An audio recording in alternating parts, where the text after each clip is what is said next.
Picture this, a dark sky suddenly illuminated by the fiery trails of missiles, as a relentless wave of Russian drones descends upon unsuspecting cities. This unprecedented fury marks one of the most harrowing air assaults ever witnessed. In a remote corner of western Ukraine, a U.S. electronics factory becomes the target of an audacious strike, sparking outrage across the globe. European capitals echo a single demand, urging Washington to take decisive action against Russia. In the wake of failed peace talks, the U.S. swiftly mobilizes F-35 fighter jets to safeguard the airspace of Ukraine and Eastern Europe from ongoing aerial threats. The stakes couldn't be clearer, as European leaders now pressure President Trump to station these advanced aircraft in Romania. Why Romania, you ask? Its strategic position along the Black Sea, adjacent to the Ukrainian border, makes it the front line of defense against potential aggressions. By choosing Romania as the focal point for fighter jet deployment, NATO aims to create an air security umbrella, a shield that counters threats without the need for ground troops. Romanian airfields are being rapidly prepared for the impending operations, aligning with Europe's insistence on a sophisticated drone and missile defense system. As satellite reconnaissance and air defense systems like Patriot come into play, a new era of military readiness looms. While Russia vehemently opposes this deployment, for neighboring countries, the calculus alters dramatically. With runways and command centers now under review. The arrival of F-35s in Romania signifies more than just numbers, it represents a critical network of deterrence throughout the region. The Mihail Kogel-Nisanu Air Base is undergoing expansion, transforming it into NATO's largest stronghold in Europe, ready to respond 24/7 to any emerging threats in the Black Sea. But the story doesn't end there. As these top-tier jets take to the skies, they become part of a larger strategy that links reconnaissance networks across Europe, enhancing operational efficiency and response times against long-range Russian strikes. The feeling of tension is palpable, the stakes high, as countries balance on the edge of a geopolitical knife. Now, visualize this, advanced F-35s soaring through the firmament, equipped with cutting-edge technology, /APG-81 radar, integrated electronic warfare systems, all poised to intercept threats well before they materialize. Each flight is not merely an operation, it's a statement of intent, designed to maintain air superiority while safeguarding the lives of countless civilians beneath. So, as tensions simmer and airfields buzz with activity, one question looms large: is this the dawn of a new military era in Eastern Europe? With eyes fixed on the skies, nations are preparing for whatever comes next. And just as military preparations intensify, a sinister game unfolds, hinting at deeper strategies lurking beyond the immediate horizon. Will these advanced capabilities deter aggression, or is it merely an elaborate chess game with far-reaching consequences? The answer remains shrouded in the clouds. In the heart of Europe, a strategic transformation is unfolding. The Mihail Kogel-Nisanu Air Base, nestled along the Black Sea, is undergoing a remarkable expansion. New runways, fortified shelters, and an entire base city are being constructed, all with the ambition of creating the largest NATO installation on the continent. This expansion serves a dual purpose, bolstering Romania's defenses and providing round-the-clock surveillance over the Black Sea. As the Aegis Ashore system in Deveselu stands as a formidable shield against ballistic threats, the addition of US F-35 fighter jets is set to create an intricate network of reconnaissance and missile defense. This synergy enhances security guarantees across Europe, emphasizing the necessity of air power in contemporary defense strategies. Romania's geographic position, a mere stone's throw from Crimea, allows for rapid detection of potential threats, especially from Russian long-range systems like the S-400 and Bastion. What happens when advanced technology meets keen strategic planning? The F-35 is not just another aircraft, it's a cutting-edge sensor fusion powerhouse. Equipped with /APG-81 AESA radar and sophisticated electronic warfare capabilities, these jets are designed to identify targets long before they become a threat. With their ability to share real-time data across a vast network, they enhance the operational safety of both ground and aerial missions. Imagine a darkened sky filled with anticipation, as low-visibility conditions stretch the distance for initial contact. The integration of F-35s into Romania's defense apparatus transforms the Black Sea into a fortified domain, where every move is monitored, and every threat is met with precision. This is a new era of aerial dominance, where NATO's reach extends from the Baltic Sea to the shores of the Black Sea, forming a robust chain of reconnaissance and targeting capabilities. As these jets rotate into Romania, they will not only fortify defenses but also amplify the effectiveness of existing air defense systems, such as the Patriot batteries. The intricate web of information and coordination they bring will redefine the landscape of regional security, posing a significant deterrent to any potential aggressor. The question remains, will this strategic alignment be enough to shift the balance of power in Eastern Europe? Previously, we saw how rotating F-35 jets to Romania weaves a powerful reconnaissance and targeting web across NATO's eastern frontier, from the Baltic all the way to the Black Sea. This network doesn't just add more jets, it multiplies defense capability, enhancing Patriot missile battery effectiveness and tightening the grip on hostile long-range attacks. But what makes the F-35 such a game-changer isn't just the jets themselves, it's the intricate network they create. Decision-makers chose these stealth fighters because of their unmatched ability to fuse sensors and share data instantly across vast distances. Yet, deploying these advanced aircraft isn't just about the planes, it depends heavily on the readiness of Romania's air bases. Besides Mikhail Kogelniceanu Air Base, the 86th Air Base in Borsia-Fătăști plays a crucial role. It houses Romania's fleet of F-16s and hosts the European F-16 Training Center, crafting a vital hub for continuous pilot training, both for NATO and Ukrainian aviators. This constant flow of training pilots smooths crew rotations and enhances operational readiness. Transitioning to the F-35 requires more than new pilots, it demands extensive upgrades. Fuel supplies, ammunition stockpiles, fortified maintenance shelters, and secure data centers are high on the checklist. NATO's multi-year expansion plan for the Mikhail Kogelniceanu base includes not only runways and shelters but also social infrastructure, housing, amenities, schools, designed to support tens of thousands of military personnel and their families. This base city concept ensures rotations aren't ad hoc but sustainable, enabling Romania to stand firm with NATO's eastern flank as a well-oiled machine. The F-35 patrol here isn't a temporary stunt. It's a deliberate, long-term shield against aggression. And just when tensions are edging higher, a striking development shakes the northern front. 3 US B-1B Lancer bombers have touched down in Norway, for the first time since 2021. Is it serendipity, or a calculated warning? This arrival comes mere days before the pivotal summit between US President Donald Trump and Russian President Vladimir Putin in Alaska, scheduled for August 15. The timing is uncanny. Last year, a similar bomber deployment unfolded in Kaisi, Sweden. This move isn't random, it's a strategic tightening of integrated deterrence, positioning strike power closer to Russia's northern borders and compressing Moscow's window to respond.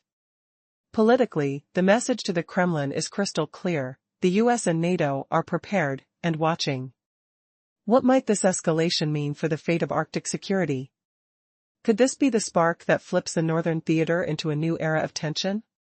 The presence of these bombers isn't just about their firepower. It's about what they represent: a signal, a threat, a declaration. As the world awaits the outcome of the Alaska summit, the rumble of jets on the runway whispers one question: who truly holds the upper hand in this high-stakes game of shadows?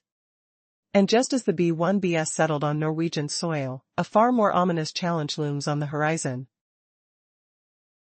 In a world on the brink, the arrival of 3 B-1B Lancer bombers in Norway was nothing short of a seismic event.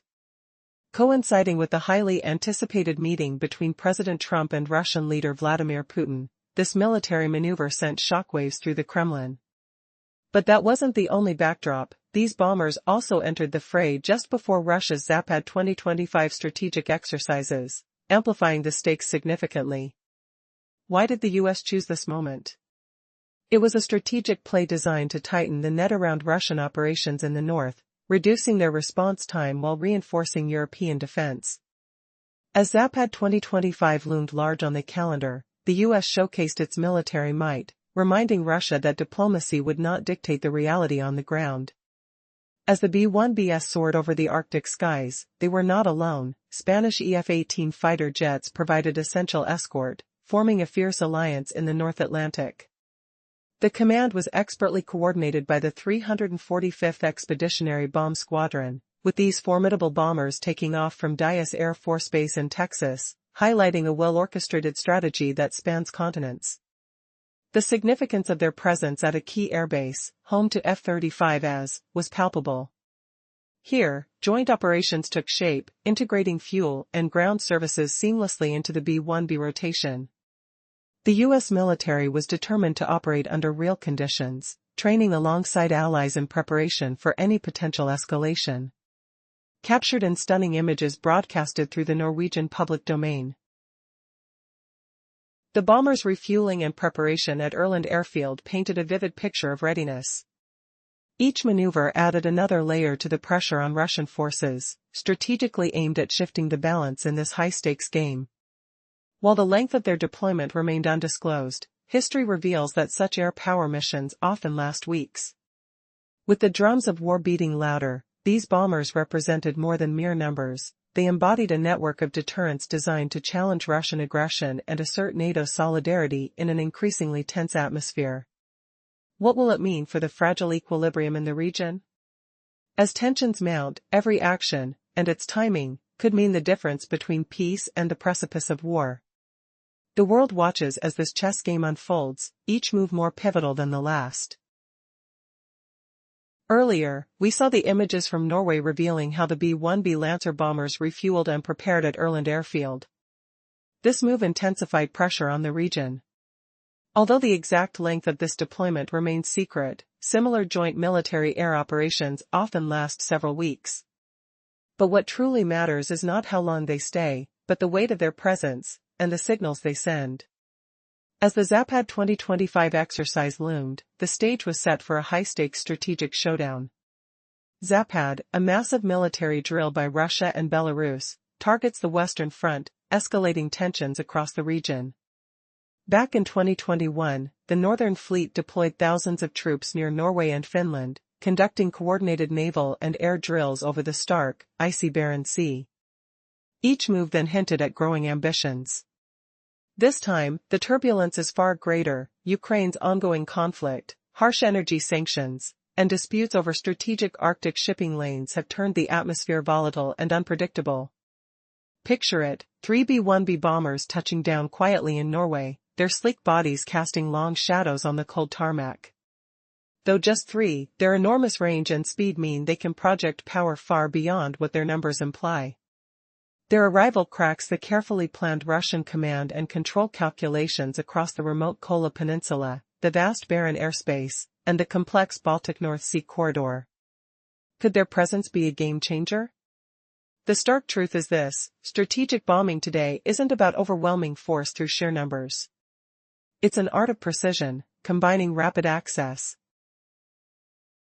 relentless persistence, and a web of connected sensors and communication networks.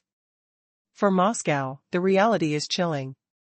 These bombers can strike from Norwegian soil with little warning, forcing Russian commanders to reckon with unexpected tactical risks right when they thought they had the upper hand. Since the first B-1B rotations in 2021, crews have honed complex scenarios again and again: air-to-ground strikes, mid-air refueling under pressure, stealthy low-altitude flights, and standoff missile launches. This year, Spanish F-18 fighters joined NATO's air policing mission, bridging a vital gap in the region's defenses. Their aerial escorts flying out from Kiev proved just how synchronized joint operations have become, perfectly weaving together a shared air picture over the North Atlantic. On the ground in Norway, fuel supply chains, maintenance crews, and flight operations seamlessly coordinated with their American counterparts. This isn't merely cooperation, it's full interoperability, a unified front woven through months of training and shared objectives. It's the difference between scattered units and a single, cohesive force ready to respond instantly. Now, let's zoom in on the B-1B Lancer itself. This colossal aircraft is the heaviest conventional weapons platform the U.S. Air Force commands. Underneath its sleek, variable geometry wings roar four formidable F-101G-102 turbofan engines, combining raw power with the finesse to cruise quietly at high or low altitudes at speeds reaching Mach 1.2. It balances speed, stealth, and payload like no other. Capable of carrying 3 internal weapon bays loaded with munitions ranging from precision JDAM bombs to naval mines. Imagine the roar as those engines ignite, the subtle shift in air pressure beneath the wings as they adjust for maximum performance. It's a flying fortress designed not only to penetrate defenses but to network with a broader intelligence grid, making every sortie a synchronized ballet of firepower and information. This isn't just bombing, it's a high-tech chess game against the odds, with every move designed to unsettle and disrupt. What lies ahead is uncertain, but one thing is clear: these bombers, though few in number, wield immense strategic influence. How will Russia respond when faced with such a tight-knit, fast-reacting coalition flying just beyond its borders? The answer may come sooner than anyone expects. In a gripping escalation of conflict, Russia unleashed a relentless barrage on cities throughout Ukraine utilizing missiles and drones, creating a new level of chaos and destruction. The assault struck a U.S. electronics factory nestled in a remote area of western Ukraine, evoking a chorus of outrage from governments around the globe. European leadership united in calling for decisive action from the United States to curb Russia's aggression. As peace negotiations sputtered, the U.S. responded by deploying F-35 fighter jets, aiming to reinforce the air defenses of Ukraine and its Eastern European allies. This strategic move highlighted the growing urgency of military readiness amidst escalating tensions.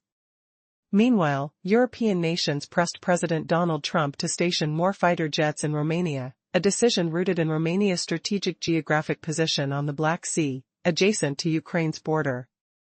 This pivotal location would serve as a robust defense mechanism against Russian aggression while ensuring NATO's rapid response capabilities were finely tuned. In this setup, Romania is gearing up to host an enhanced military presence, ready to act as a frontline bastion. Key airfields are receiving upgrades to accommodate the influx of technology and personnel essential for coordinated defense operations, indicating a shift towards comprehensive air security instead of mere ground forces. The overarching strategy revolves around not just deterring aggression but also enhancing cooperative defense through shared intelligence and advanced military systems like the Patriot missile defense platforms. This plan faces substantial political opposition from Russia, but the risk assessments for neighboring countries are shifting, leading to a rapid adaptation of military strategies. Romania's base, the Mihail Kogel-Niceanu, is transforming into a formidable NATO installation, complete with expanded runways and vital infrastructure, reinforcing air security across the Black Sea region. But don't forget the underlying tension. 3 US B-1B Lancer bombers recently arrived in Norway, a move that raises questions just days before a crucial summit between President Trump and Russian President Vladimir Putin. Is this a show of strength or an ominous warning to the Kremlin?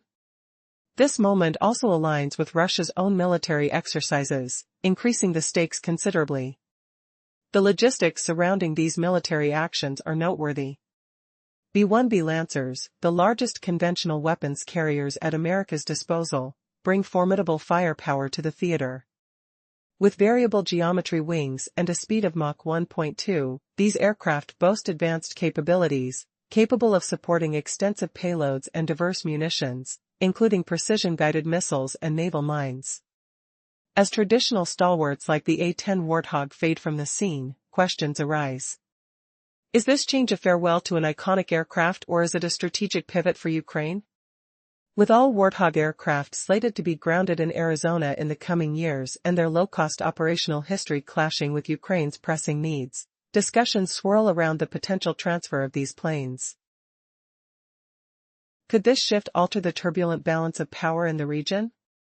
Amidst a backdrop of malfunctioning peace talks and a surge in drone attacks over Kiev, the urgency for reliable and economical air patrol options has reached a fever pitch. As Ukraine contemplates its options, the landscape is shifting, and there's a sense of impending change. Can old banners fly again in this new conflict? Or will resources locked away in storage be liberated to aid an ally in desperate need? As geopolitical tensions rise, the air grows thick with uncertainty, and decisions made today could reverberate through history. Will Ukraine seize the opportunity for a transformed air defense, or will it be left scrambling against waves of low-cost drone attacks?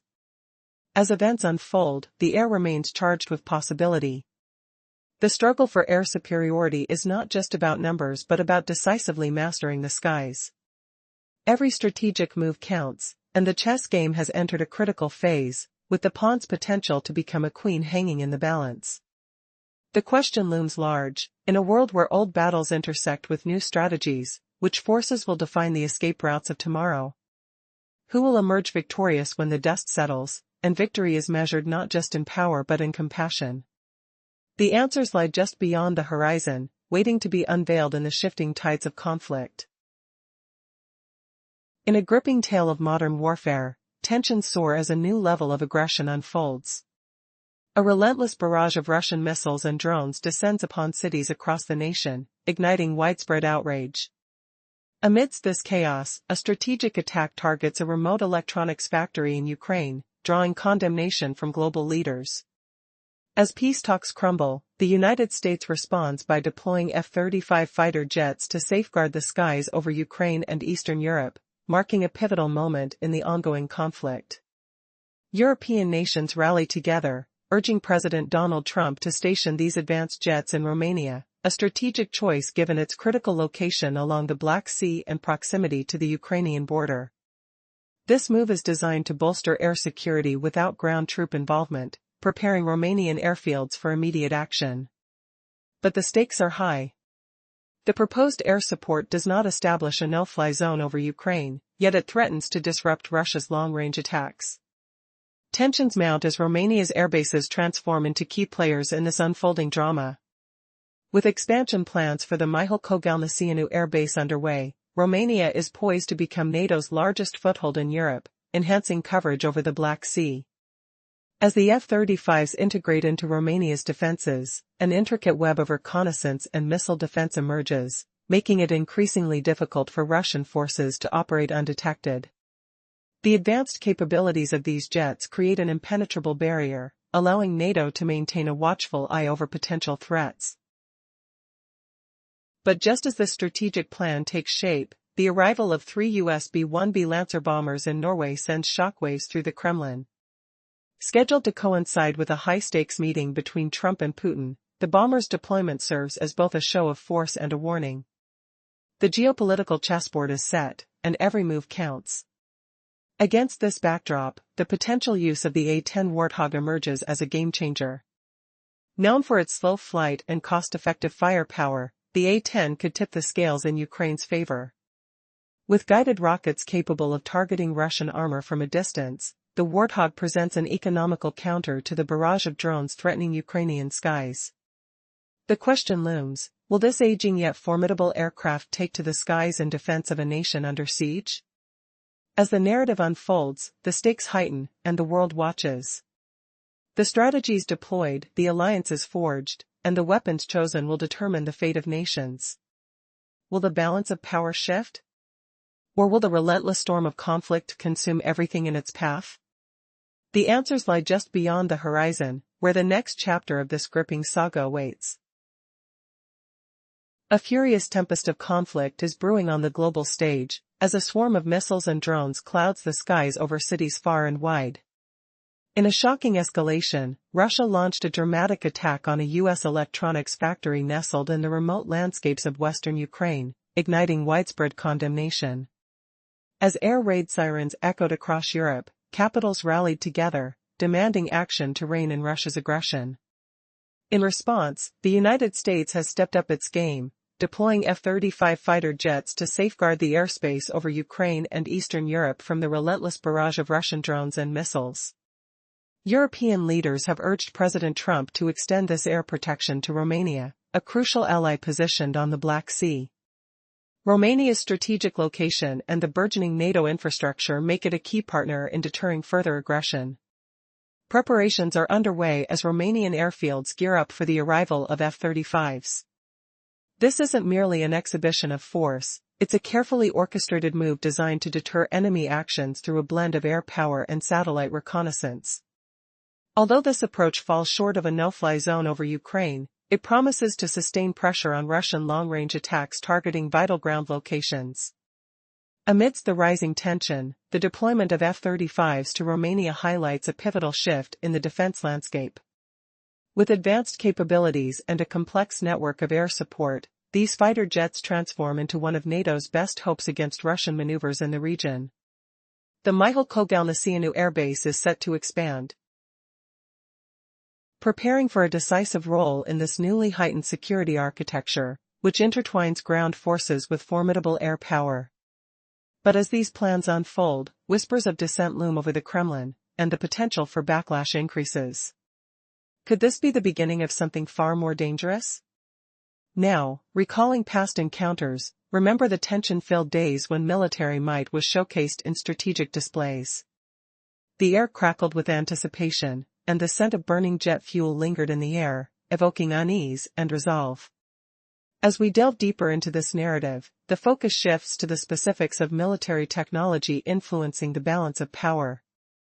The cutting-edge Helios system aboard the USS Preble, part of the Arleigh Burke class, is paving the way for a new chapter in aerial combat.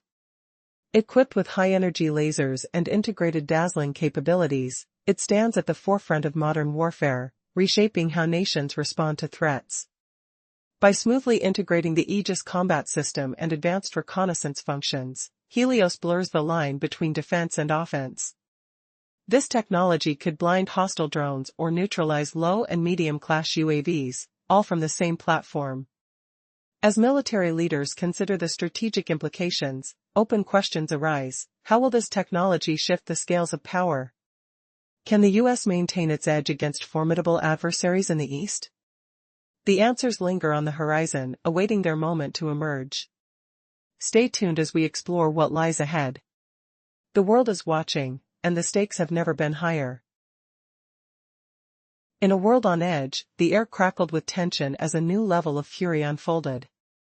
A relentless wave of missiles and drones swept across Russian skies, targeting cities and critical infrastructure, sending shockwaves through the heart of Eastern Europe.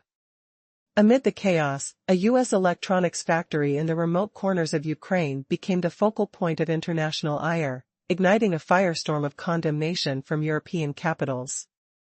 As peace talks crumbled, the U.S. took decisive action, deploying F-35 fighter jets to safeguard the airspace over Ukraine and its Eastern European allies.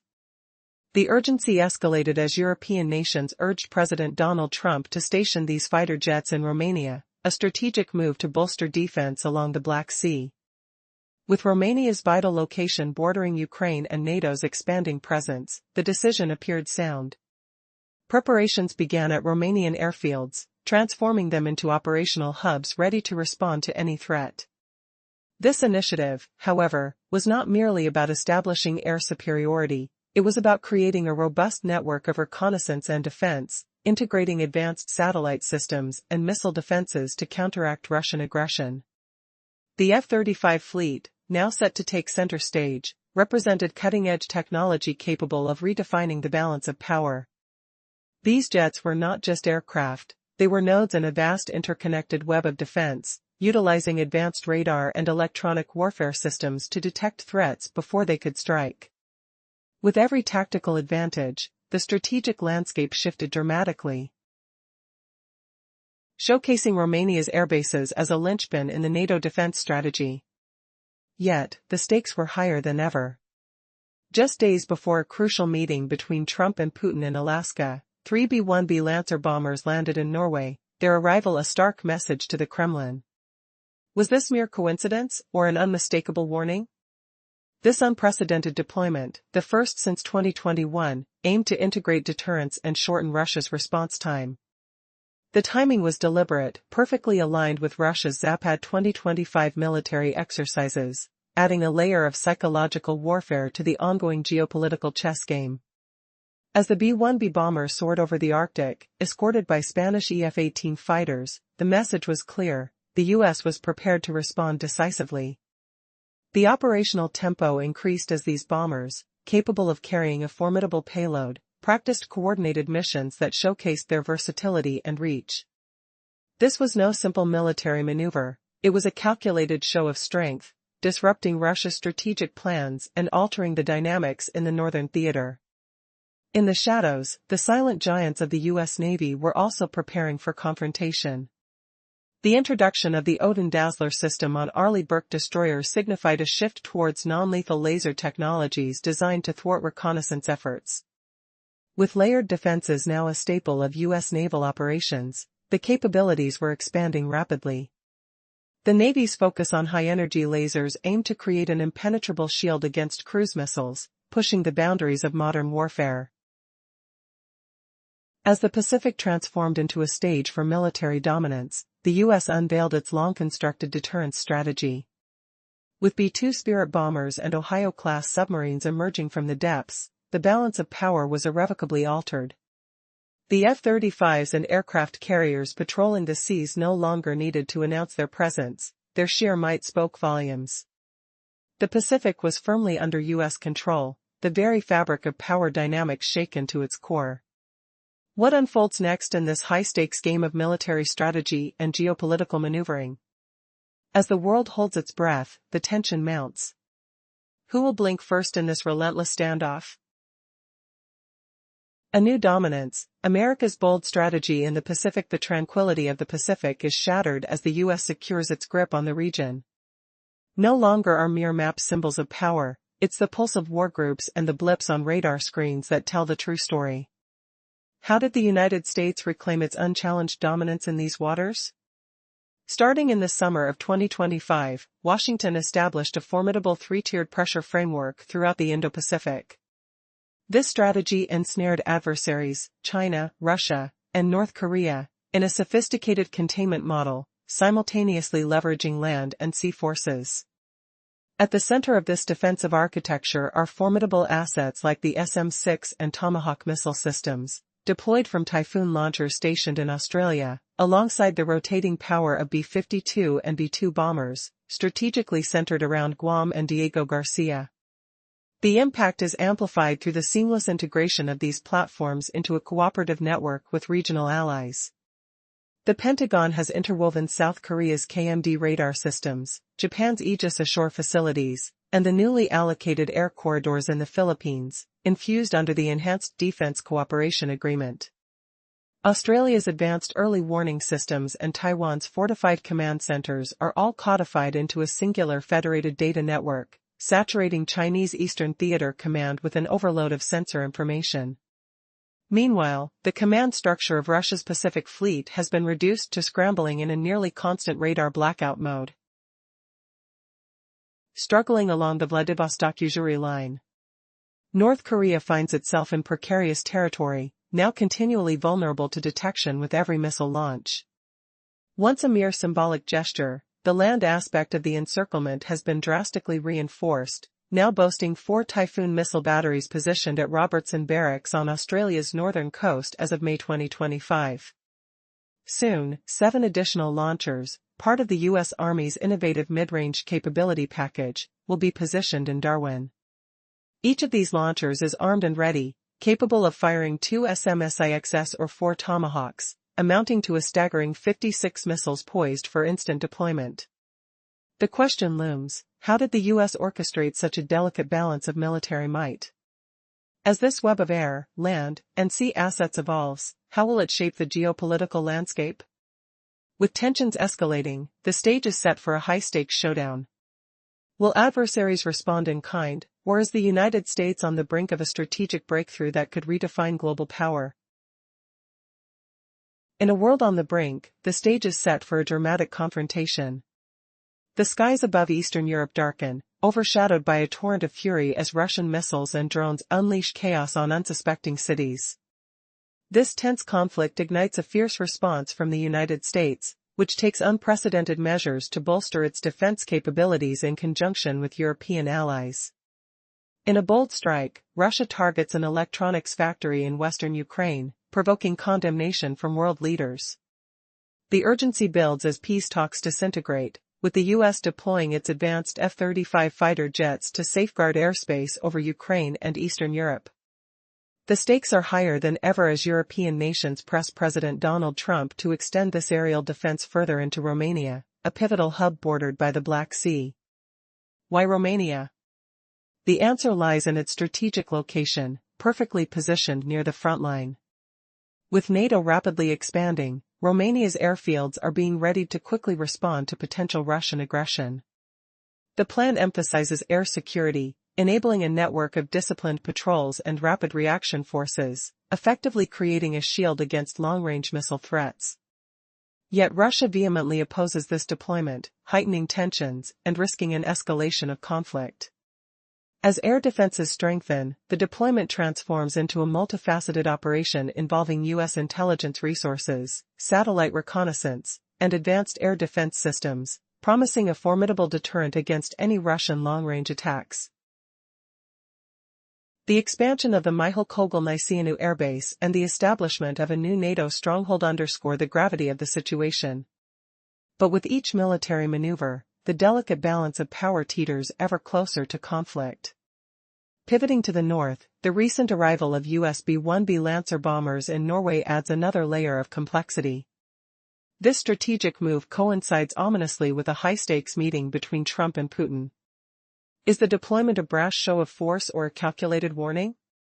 What hidden messages lurk behind the maneuvering of these massive bombers, which can strike with precision from miles away, weaving through hostile airspace when tensions soar?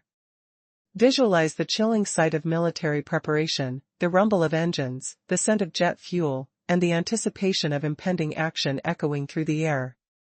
As the countdown to the Zapad 2025 exercises looms, instigating a flurry of military activity from Russia, the need for a robust response becomes paramount. Each strategic gesture is more than just military posturing, it becomes a critical component in a dangerous game of brinkmanship. In this atmosphere of unwavering tension, the deployment of bombers, the coordination of air defense systems, and the solidarity among NATO allies intertwine to form a fortified front against potential aggression. The implications reach beyond the battlefield, redefining regional security and geopolitical dynamics as countries race to adapt and respond. Will this intricate web of strategy and power projection hold firm against Russian resolve? Or are nations on the cusp of a conflict that could unleash unprecedented devastation? As the details unfold, we look to the skies above, you can feel the uncertainty in the air, and the war drums are beating. In a world rife with tension, the balance of power hangs by a thread.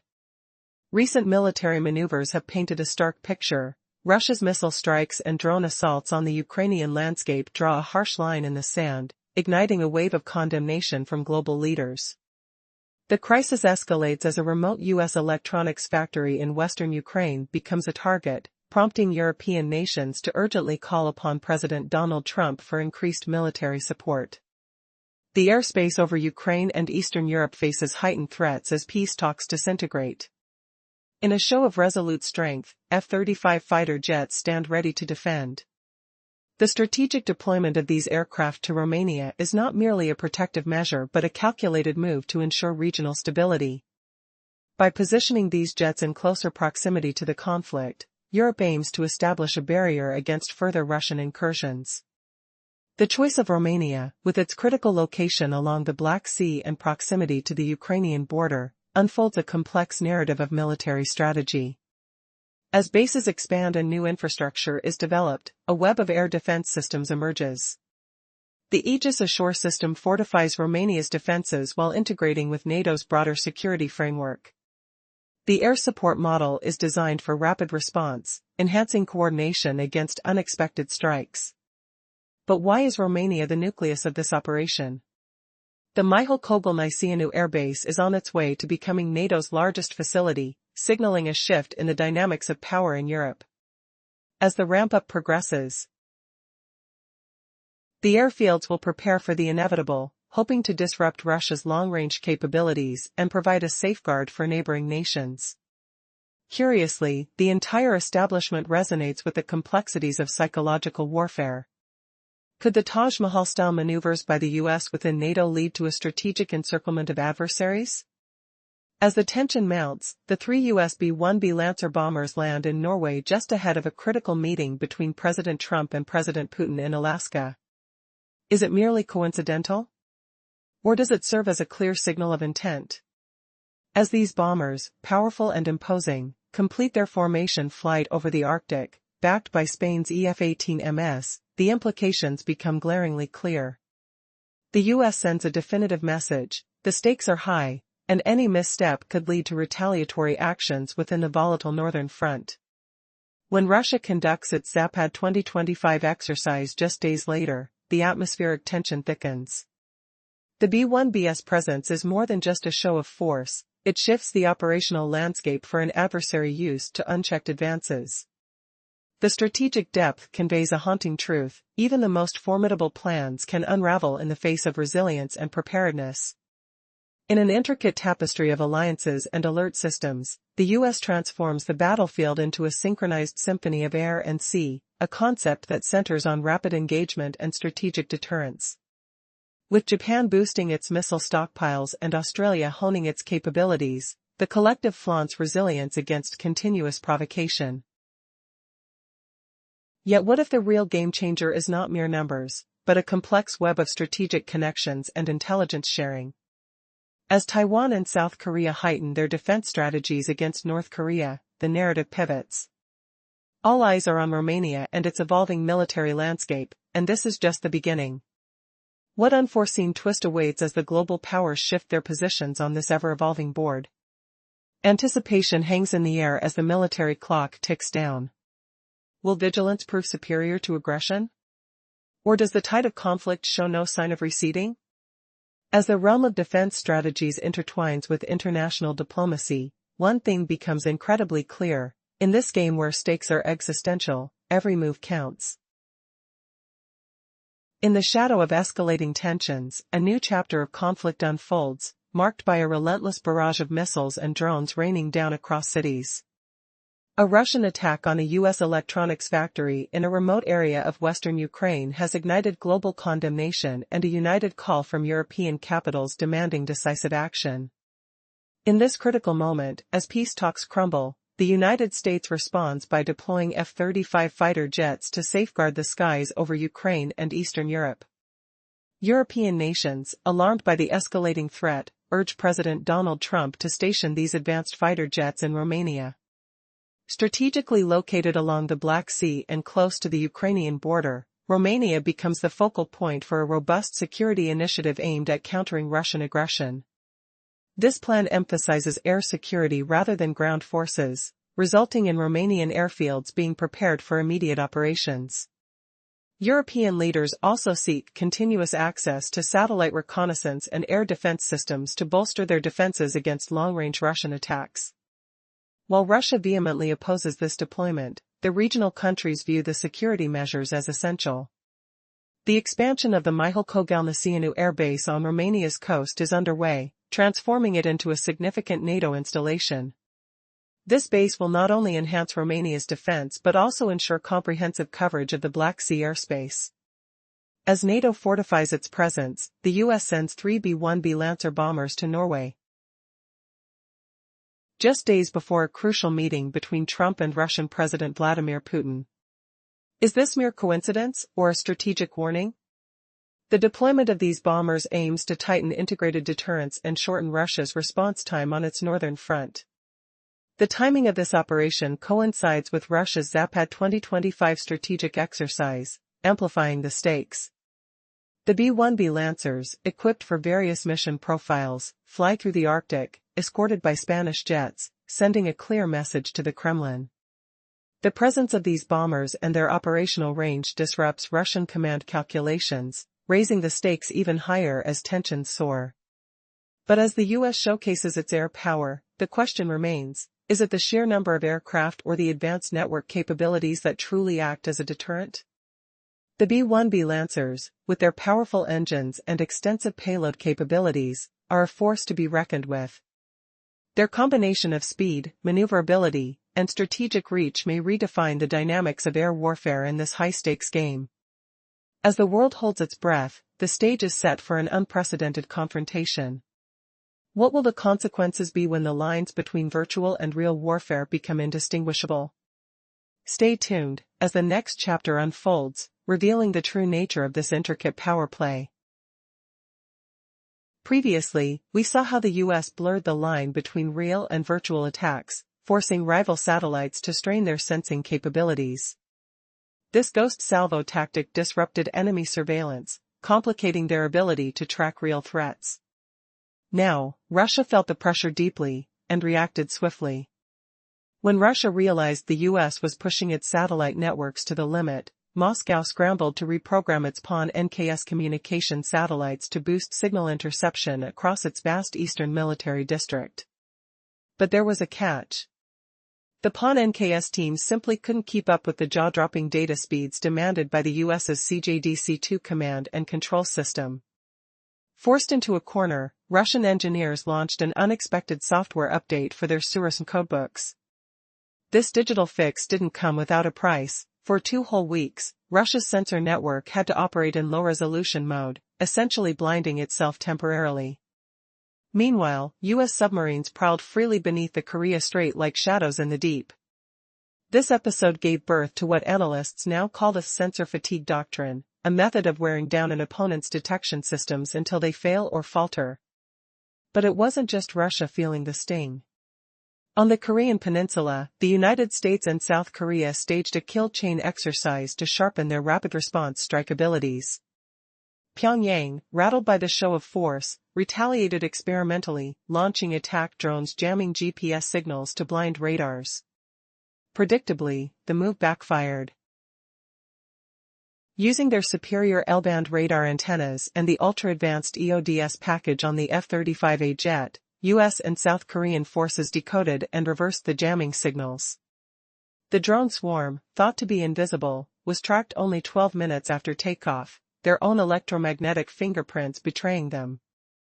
What followed was unprecedented. Precision salvos from high-mobility artillery rocket systems struck where the drones took off, turning the launch runway into smoldering wreckage. The South Korean Ministry of Defense officially confirmed the strike, making it clear, hybrid tactics without stealth or network penetration are doomed. The message was hard to ignore. Even the craftiest tactical tricks cannot evade the relentless scanning power of America's combined sensors and data nets. Seen together, these events reveal a brutal truth about Washington's Pacific strategy. It's not just about packing more weapons on the front line. It's about making enemy commanders pay the highest price, psychologically and operationally, for every decision, crushing their ability to think, react, or survive under immense pressure and shrinking timeframes. When China unveiled its Type 003 Fujian aircraft carrier, the plan was bold: extend their anti-access, area denial umbrella deep into the Pacific. But Washington's response was rock solid. Mobile launchers for the SM-6 missile, coupled with long-range Tomahawk strike capabilities from Guam, pierced through the fringes of that umbrella. The lethal circle tightened as Virginia-class submarines silently stalked the outer rim of China's sea zones. The result: Chinese surface vessels were forced into exhausting patterns, burning precious fuel, logging endless pilot flight hours, and aging their engines while trapped between port and sea patrols. Moscow's Pacific Fleet found itself caught in the same no-win trap, its movements dictated by the invisible, tightening net of US dominance. Could this relentless pressure tip the scales in an escalating standoff? Or is the age of commanders forced to play shadows and ghosts just beginning? The answer might depend on who breaks first, the hunter or the hunted. In a tense and unpredictable world, a new era of conflict has emerged, marked by an intense air attack that rattled cities across the globe. A swarm of missiles and drones cascaded down, igniting fury and drawing condemnation from many corners, especially after an audacious strike on a US electronics factory in Ukraine. In response, European capitals united in a demand for decisive action against Russia. Amidst failed peace talks, the US escalated its defenses, deploying F-35 fighter jets to safeguard Ukraine and Eastern Europe from relentless drone and missile threats. But the stakes rose higher as European nations urged President Trump to place these jets in Romania, a strategic location on the Black Sea that could shift the tide of security in the region. Romania's proximity to Ukraine and expanding NATO infrastructure made it a rational choice in this high-stakes game of deterrence. The plan was clear: prioritize air security over ground forces. Romanian airfields prepared for immediate operations, aiming to establish a disciplined patrol and rapid response system. While Europe requested constant access to satellite reconnaissance and air defense like the Patriot system, the framework did not signify a no-fly zone for Ukraine. Instead, it promised sustained pressure on Russian long-range attacks. Russia opposed this fighter jet deployment, yet regional calculations shifted. With Romania's runways and command centers now in the spotlight, the F-35 fleet's arrival would enhance NATO's capabilities and create a tighter security net over the Black Sea. The Mihail Kogalniceanu airbase was transforming into NATO's largest installation in Europe, equipped with new runways and shelters, aimed at bolstering defense and maintaining constant vigilance. As this strategic web unfolded, the U.S. brought in B-1B Lancer bombers to Norway, just days before a pivotal meeting between Trump and Putin. Was this mere coincidence or a calculated warning? The bombers, the largest conventional weapons carriers in the U.S. arsenal, marked a significant shift in the North's aerial presence, sending clear messages to the Kremlin. In a region already fraught with tension, the deployment of B-1B aircraft just before the Zapad 2025 exercises heightened the stakes. With each strategic move, the balance of power shifted, compelling China, Russia, and North Korea into a defensive posture. The interconnected web of tactical data sharing among U.S. allies created a formidable barrier, preventing the adversaries from forming a cohesive response. As the Pacific theater transformed into a complex chessboard of sensors, launchers, and distributed nodes, the critical question loomed: who would make the decisive move first? In this high-pressure environment, the U.S.-led alliance emerged as the dominant force, leaving rivals with two choices: concede at the negotiating table or engage in an unsustainable arms race. The unannounced war of attrition had begun, silent yet palpable. Missiles lay in wait, radars vigilant, and the psychological warfare unfolded long before any shots were fired. In this intricate dance of strategy, the initial misstep could lead to catastrophic consequences. As Washington tightened its grip, the balance sheet of power shifted beneath the surface, setting the stage for an unpredictable future. In a world teetering on the edge of conflict, the United States has dramatically shifted the balance of power in the Pacific. By weaving together a formidable missile triad with advanced mobile platforms, satellite-driven intelligence, and an array of airborne and seaborne assets, Washington has placed its rivals, China, Russia, and North Korea, on the defensive. This new landscape of deterrence is not just a game of military might, it's a psychological battle where economic attrition plays a critical role, sending waves of panic through opposing ranks. As tensions simmer, the stakes continue to rise. The U.S. has crafted a strategic dominance where the very air over Guam is shadowed by stealthy bombers, and the depths of the ocean echo with the silent hum of Virginia-class submarines prowling the sea floor. The message is clear: the pen of power is firmly in America's hand. But the narrative is still unfolding, and the next chapter remains unwritten. Yet, in a daring attempt to reclaim its influence, Russia has been probing the edges of Alaskan airspace. Armed with a fleet of fighter jets and reconnaissance aircraft such as the Su-30 and the Tu-95 MS, they seek to challenge the established order. Their audacious moves, often carried out by turning off transponders, have transformed Alaska into a high-stakes playground.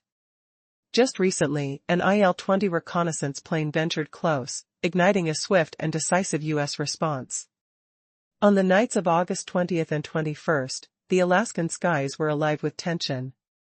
F-16 fighter jets, accompanied by KC-135 tankers, intercepted the Russian aircraft, effectively holding it in a tactical standoff. This was not merely a routine engagement, it was a bold message, signaling that any encroachment would not go unnoticed or unanswered. The Russians may have underestimated the resolve of the U.S. forces, as a mere brush with the Alaskan Air Defense Identification Zone turned into a display of military readiness. As the situation intensified, one must wonder, how far will these nations go to assert their dominance? Will the delicate balance give way to a more aggressive confrontation, or can diplomacy still find a foothold in this precarious environment? The answers lie in the unfolding drama of power, where every move is calculated, and the specter of conflict looms ever closer.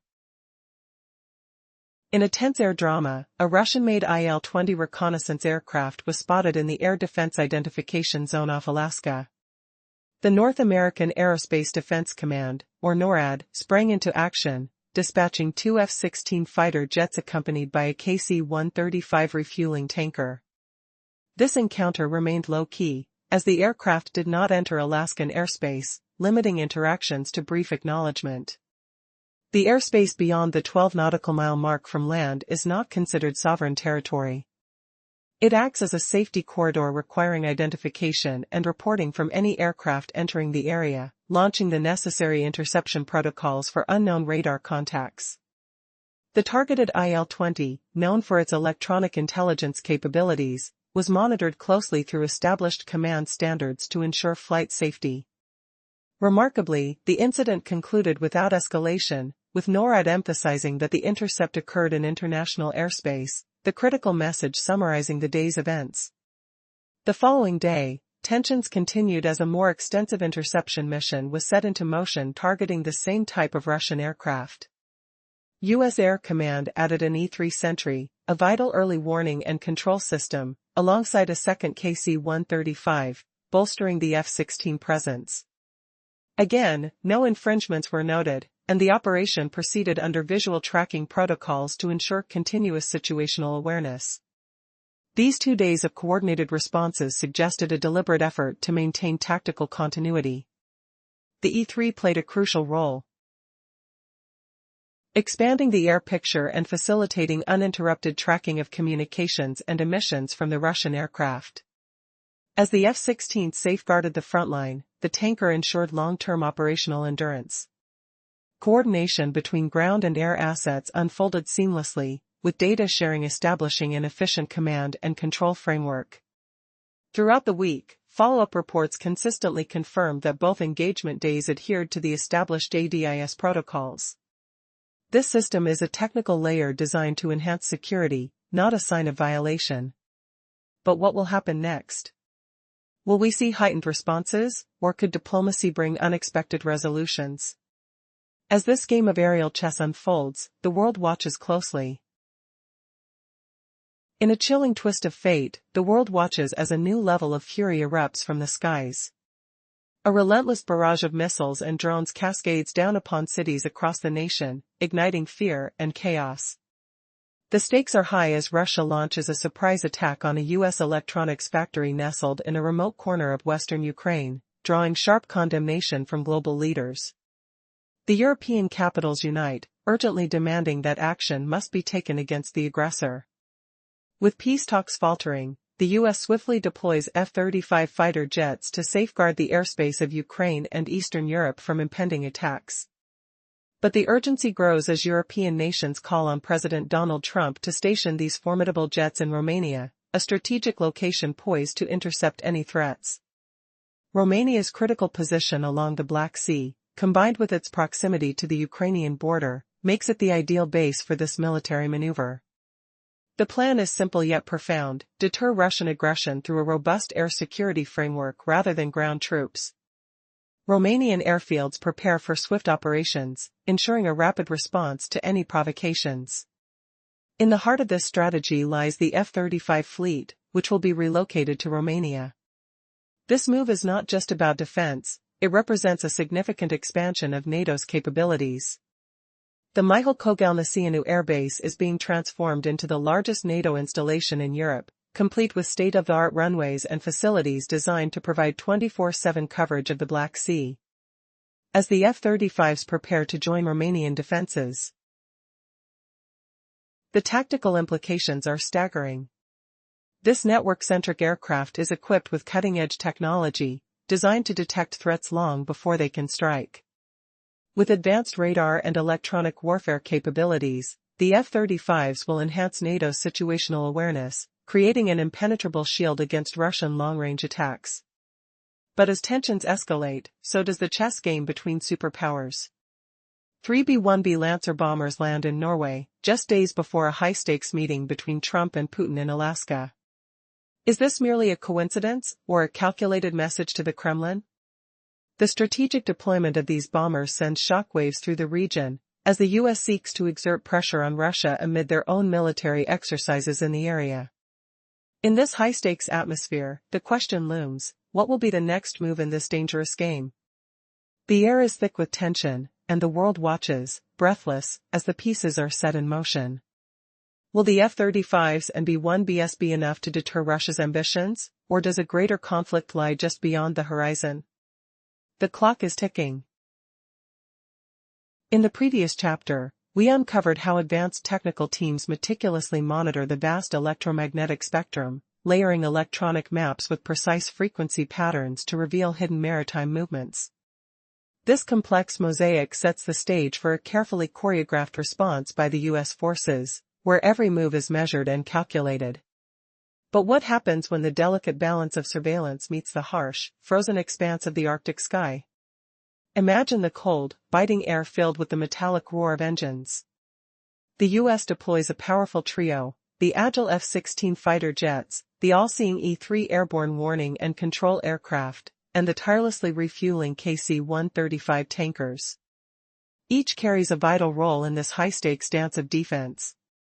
The F-16s glide through low and high altitudes with precision, leveraging their speed and ability to control heat signatures to slip close without detection. It's a game of cat and mouse, where every second counts and stealth becomes survival. But stealth alone is not enough. The E-3 serves as the eyes of the operation, casting a wide net of surveillance that stretches over thousands of miles. With its cutting-edge sensors, it pieces together an integrated air picture, ensuring that every blip on the radar is identified and tracked in real time. It maintains communication discipline, orchestrating a seamless chain of identification that prevents mistakes or accidental engagements. Meanwhile, the KC-135 tankers level the playing field with endurance. Without their aerial refueling capabilities, fighter jets would be forced to retreat long before the mission ends, leaving gaps in the defensive coverage.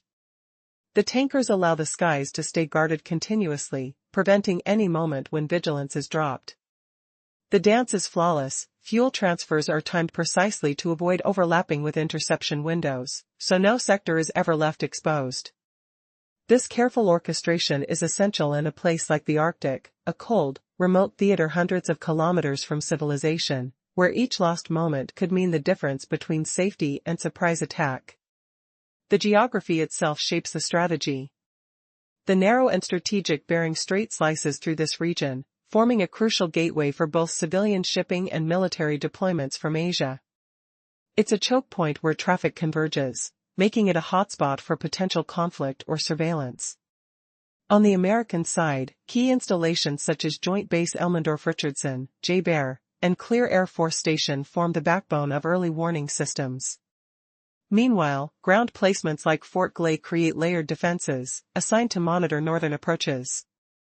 It is this interplay of air patrols and land-based lookouts that transforms each interception into something bigger, a multi-domain operation.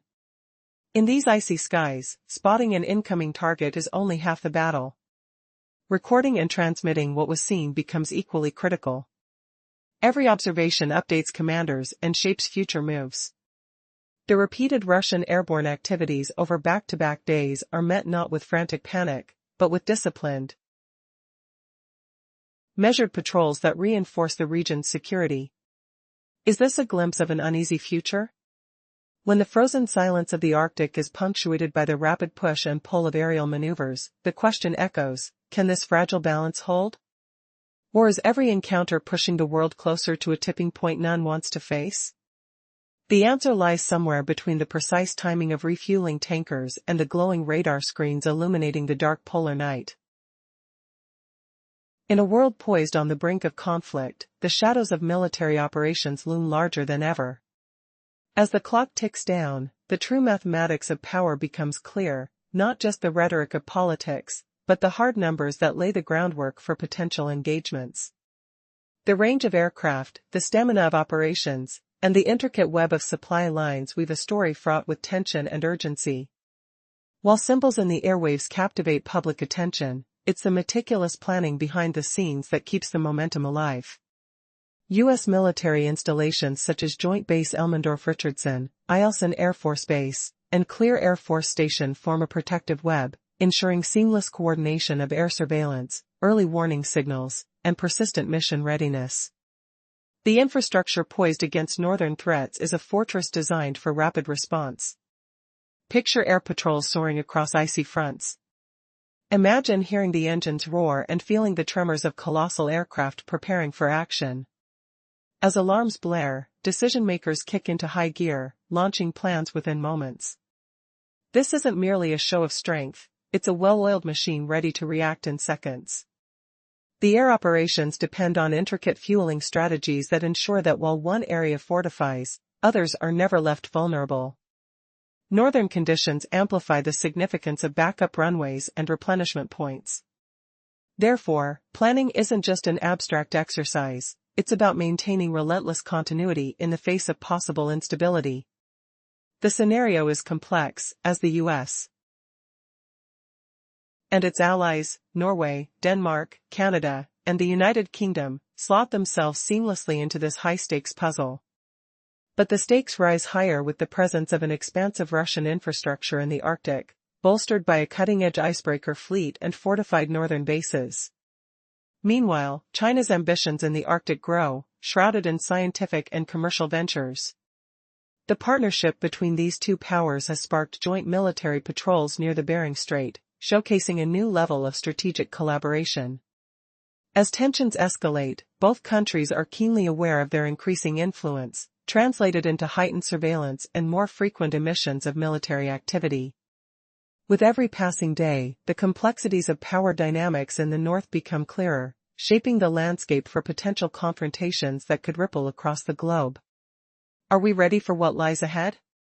As operations unfold, the air grows thick with suspense, leaving us to question the very fabric of international relations. In an era marked by increasing tension and the struggle for dominance over critical resources, the Arctic region emerges as a hotbed of strategic competition. The northern routes, which are gaining significance, have prompted a rise in surveillance and tactical assessments. The prevailing climate change is enhancing the feasibility of resource extraction, positioning nations on a collision course toward asserting their interests. Recent years have witnessed a calculated escalation in air patrols and naval monitoring amidst these new realities. Countries like Norway, Denmark, Canada, and the United Kingdom are not acting in isolation, they are synchronizing efforts in the northern zone. The interplay among allies aims to bolster collective operational effectiveness, particularly along the Alaska Line, a vital channel for this broader strategy. Central to the conflict unfolding in these icy frontiers is access to a wealth of natural resources, hydrocarbons, rare earth elements, and vital transportation routes. As climate and technological advancements lower the costs of resource extraction and logistical operations, competition intensifies.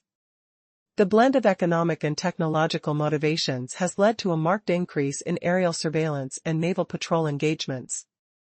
With every interception of foreign aircraft, there lies an intricate layer of strategic decision-making.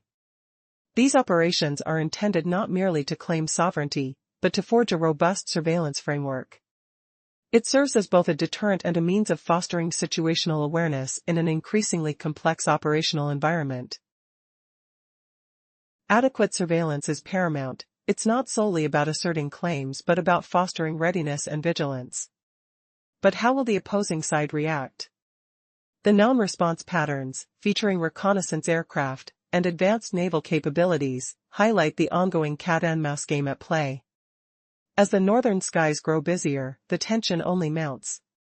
Surprising power plays may occur, with everything from strategic bombers to electronic warfare techniques put on display.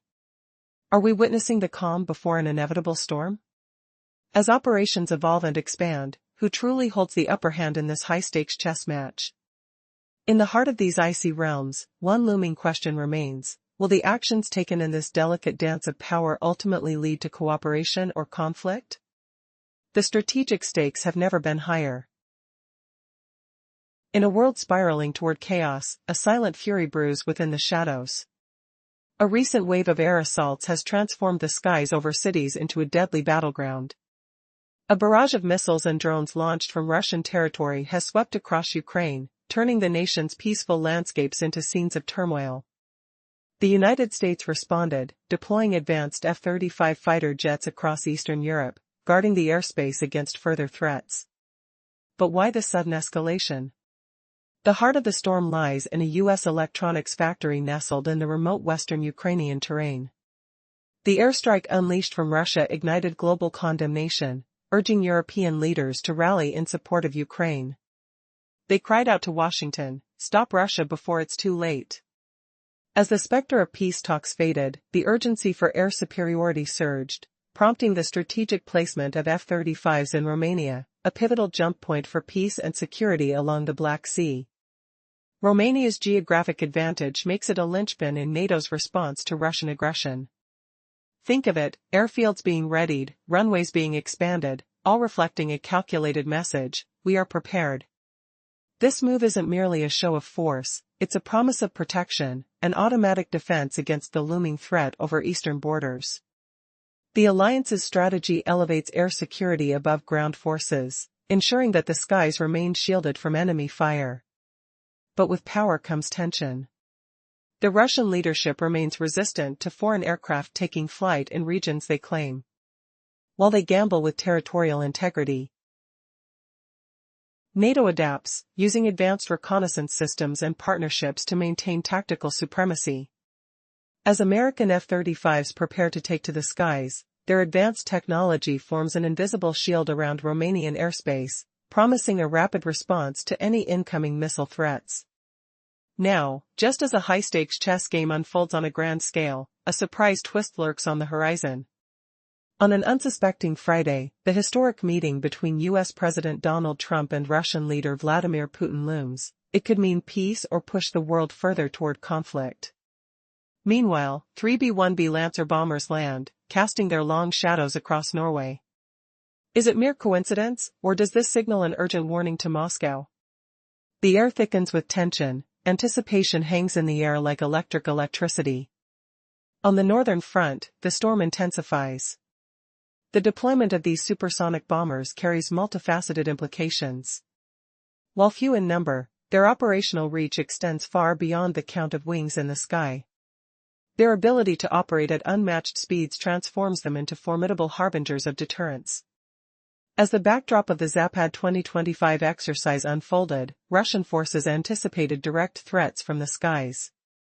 With the roar of engines and the pit of strategic maneuvering, the cold, calculated nature of warfare surfaces. Every flight path and every bomb drop resonates like a heartbeat of a new era of military engagement. Underneath this escapade lies another truth: the very tactics employed by both sides impact the delicate balance of power. Each decision to engage or deter is laced with caution, each radar ping echoes as a reminder of risks taken. Do the actions of the West incite further aggression, or do they foster stability? On this precarious edge, the answers remain elusive, shrouded in layers of complexity. In this charged atmosphere, the evolving dynamics between forces creates ripples of uncertainty. As we peer into this maelstrom of conflict, one question lingers: what will the next move be? Stay alert, the air is thick with the promise of upheaval and the whisper of change. Every moment counts, and what happens next could define the future. Will the balance sustain, or do we face an era of relentless turbulence? The world awaits. Previously, we saw how maintaining a tight safety margin in the Arctic's narrow operational windows gives NATO a critical edge. Every detected object along those frosty northern routes feeds vital intelligence into the alliance's planning network, turning harsh geography into a tactical advantage. Now, imagine this: high above the icy expanse, satellites pair their piercing eyes with maritime scanners. They track every movement, building layers of data, each drone, every aircraft's behavior meticulously logged. This growing tapestry of information becomes a decision-maker's lifeline, ready to ignite swift action when tensions flare. This is the essence of network-centric defense. A single interception isn't just a headline, it's a puzzle piece enhancing rapid, precise responses across the alliance. In the Arctic belt, speed of insight and data quality counterbalance nature's obstacles. Remote yet central, this frozen corridor acts as a crucial chessboard in global strategy. What's striking from recent events is this: the cascade of military moves after the high-profile US-Russia summit was more than political theater. It was measurable, technical push and pull on a military scale. Watch closely: advanced air defense identification zones, seamless multi-domain command chains, and dependable escort teams, F-16 fighters, E-3 airborne warning aircraft, and refueling tankers, worked in flawless harmony. They maintained control without haste or error, monitoring Russian Il-20M reconnaissance planes as they sought vulnerabilities, mapping signals while probing NATO's patience. The US's response was clear and calm: record, contain, and avoid escalation.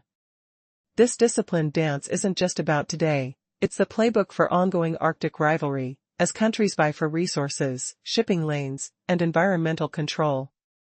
Incidents like these will repeat, but the real victory lies in steady procedural rigor, keeping misunderstandings and miscalculations at bay. And the stakes keep rising. The arrival of the massive USS Gerald R. Ford carrier group in Norwegian waters has thrown fuel on this fire, sharpening tensions between NATO and Russia. After departing the Mediterranean and slicing through the English Channel, the Ford's powerful task force joined Norwegian forces for joint drills in the North Sea, a clear signal that military readiness in this cold theater is both real and relentless. Could this unfolding military chess match in the icy north tip the balance in global power? What unfolds next might reshape alliances and redefine deterrence in ways no one expected. Tensions between NATO and Russia escalated dramatically with the arrival of the USS Gerald R. Ford in Norway. This cutting-edge aircraft carrier, the pride of the U.S. Navy, left the Mediterranean earlier this month, crossing the English Channel before entering the North Sea. Upon its arrival, the Ford task force seamlessly integrated with Norwegian forces to conduct extensive joint exercises. But what began as a show of solidarity quickly transformed into a high-stakes operation with far-reaching implications. As the exercises unfolded, an unexpected turn of events shifted the focus to Russian submarine hunting. Several of the most menacing vessels from Russia's northern fleet, including the stealthy Yazan-class nuclear submarines, had simultaneously ventured from their bases, posing a direct threat to the Gerald Ford. The stakes were high. This floating fortress was not just a ship but a beacon of military capability, measuring 337 meters long and displacing a staggering 100,000 tons. With a development cost exceeding $4.5 billion, it stands as the largest and most powerful aircraft carrier in existence. Equipped with an advanced electromagnetic catapult system, the Gerald Ford can launch aircraft with unmatched efficiency, drastically increasing sortie rates. Its digital landing brake system and enhanced deck operations allow for rapid deployment of over 75 aircraft, including cutting-edge fighter jets and unmanned aerial vehicles. This vessel is not merely a symbol of U.S. naval power, it represents a strategic pivot in NATO's deterrence efforts. But it's the implications of these missions that truly unsettle Moscow. The Gerald Ford's ability to patrol sensitive regions, like the Arctic, threatens to undermine Russia's submarine and missile dominance. As aircraft soar from its deck, they safeguard vital Atlantic cables and energy lines crucial to Northern Europe, all while providing essential support to Allied ground forces. As the situation unfolds, one must wonder, how will Russia respond to this show of force? With escalating tensions and a new level of military posturing, the stage is set for a confrontation that could alter the balance of power in the region. Will this deployment catalyze a new era of tension, or is it merely a calculated move in a larger geopolitical chess game? Earlier, we saw how NATO's maritime patrols intensify around the Arctic, tracking Russian undersea threats. Now, imagine the tension that grips the North Sea as a shadow lurks beneath the waves, a shadow that threatens to plunge the fragile balance into chaos. Right now, a fleet of NATO surveillance aircraft tirelessly hunts Russian submarines prowling near Norway's coast. These submarines are no ordinary vessels, they belong to Russia's feared nuclear-powered Yasen class, silent, deadly, and capable of striking with devastating precision. What raises the stakes dramatically is that these submarines are navigating dangerously close to the USS Gerald R. Ford, the most advanced American aircraft carrier, joined by Norwegian warships in a powerful show of alliance. Official reports confirm the Ford is operating alongside the Norwegian frigate KNM Thor Heyerdahl and the supply ship KNM Maud, moving through strategic waters packed with tension. Meanwhile, satellite images analyzed by intelligence experts reveal a chilling buildup. 3 Yasen-class submarines, Syevyerodvinsk, Kazan, and Arkhangelsk, recently slipped out from their secretive base in Nurpa, hidden deep in the Litsa fjord just miles from the Norwegian border. Their absence from their docks triggered an immediate red alert inside NATO. This stealthy movement sparked a colossal intelligence operation. As the Ford entered Norwegian waters, sensors from sea, air, and space instantly merged into one comprehensive real-time map.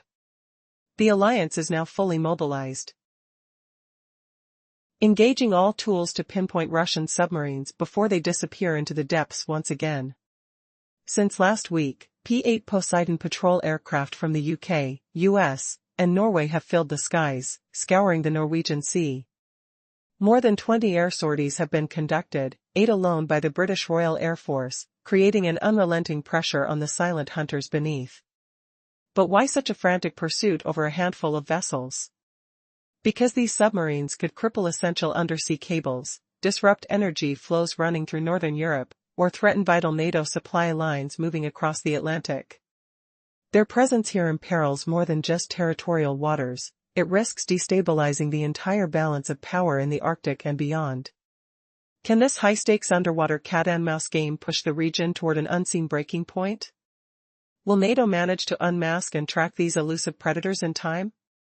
The hunt is underway, and every moment holds a pulse of danger beneath the ocean's dark surface. In the previous segment, we explored how sonar buoys, launched into the ocean, work together to create a vast underwater listening network. Each buoy either actively emits pulses at a set frequency or silently listens, sending data back to patrol aircraft. This creates a multi-point hearing system that dramatically improves detection capabilities across the waves. Imagine a submarine lurking quietly beneath the ocean surface, nestled at a specific depth between temperature layers called thermoclines. If it slows down enough and stays perfectly still, a single sonar buoy might miss it. But the real game-changer is when dozens of these buoys are deployed in formation. Each one listens at different depths, covering for others and sharing the load intelligently. This is the hidden strength of the powerful Poseidon system. These sonobuoys are simple tubes dropped into the water, packed with microphones tuned to different depths.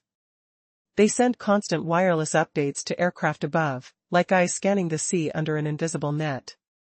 The aircraft's onboard light torpedoes and anti-ship missiles are secondary tools. Its primary mission is to gather and relay underwater contacts to a wider network of naval assets. When an aircraft carrier group is deployed, this sonic hunt becomes even more intense, forming an allied hunter network spanning multiple countries. The target, whether silent or moving, is encircled by an intricate web. Patrol planes lift off from bases in the UK's Lossiemouth, Norway's Evans, and Iceland's Keflavik, all feeding parts of the same underwater picture. Together, they overlay their sonar data to track threats moving beneath the waves. At sea, Norwegian frigates such as the KNM Thor deploy variable depth towed sonars, which hunt for the most productive listening depth. Helicopters, MH-60R Seahawks or Merlin class, lower their dipping sonars through open doors, performing targeted scans of critical zones. Meanwhile, lurking unseen, an Allied attack submarine creeps along likely approach routes, sharpening the trap. This fusion of multi-layered sonar and stealth strike craft turns the word hunt into something tangible rather than a mere metaphor. In submarine warfare, true victory doesn't come from torpedoes striking a target, it's when the enemy stops attempting to close in because they know the net is closing. Is all this just an exercise? Official responses remain sparse, but the patterns speak for themselves. The alliance is not simply training, it's weaving a sophisticated, multinational trap designed to dominate the depths, limit enemy options, and project power beneath the waves. The sonar net is cast, silent but deadly, transforming the maritime battlefield forever. What happens when the hardened silence beneath the waves meets relentless, layered detection? What secrets will surface as the hunt tightens? The story beneath the surface is far from over, far from what anyone expected. Earlier, we saw how in submarine warfare, victory doesn't come from torpedoes hitting their marks but from forcing the opponent to back off. Now, the big question arises, are these maneuvers just exercises, or something more? Official info is scarce, yet the emerging picture leaves little doubt. Right now, the Forward Task Group operates alongside allies west of Norway. But tracking data and open sources reveal something striking, a surge in patrol flights and sonar deployments far beyond the usual pace. British officials stress this isn't a drill. What unfolds is a carefully controlled operation under real threat conditions. Why does this tempo matter so much? The protective dome surrounding the forward carrier is more than a shield, it's a strategic barrier. It guards not only the carrier but the entire vital corridor it oversees, the high northern passage linking Asia, Europe, and America. This route, known as the Greenland-Iceland-UK corridor, is a critical choke point. Underneath flow cables, pipelines, convoys, and data streams essential to Europe's lifeblood. Any disturbance here would ripple through energy supplies and communication networks, throwing Europe's rhythm into chaos. The silent prowling of Russian submarines in these waters isn't just a military threat, it's a danger to the infrastructure itself. Imagine an accidental clash, a Yazan-class sub crosses paths with Allied vessels, or a helicopter barely misses a periscope surfacing. Such incidents don't stay quiet, they erupt into global headlines within hours. This is why NATO enforces strict engagement protocols, opens communication channels, and intensifies patrols. Their goal? To deter aggression by making any intrusion costly, not to pick a fight. The Russian approach is methodical, stealthy approach, constant listening, patient analysis, before finally launching long-range missiles from standoff distances. They play a measured game, probing defenses without exposing themselves. NATO's countermeasure? A layered defense system designed to dismantle each step. Forward screening lines are held by P-8 patrol planes and surface ships packed with towed sonar arrays. When an underwater contact is suspected, helicopters deploy dipping sonar for precise detection and tracking. Every layer tightens, transforming the vast northern expanse into a monitored, hostile environment for any intruding submarine. But here's the tension, how far will this underwater chess match push both sides?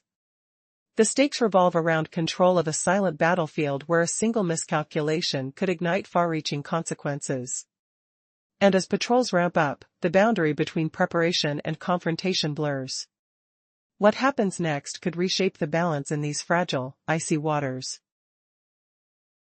In the heart of the ocean, a silent tension brews as a strategic dance unfolds beneath the waves. NATO's countermeasures have been put into motion, with a robust defense plan designed to intercept every threat. In this intricate ballet of military precision, P-8 Poseidon aircraft patrol the skies, while surface vessels equipped with towed sonar scour the waters. When a target is detected, the helicopter's window opens, and the sonar descends, seeking the vital clues hidden in the depths. Beneath the surface's calm lies a world filled with minute calculations and significant decisions, all aimed at making any hostile approach costly. The question arises, what will tomorrow reveal?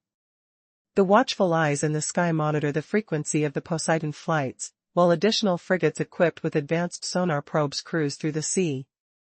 As we delve deeper, a shadowy submarine lurks beneath the suspected route of potential threats. The task force shifts position with calculated maneuvers, embodying the most challenging naval tactics. Every deployment in anti-submarine warfare demands exceptional training, steadfast discipline, and unwavering patience. This mission, often regarded as one of the most difficult, hinges on slight shifts detected on monitoring lines. An hour may pass, and that vital deviation may vanish, leaving commanders to rely solely on their trained instincts.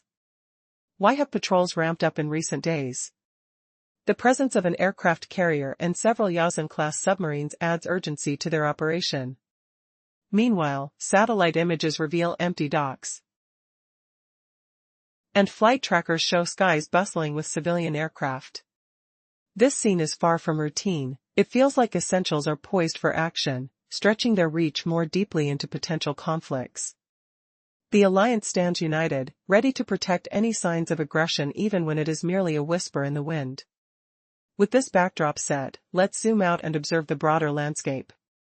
The alliance's commitment to securing the northern routes is made evident while complicating the silence from the other side. This vigilant effort is not marked by rapid responses but instead relies on the constancy of their watch. New sorties will be launched before the engines of the Poseidons cool, sonar cables will continue to sway rhythmically in the waves, helicopters will dip and rise in a seemingly endless cycle, and an attack submarine will glide stealthily, positioning itself for any future incursions. This dance of surveillance and coordination illustrates that today's security language is built on perseverance, gradual responses, and the quiet assurance gained through methodical, consistent actions. Instead of loud proclamations from political arenas, the true power lies in these small, steadfast efforts that build solid foundations for future peace. What developments lie ahead in this ongoing mission? The delicate balance of preparation and patience continues to shape the unfolding drama beneath the surface. In a seemingly calm expanse of the sea, beneath the surface, a relentless strategy unfolds. This strategy comprises countless tiny actions and decisions, all directed toward a singular purpose: to impose costs on any approaching threats. What should we keep an eye on in the coming days? Look for an increase in aerial activity from Poseidon patrols, the presence of frigates deploying advanced sonar, the rhythm of helicopters ascending, and the silent movements of submarines resting at their ports. Subtle but telling updates from Norway and the US hint at a growing concern. When certain signs align, a clearer picture emerges. The hunt in the Arctic is underway, but it's no drama, it's a meticulous game designed to create distance from potential threats. As the gap widens, warming waters begin to cool. This isn't just a tactical pursuit, it's a mission grounded in humanitarian security. By safeguarding underwater cables, energy pipelines along the Norwegian coast, and crucial sea routes for civilians and trade, the aim is not to provoke conflict but to prevent it. The encircling web of defense around an aircraft carrier isn't merely for protection, it secures the peace of the nearby cities, ensuring their normalcy. The juxtaposition of an aircraft carrier and a stealthy submarine symbolizes a profound irony. The carrier, a massive titan brimming with aircraft, represents sheer power. The Yasen submarine, one of the most silent machines on the planet, embodies covert strength. This duality defines NATO's approach, syncing the might of large forces with the stealth of silent ones, all driven by data. Today, the Norwegian Sea is the backdrop for this intricate dance. As the black swan of Europe, Kaliningrad, slowly comes into NATO's focus, the balance shifts. In this delicate game of cat and mouse, one wonders, how long before an unseen threat becomes visible? Or will it remain obscured until it's almost too late? The implications are serious, underscoring the importance of vigilance in securing the peace we often take for granted. In a world on the brink of chaos, a new level of fury unleashes as a swarm of missiles and drones cascades down upon cities, sending shockwaves across nations. A major airstrike targets a U.S. electronics factory nestled in remote western Ukraine, sparking international outrage. European capitals unite in their demand for action against this aggression, urging the U.S. to retaliate swiftly. As peace talks falter, the United States escalates its involvement, deploying cutting-edge F-35 fighter jets to safeguard the skies of Ukraine and Eastern Europe from relentless Russian attacks. Amid rising tensions, European leaders plead with President Trump to position these fighter jets in Romania, an ideal tactic aimed at enhancing security. Romania's strategic location along the Black Sea makes it a prime candidate for this operation. The plan focuses on achieving air superiority without relying on ground troop deployments, with airfields being fortified for immediate operations. This initiative also opens doors for enhanced satellite reconnaissance and air defense systems to hold back any looming threats. But wait, will this strategy prove effective? As the winds of war shift, questions arise about the dynamics of air power against ground forces. The political ramifications of deploying the F-35 in Romania are staggering. It could redefine the balance of power in the region. Russia's long-range capabilities could be countered effectively, transforming Romania into a fortress of sovereignty. The Mihail Kogalniceanu airbase undergoes a massive expansion, morphing into NATO's largest stronghold in Europe. Suddenly, a twist emerges. Just as US and European forces prepare, President Trump baits the Kremlin with a face-off in Alaska. 3 B-1B Lancer bombers touch down in Norway, an ominous prelude to his meeting with Vladimir Putin. Is this a mere coincidence or a bullish statement to the Kremlin? The military flex is unmistakable, with NATO forces tightening their grip on the northern front as Russia readies for its strategic Zapad 2025 exercise. Every detail counts. The mere presence of the B-1B bombers echoes through the northern skies, heightening anxiety and caution in Russian ranks. This move isn't just military strategy, it's psychological warfare. The bombers breeze over Arctic waters, guarded by Spanish F-18s, an orchestrated spectacle showing NATO's readiness to counter any threats from the east. The tactical prowess exhibited here sends a clear message: NATO operates as a cohesive unit, prepared to thwart any aggression with alarming efficiency. As the drip of information infiltrates Russian media, the tales of NATO's ambitions arrive loaded with implications. Kaliningrad, a seemingly innocuous patch of land cloaked in everyday life, re-emerges on NATO's radar. Known as the Black Swan, this small territory becomes the focus of strategic military considerations. Is it ordinary or a ticking time bomb, primed for an unexpected confrontation? A closer look reveals the true nature of its defenses. With approximately 20,000 military personnel stationed in Kaliningrad, the question intensifies: how long can Russia maintain this front in the face of NATO's strategizing? Is Moscow's grip weakening as the clock ticks toward confrontation, while NATO's calculated maneuvers approach? The real question remains: a confrontation is brewing. Can NATO endure the pressure while sowing the seeds of doubt within Russian strategy? What will happen when the smoke clears? As the tension mounts, a pivotal showdown seems inevitable, hinting at an era where the clash of titans could reshape the very fabric of Europe. How far will each side go to ensure their dominion? The stakes are high and the world is watching. In the heart of Europe, tensions escalate as nations teeter on the brink of conflict. An intricate web of military strategies and geopolitical maneuvering unfolds around Kaliningrad, a Russian exclave surrounded by NATO allies. With a force of approximately 20,000 personnel, the 18th Guards Mechanized Corps stands ready, but the stakes have never been higher. A formidable defense lies in wait, bolstered by the 152nd Artillery Brigade, the 336th Marine Infantry Brigade, and the 79th Multiple Rocket Launcher Regiment.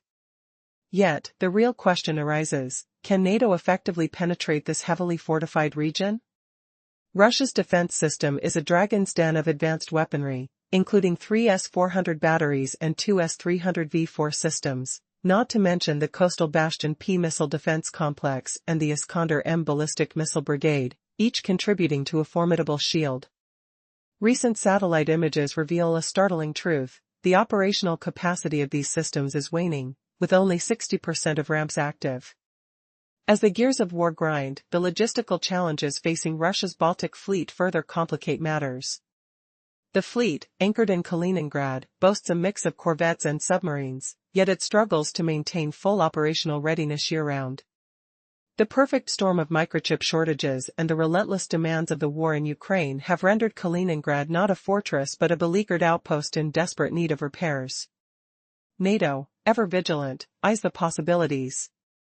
The path to seizing Kaliningrad appears clear, with the Lithuania-Poland land corridor emerging as a prime target. Here, NATO simulations suggest a defensive strategy that hinges on the Lithuanian 2nd Iron Wolf Brigade and the Polish 16th Armored Division executing a classic scissors maneuver. Imagine the roar of artillery as Swedish HIMARS batteries stationed on Gotland unleash firepower from 300 kilometers away while Norwegian and Canadian P-8 maritime patrol aircraft keep a watchful eye over the Baltic Sea. As the military chess game intensifies, the question lingers: can NATO outmaneuver the dragon guarding Kaliningrad? The answer may lie in the shadows of strategy and the echoes of history. What unspoken secrets guide the decisions of those at the helm? The world holds its breath, waiting for the next move in this high-stakes game of cat and mouse. In a dramatic escalation of tensions, a massive air assault unfolds, unleashing a relentless barrage of missiles and drones across cities in Ukraine. This assault, spearheaded by Russia, targets a U.S. electronics factory nestled in the tranquil west of Ukraine, igniting global outrage. European capitals unite, demanding that Washington take decisive action to halt this aggression. As peace talks falter, the United States steps up its game, deploying cutting-edge F-35 fighter jets to safeguard the airspace, not just for Ukraine but for all of Eastern Europe. This strategic move creates ripples of anticipation and urgency, with European nations urging President Donald Trump to position these advanced aircraft in Romania. The rationale behind this decision is clear: Romania's critical location on the Black Sea, its closeness to the Ukrainian border, and the swift expansion of NATO infrastructure make it a strategic anchor in the region. As preparations unfold, Romanian airfields are readied for immediate operations. This plan doesn't establish a no-fly zone but aims to maintain pressure on Russian long-range attacks. The political landscape is fraught. Russia vehemently opposes this deployment, yet regional countries perceive the situation differently. The expansion of the Mihail Kogalniceanu Air Base is underway, turning it into NATO's largest hub in Europe, enhancing Romania's defensive posture while fortifying the airspace over the Black Sea. With the F-35s integrated into this framework, the strategic advantages multiply. These jets, equipped with state-of-the-art radar and electronic warfare capabilities, become pivotal in detecting threats early. Their deployment not only boosts air superiority but tightens the network of reconnaissance and missile defense, creating a formidable deterrent against Russian aggression. But the stakes rise even higher as 3 US B-1B Lancer bombers land in Norway, just days before a crucial summit between President Trump and Russian leader Vladimir Putin. Is this mere coincidence, or a calculated warning? This deployment marks the first presence of B-1B aircraft in Norway since 2021, signaling a shift in strategic dynamics. The message is clear: the U.S. is ramping up integrated deterrence, making it evident to the Kremlin that the situation on the ground is evolving. The timing of these military maneuvers coincides ominously with Russia's Zapad 2025 strategic exercise, intensifying the atmosphere of tension. The B-1B bombers fly over the Arctic, escorted by Spanish fighters, showcasing NATO's operational prowess and unity. This display of strength aims to disrupt Russian command calculations and highlight the risks of tactical surprises in the face of ongoing military exercises. As the countdown to Zapad 2025 begins, the deployment of these bombers becomes a pivotal element in the complex chess game of international relations. The operational range and capabilities of the B-1B Lancer make it a formidable tool in the U.S. arsenal, shifting the balance of power and sending a stark warning to Russia. In this high-stakes scenario, the interplay of numbers and network capabilities defines the future of military strategy in Europe. In this intricate web of alliances, the potential for conflict looms large. Will NATO's strategic positioning be enough to deter further aggression? Or are we on the brink of a major confrontation that could reshape the geopolitical landscape? The answer lies in the unfolding drama, where every move counts, and the stakes couldn't be higher. In a rapid intense military maneuver, forces from the Lithuanian Iron Wolf units are advancing southward from the Kalvaria sector. Meanwhile, tactical teams of Estonian drones are on high alert, expertly monitoring Russian supply columns in real time. The alliance aims to solidify its control over the airspace, imposing a 96-hour no-fly zone that halts all civilian flights. This bold strategy is designed to disrupt Russian operations and limit their reinforcements. According to Pentagon simulations, a coordinated Polish-Lithuanian operation could deplete the Russian exclave's garrison of ammunition and fuel within just 7 to 10 days. This countdown raises a chilling question: what would happen if the exclave were to fall? The implications are staggering.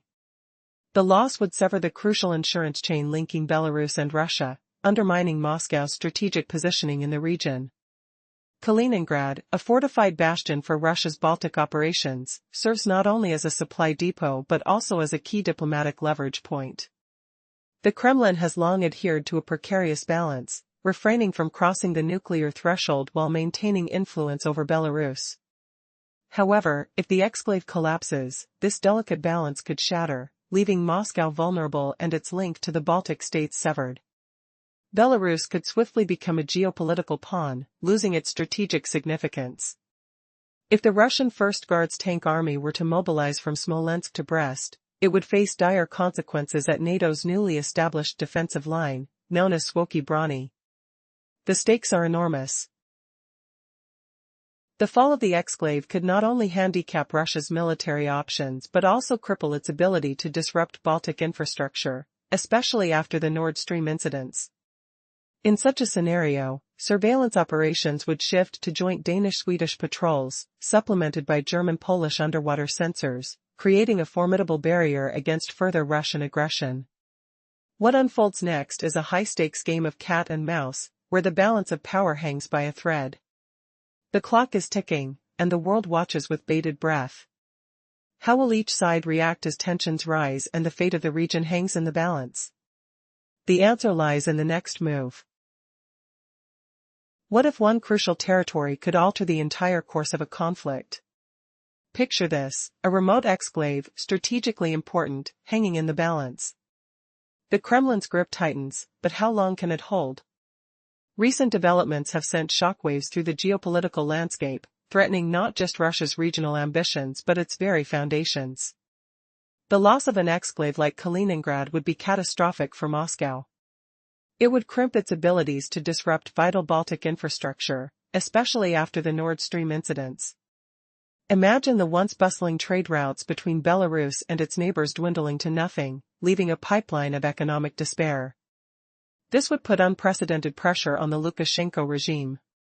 As energy resources dry up, Lithuania and Poland prepare to stand taller with their own LNG terminals, effectively cutting off Russian gas supplies.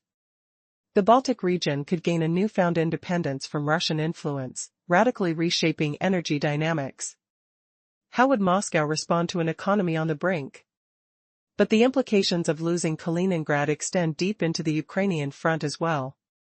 Think of three critical areas: ammunition support, military morale, and the geostrategic landscape. While it may seem distant from the treacherous battles of Ukraine, the exclusion of Kaliningrad from Russia's naval operations could deal a severe blow to its offensive capabilities. Without access to the exclave, the Russian Baltic Fleet's ability to extend its reach through cruise missile strikes on key Ukrainian cities would diminish.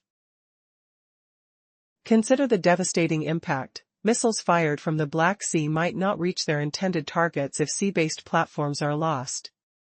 Reinforcements, tanks and artillery, would struggle to navigate the disrupted logistics, further stunting Russian operations in eastern Ukraine. But then there's the psychological toll.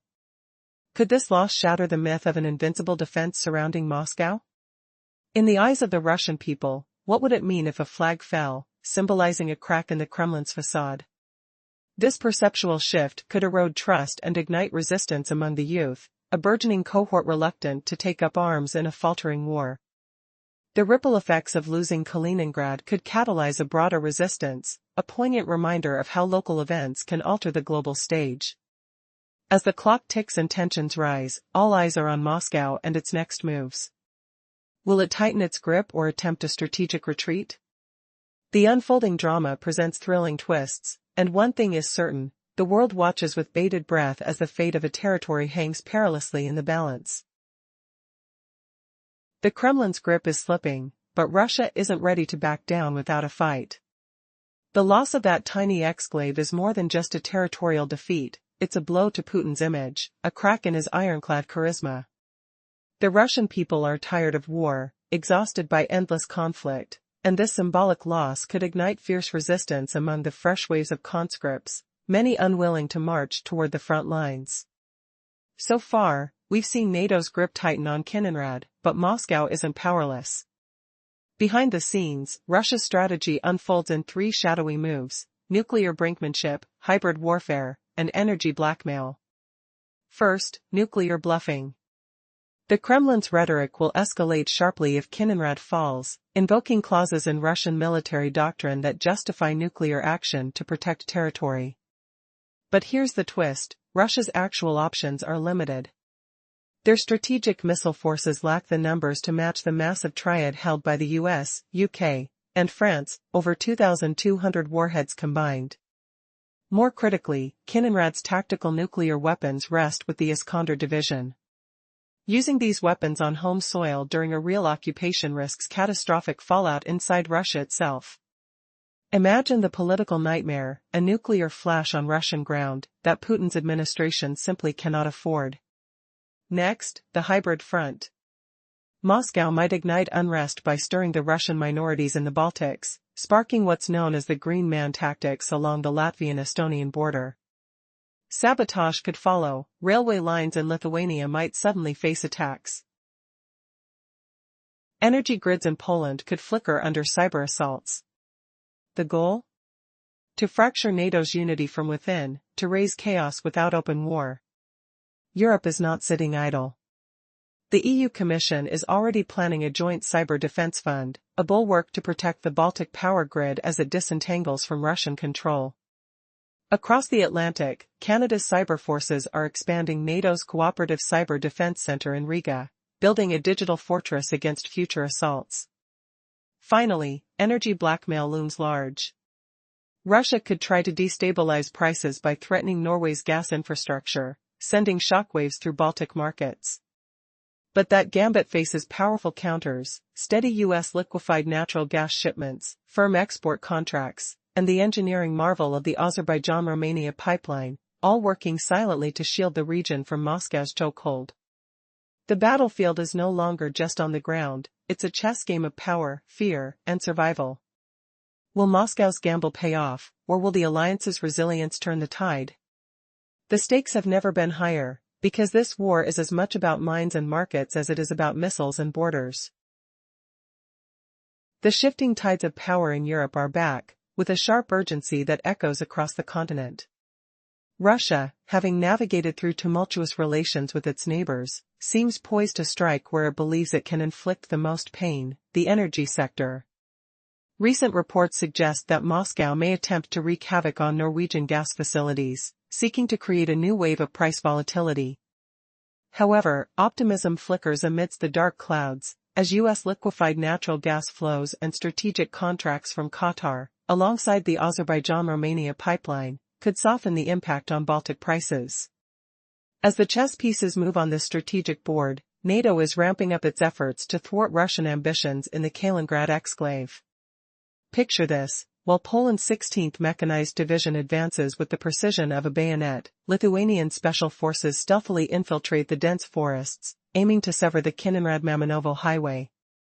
This clever maneuver could divide Russian forces into two opposing factions, creating chaos within. But it doesn't stop there. Warmate loitering drones, armed with jamming capabilities, could disrupt enemy radar systems, specifically targeting the formidable S-400. Meanwhile, an alliance of TB2 Bayraktar drones and MQ-9 Reapers could rain down artillery coordinates, illuminating targets for the airborne frontline. Envision Swedish Gripen E fighters swooping in to provide crucial support for the F-35s, with data shared seamlessly through advanced communication links, bolstering the effectiveness of missions across borders. At sea, the Danish destroyer, equipped with Aegis systems, can form a protective barrier alongside Germany's F-124 Sachsen-class vessel. Russian naval forces are now at a crossroads, remaining covertly in port or braving the perilous waters where they risk being caught in a devastating barrage from Allied air and sea artillery. Yet there lies a logistical hurdle that could prove to be an Achilles heel. While Poland boasts railways that meet NATO standards, Lithuania is left grappling with the remnants of Soviet infrastructure. The EU's ambitious Rail Baltica project aims to bridge this gap by 2027, yet interim solutions, like adaptable rail modules, are already in place, ensuring that the flow of heavy armored shipments remains unbroken, no matter the obstacles. But with the stakes this high, who will hold the real advantage as tensions rise? This multifaceted strategy presents a new challenge that could shift the balance of power, echoing in every military maneuver and economic decision. The question remains, will the calculated moves of NATO be enough, or are we on the brink of igniting a conflict that could spiral out of control? In the shadowy chess game of geopolitics, a new strategy unfolds as Canada steps onto the stage. Here's the tale. Kaliningrad, a dagger poised dangerously within the heart of Europe, becomes the fulcrum of a bold plan to challenge Russia's grip. Canadian defense specialist Sergei Sukenkin's findings detail how the strategic enclave can be blunted, its edge dulled through clever logistics and technology. Imagine this, a sophisticated web of operational swap stations, designed to handle tracks up to 1 kilometer long without unloading tank wagons, is already in place. An innovative rail-changing module swiftly adapts a convoy of 26 wagons to new gauges in just 45 minutes. This capability ensures that heavy armored shipments flow uninterrupted, ready to support the alliance's defense measures. Now, picture a joint Canadian-Latvian electronic warfare cell, launching an audacious strike against the very foundations of Russian communication in Kaliningrad. By infiltrating and disrupting the Orca-Kaliningrad fiber optic line, they could render the Baltic Fleet impotent, causing substantial delays in its command and control operations. The idea is ingenious. With minimal investment, they aim to paralyze the Russian defense network by effectively targeting its nervous system. But the story doesn't end there. As the dust settles from future moves, a new Baltic security architecture could emerge, reshaping the region forever. A fortified line of Polish-Lithuanian border guards could extend to coastal defenses, complemented by the deployment of EU police forces and U.S. engineer battalions overseeing successful evacuations of any remnants of the Russian fleet. At the same time, the territory could exist as a temporary administration zone, carefully managed under international law. The final status of this region, freed from Russia's claim, could set a precedent for future negotiations, unhinging Russia's power in the area. Furthermore, from an energy perspective, an ambitious plan sits on the table, utilizing the Kaliningrad grid as a pilot node for the Baltic Nord Pole network, alongside the establishment of large-scale battery storage projects. This initiative could showcase the European Union's green energy ambitions, making Kaliningrad a symbol of hope rather than a site of conflict.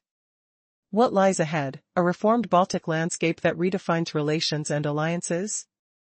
Will the regions once under duress now illuminate a path toward resilience, sustainability, and cooperation? Only time will tell as the strategic narrative continues to unfold. In a dramatic twist of fate, the Baltic Sea is set to become the theater of a significant military shift. Picture this, a new NATO rapid reaction port emerges in Baltisk, designed for both military and civilian operations. This critical change could redirect a portion of Poland's container traffic away from Gdansk, enhancing transport capacity across the Baltic Sea by an impressive 18%. As ships sail smoothly through these waters, the risk of congestion in the Danish Straits fades away. But hold on. What if this plan unfolds successfully? The implications could be staggering. The Kremlin's grip on its exclave, Kaliningrad, could falter, potentially inflicting Russia's first territorial loss since World War II. The psychological impact of such a defeat would be monumental, reminiscent of the traumatic loss of Port Arthur during the Russo-Japanese War. Back then, a similar loss sent shockwaves through Tsarist Russia, triggering a rebellion. Fast forward to today, a similar fate could unravel for Russia, leading to potential chaos on the ground. Experts predict that destabilizing consequences could include a catastrophic devaluation of the ruble by 40%, massive capital flight, and alarming declarations from regional governors unwilling to send troops to Moscow. This internal pressure points towards a bleak reality for the Kremlin. Within 6 to 9 months, they might be cornered into negotiating peace in Ukraine or, at the very least, halting hostilities. Yet, there's a catch. A loss of this magnitude is a severe blow to national pride. To save face, the Kremlin could spin this narrative as a strategic retreat, a necessary move to stabilize domestic politics. However, if NATO and Ukraine take bold steps in negotiations, particularly regarding borders, the Kremlin's options could dwindle even further. As tension rises, one must ponder, could Kaliningrad become a dagger at Russia's throat or a boomerang that strikes back? What are the true stakes in this high-stakes game of geopolitics? The winds of change are blowing fiercely. Current events in Europe are redrawing the boundaries of conflict and diplomacy in alarming ways. As the geopolitical landscape shifts, tensions are escalating, revealing a fragile balance that could tip at any moment. The once thought secure exclave of Kaliningrad, a territory nestled dangerously close to NATO forces, now hangs like a dagger over the heart of Europe. But what happens when that dagger turns into a boomerang? Could this situation lead to unforeseen consequences for Russia? In the swirling narrative of European conflict, Kaliningrad represents both strength and vulnerability for Russia. Once seen as a fortress, it now risks becoming a symbol of weakness in the face of NATO's strategic maneuvers. General Donohue's powerful statements highlight NATO's readiness and Russia's precarious position, underscoring operational vulnerabilities that could reshape the future. The proposed land corridor through Poland and Lithuania aims to effectively transform the Baltic Sea into a chain of NATO power, leaving Russia isolated. As HIMARS launchers become operational along the Baltic coast, the implications are immense. These missiles, with over 300 miles of range, suddenly place Russian bases at risk for direct engagement.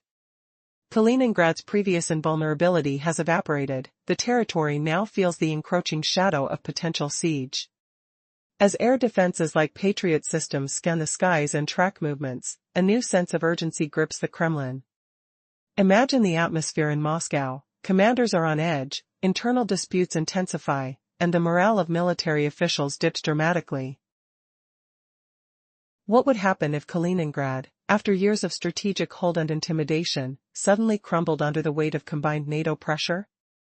NATO's territorial gains may appear distant, but if the exodus from Kaliningrad begins, it could mark a psychological breakthrough for the alliance. The narrative of invincibility that Russia has built around its military might will shatter, making way for possibilities that challenge the Soviet-era legacy. What if this pivotal shift transforms the exclave into a fragile sandcastle, eroded by rising tides of diplomacy and warfare? The blend of strategic calculations and military readiness in this crucial standoff can lead to sudden changes. Putin's dreams of resurrecting a Soviet presence in Europe may swiftly unravel, leaving only questions of next moves and potential retaliations. As the specter of conflict looms ever larger, one gauntlet remains: will the West's assertive posture cause Putin to strike back in desperation or lead him to rethink his global ambitions? The clock is ticking, and the world holds its breath. Will Kaliningrad's fall signal a turning point in European security, or is it merely a prelude to even greater chaos? As tensions escalate across Eastern Europe, a new era of resistance emerges. A single morning transformed into a catalyst for change, as American missiles launched near the Russian border sent shockwaves through Moscow. This was not a routine drill. The firepower now within reach painted a dire picture for the Kremlin. The once dominant military posturing of Russia faced a formidable new front. Estonia, Latvia, and Lithuania were no longer merely passive observers; their steel shields were rising, fortified by American technology. For the first time since the Cold War's shadow loomed over Europe, the U.S.-made HIMARS rocket artillery was woven into a defense network that sidestepped conventional NATO channels. The message was unmistakable: every assault on Ukraine would reverberate through Riga, Tallinn, and Vilnius. The Northern Front, once dormant, had awakened. These powerful, long-range systems signaled not only a defensive posture but a declaration: Russia could no longer operate unchecked. The Estonian Minister of Defense articulated a somber truth: the nature of warfare had evolved. Tactics must now blend with strategy, a nuanced response tailored to address Russia's aggressive ambitions. It was a warning shot wrapped in a conviction: the Baltics were gearing up for more than mere defense. They were preparing to counterattack if provoked, marking a significant shift in power dynamics. These actions symbolize a collective determination among NATO members, forging a defense pact that resonated beyond traditional structures. The Baltic states emerged not just as allies, but as leaders in reshaping the narrative of deterrence against a backdrop of Russian threats looming ever closer. Their enhanced military capabilities represent a united front, ready to challenge the Kremlin's Soviet-era dreams. As the momentum builds, with every strategic development, could this be the turning point? Will this new alliance dissuade further aggression? The ground is shifting. The stakes are high, and the future of Eastern Europe hangs in the balance. In this charged atmosphere, where the specter of conflict looms, how effectively can this new unity stave off the storm? The eyes of the world are watching closely as the unfolding drama reveals the lengths nations will go to secure their sovereignty. Can the Baltic Shield withstand the onslaught? The answers are uncertain, but the resolve is crystal clear: freedom will not be easily won or surrendered. In a landscape marked by rising tensions, the Baltic nations, Latvia, Estonia, and Lithuania, have united to form the Patriot Baltic Shield, signaling a shift in defense strategy. This initiative is not merely a function of air defense, it's a strong reaction to the indecisiveness emanating from Brussels. While nations like Germany, France, and Spain remain engulfed in risk calculations, the Baltics recognize that inaction is not an option when facing potential threats. At the core of this transformational strategy lies the Advanced High Mobility Artillery Rocket System, or HIMARS, one of the most effective artillery systems created by the United States in the last 2 decades. Deployed not only on the front lines in Ukraine, these powerful systems have begun to edge closer to NATO's eastern borders. The significance of HIMARS extends beyond its impressive range. With superior mobility, precise firepower, and seamless data integration, it can undertake offensive strikes while swiftly incapacitating enemy artillery. Estonia recently declared its incorporation of HIMARS into its defense arsenal, a move that Latvia and Lithuania are not far behind in executing. Intriguingly, these systems operate outside the traditional NATO command structure. Instead, decisions for their deployment are made collaboratively among the 3 nations. This development is perceived as a stride towards strategic autonomy for the Baltic states, reshaping the dynamics of military engagements. For the Kremlin, this newfound autonomy brings forth uncertainty. The capability to launch HIMARS strikes under a unified Baltic command complicates Moscow's ability to discern whether such actions are directed by Washington or originate within Tallinn.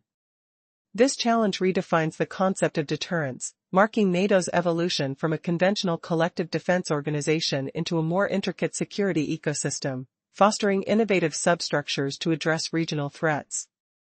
As the Baltics bolster their defenses, one must ponder, could this initiative ignite a broader military response from Russia?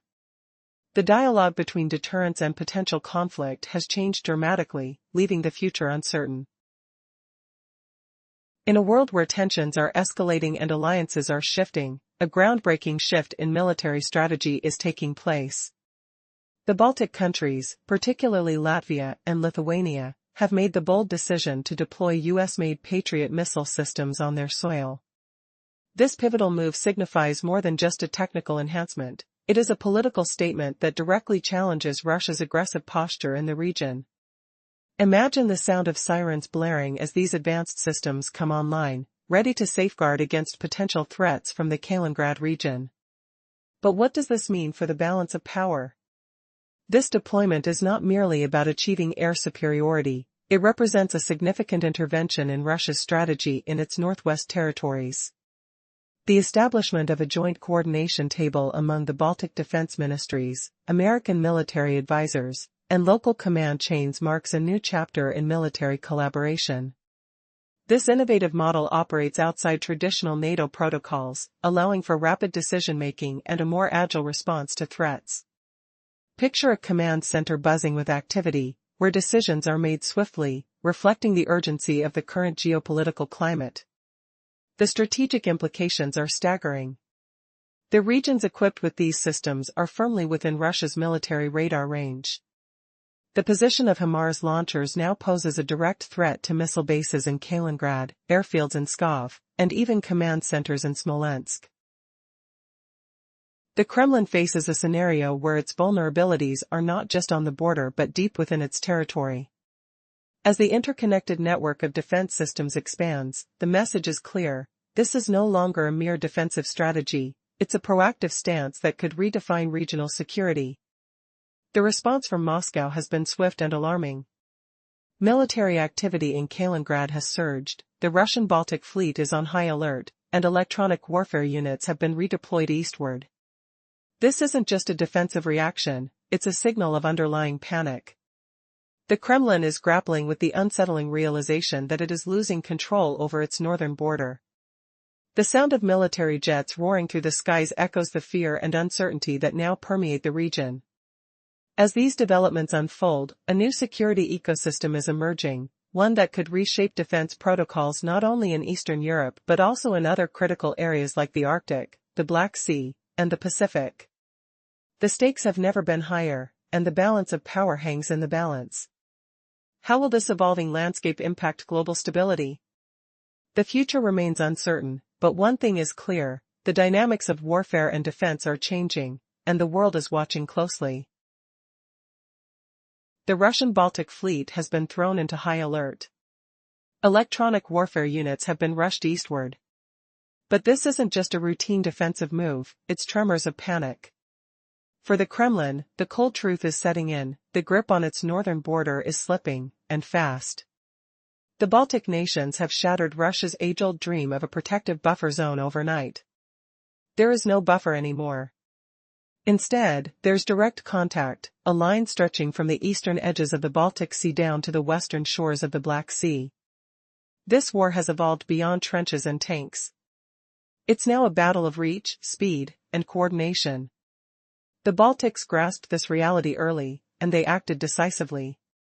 They didn't stop at stockpiling ammunition. They built hardened infrastructure, special concrete platforms for high-altitude air defense systems. Radar-backed command centers coordinate Patriot missile batteries. Emergency airspace controls stand ready.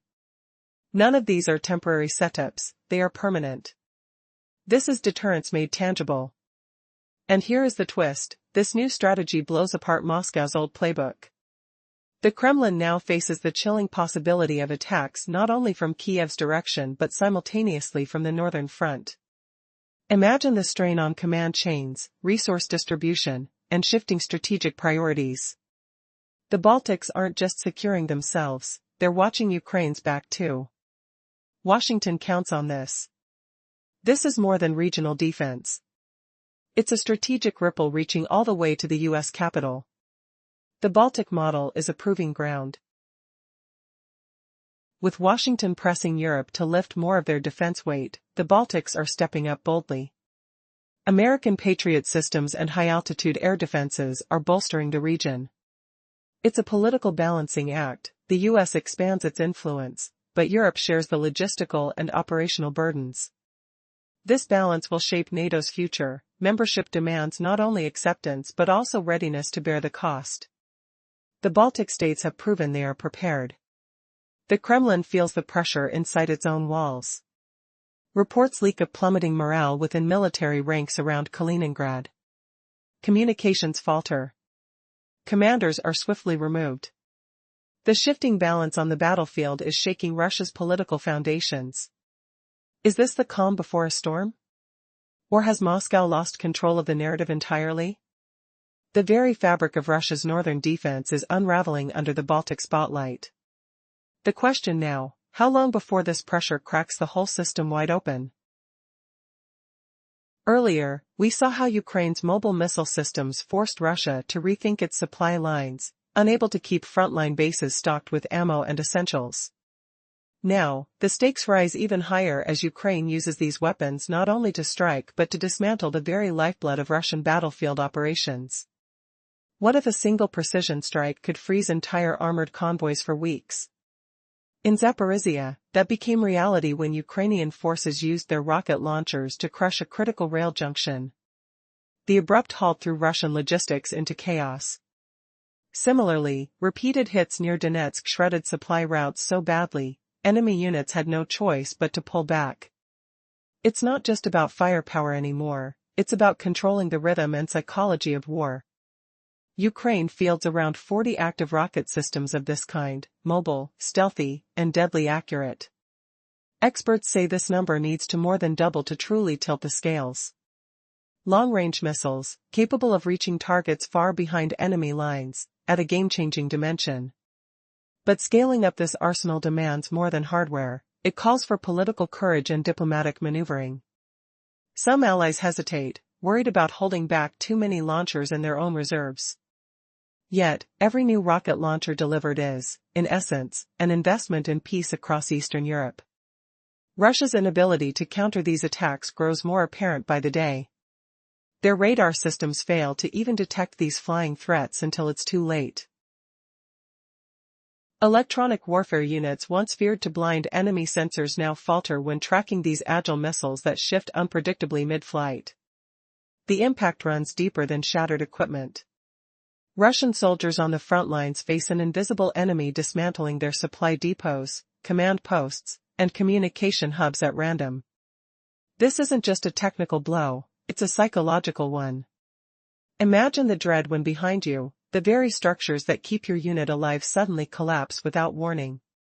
Panic spreads like wildfire, turning fighting men into frightened ghosts. So what comes next? Will Ukraine's missile forces surge past that crucial threshold, rewriting the rules of this brutal conflict? Or will political caution slow the tide, allowing Russia to regroup? The answer lies in the next wave of battles yet to come. But one thing is certain, these rocket systems aren't just weapons. They are the architects of a new strategic reality, where control over the invisible lines behind the battlefield may decide the fate of nations. In the chaos of a relentless conflict, fear and uncertainty loomed over the battlefield. The devastating impact of HIMARS strikes has severely shattered the resolve of Russian forces. For the troops stationed on the front lines, witnessing the explosive obliteration of critical supply depots and command posts is far more than a technical catastrophe, it's a crushing blow to their morale. It breeds a chilling wave of desertions, insubordination, and rising discontent among support units stationed behind enemy lines. But the consequences extend beyond immediate battlefield chaos. Ukraine's desperate need for strategic strike capabilities is not just for current defense. It seeks to reshape its security framework long after the conflict ceases. HIMARS is more than a mere weapon, it's a revolutionary tool that has altered Ukraine's approach to warfare. It has forced Russia to adapt its strategies and has fundamentally shifted NATO's security posture along its eastern front. The Baltic nations are acutely aware of this transformation, understanding that each HIMARS launcher deployed in Ukraine sends shockwaves through their defenses, echoing warnings in Riga, Vilnius, and Tallinn. As the dynamics of warfare have evolved, so too has the understanding that combat is no longer defined solely by armored vehicles and static positions, it hinges on precise coordinates. HIMARS is adeptly mapping this new battlefield reality, allowing Ukraine to engage with far-reaching precision. Meanwhile, Russia finds itself grappling with formidable challenges in its air defense operations. The Kremlin's once unshakable confidence in the reliability of its S-300 and S-400 systems is now exposed as a heavy burden, undercutting their strategic advantage. The airspace has become an arena of vulnerability as HIMARS systems, Storm Shadow missiles, and advanced drones relentlessly penetrate Russian defenses. This reality has laid bare the limitations of Russia's aerial capabilities. For too long, Moscow firmly believed that its modernized air defense could dominate any confrontation with Western powers. However, the threats emerging from the Ukraine conflict are far from what the Kremlin anticipated. The emergence of low-observable drones and cruise missiles exhibiting high maneuverability and stealthy attack profiles signals a stark change. Analysts emphasize the stark truth: these systems have not only underperformed but have drastically altered the balance of power in the skies. With every strike forged by HIMARS, the fragile structure of Russia's confidence unravels, setting the stage for a conflict that is far from over. What will the next chapter hold in this high-stakes game? Will Russia find a way to adapt, or will it crumble under the relentless pressure of innovation and strategy? As this saga unfolds, the pressure cooker of war continues to heat up, and the world watches intently, wondering who will prevail. Previously, we saw how the Kremlin's expectations in the Ukraine conflict were shattered by a new kind of threat. Instead of facing traditional aviation, Russian forces grappled with swarms of drones and stealthy cruise missiles that slipped beneath radar screens. Experts agree, the supposed invincibility of these systems crumbled under real combat pressure. Now, imagine a fortress with blind spots so vulnerable that tiny drones slip through unnoticed. An expert named Konstantin Kryalap sheds light on this nightmare. Despite heavy radars and sophisticated guidance, Russia's famed S-300 and S-400 missile systems are painfully exposed. Small FPV drones, fast, agile, and virtually invisible on radar, zoom in to strike the system's very heart, crucial antennas and command centers. Once these eyes are shattered, the powerful launchers become sitting ducks. You might wonder, why can't these systems just move? Mobility is the Achilles heel here.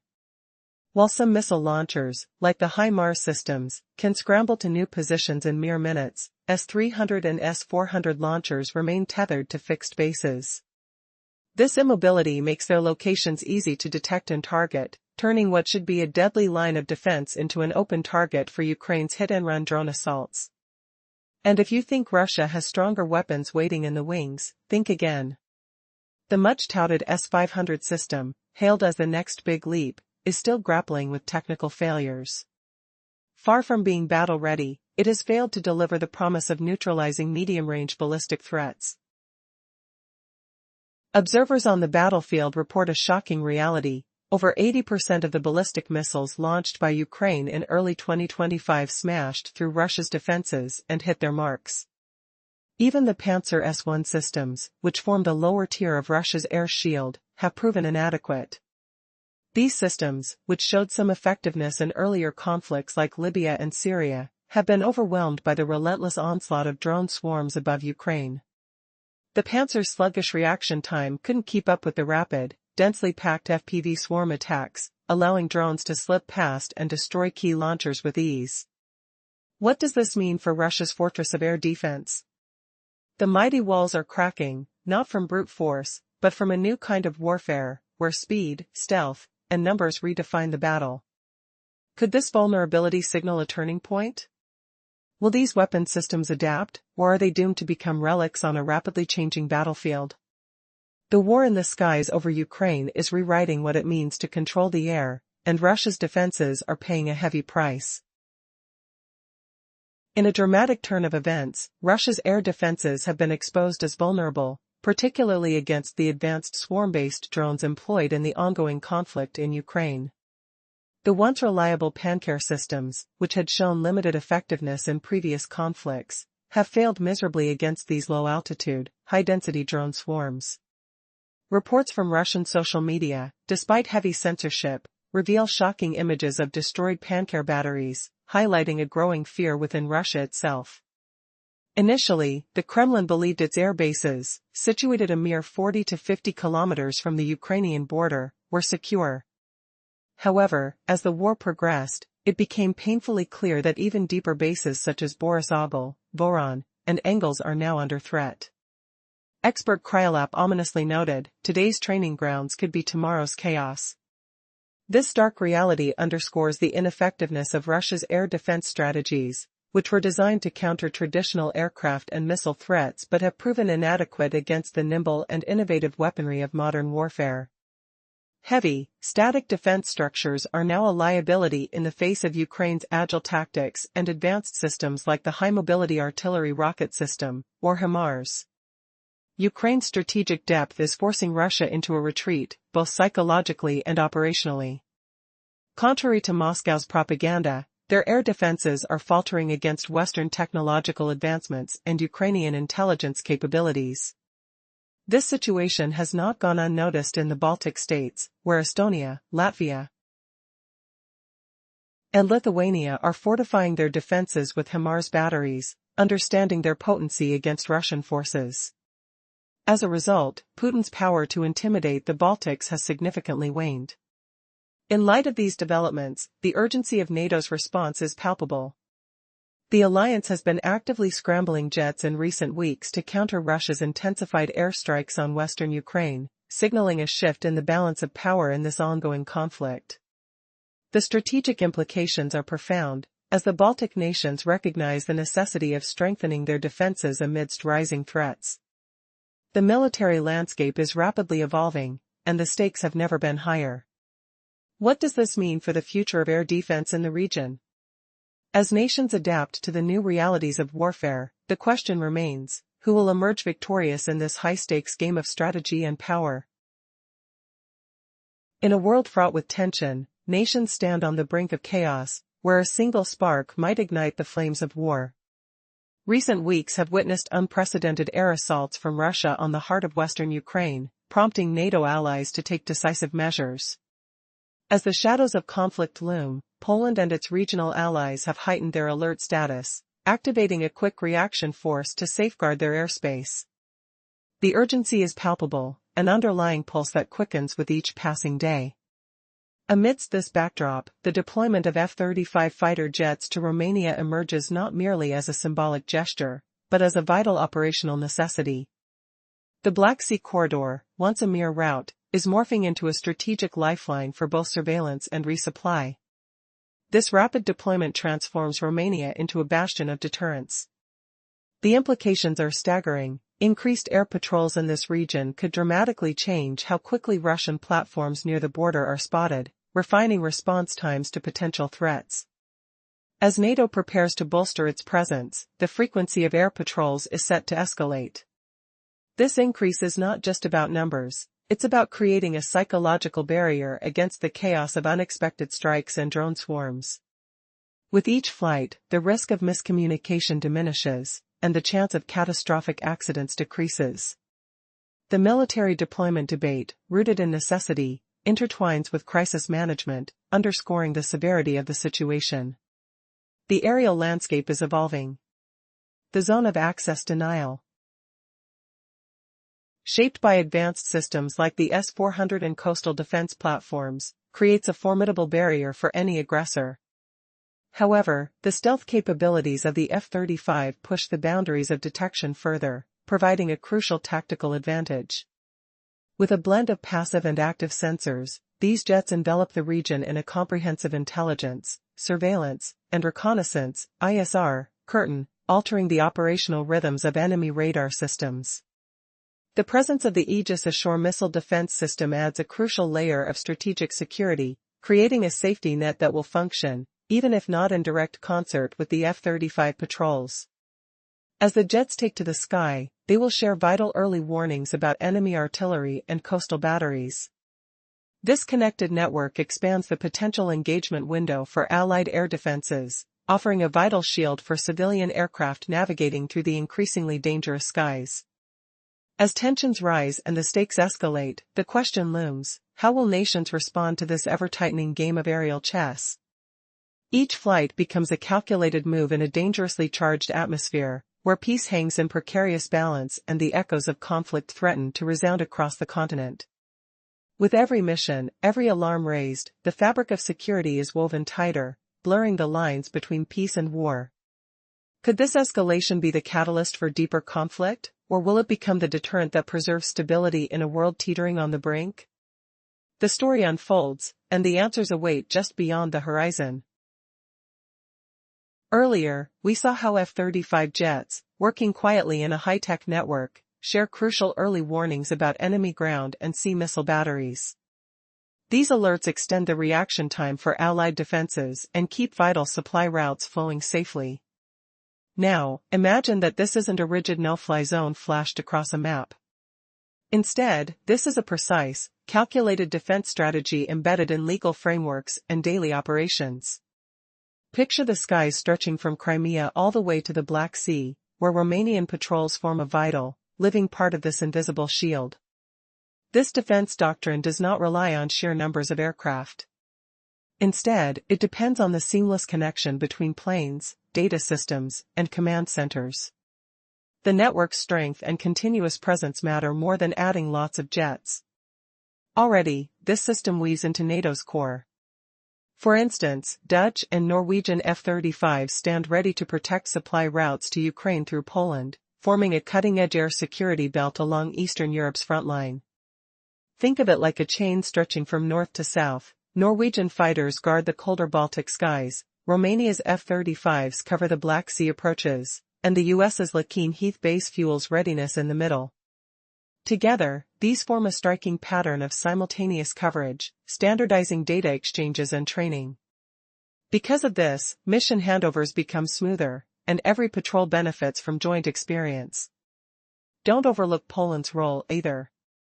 Their modernized F-16 Vipers, more agile and connected than ever, act as guardians within this network. The blend of sophisticated F-35 hubs and upgraded F-16 corridors creates a flexible and responsive air shield stretching between the Black Sea and the Baltic.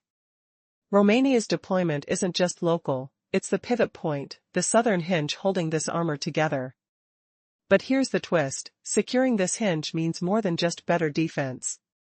It bolsters Northern Europe's confidence, promising a coordinated response all along the front line.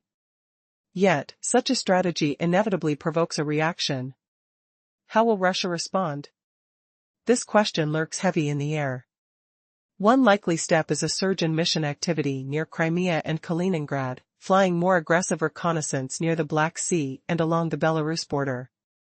Imagine the tension as Russian aircraft increasingly push the limits, sparking more frequent alert flights by NATO patrols. But higher tension doesn't automatically mean catastrophe.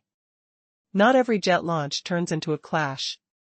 NATO's command insists on calm, measured responses, focused on preventing accidents or misunderstandings in rapid-fire encounters. Even so, the ever-present risk of miscalculation adds a sharp edge to every patrol. In this high-stakes game, every quiet radar ping, every data burst shared across the network, tips the scales. The invisible dance between deterrence and provocation unfolds not through grand gestures, but through disciplined vigilance and razor-sharp coordination. As the world watches, the skies above Eastern Europe are no longer silent.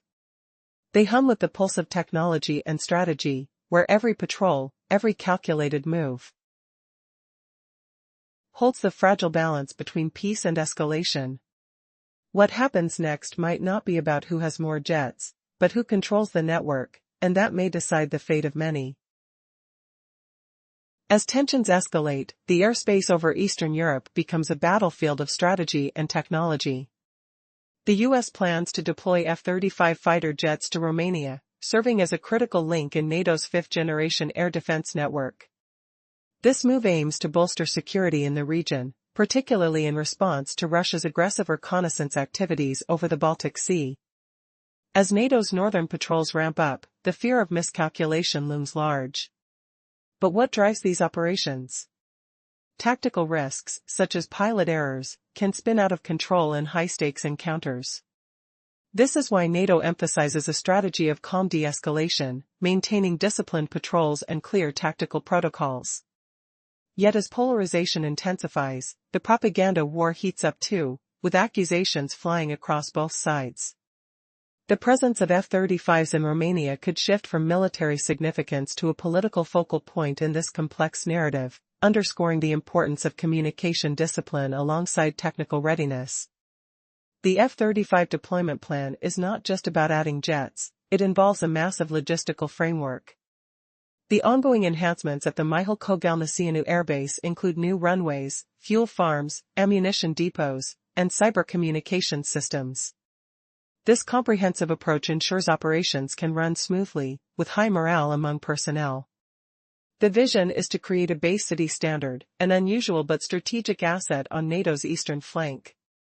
This facility will provide a balance between flexible missions and permanent deterrence. What happens when the need for emergency reinforcements is reduced? The supply chain becomes crucial. Black Sea ports and rail connections will support the consistent flow of fuel and spare parts, enhancing operational tempo. The integration of ammunition depots and data infrastructure with NATO standards solidifies the technical foundation of this deployment. Yet, how will the Baltic and Scandinavian theaters respond to the F-35 presence in Romania? Will this shift in aerial dynamics lead to a new wave of strategic maneuvers from Russia? As we peel back the layers of this intricate web of military strategy, one question hangs in the air: how will the arrival of these advanced jets alter the balance of power in the region? As the countdown to their deployment begins, the world watches, holding its breath. In a shocking escalation of military might, a relentless barrage of missiles and drones is unleashed, illuminating cities across the nation. This unprecedented air assault begins with a bold strike on a U.S. electronics factory nestled in a remote area of western Ukraine, drawing fierce international condemnation. European capitals urgently call upon Washington, united in their demand to stop Russia's aggression. Amid the failure of peace talks, the U.S. deploys advanced F-35 fighter jets to shield Ukraine and Eastern Europe from the onslaught of Russian weaponry. With European nations urging President Donald Trump to station these jets in Romania, the strategic aim becomes clear. Romania's crucial position along the Black Sea and its close proximity to Ukraine make it essential for this defense initiative. Notably, this plan emphasizes air security rather than ground troop deployment, preparing Romanian airfields for immediate operations. A network of satellite reconnaissance and air defense systems is set to bolster this security framework, allowing for continuous monitoring of Russian advancements while maintaining a delicate balance in the region.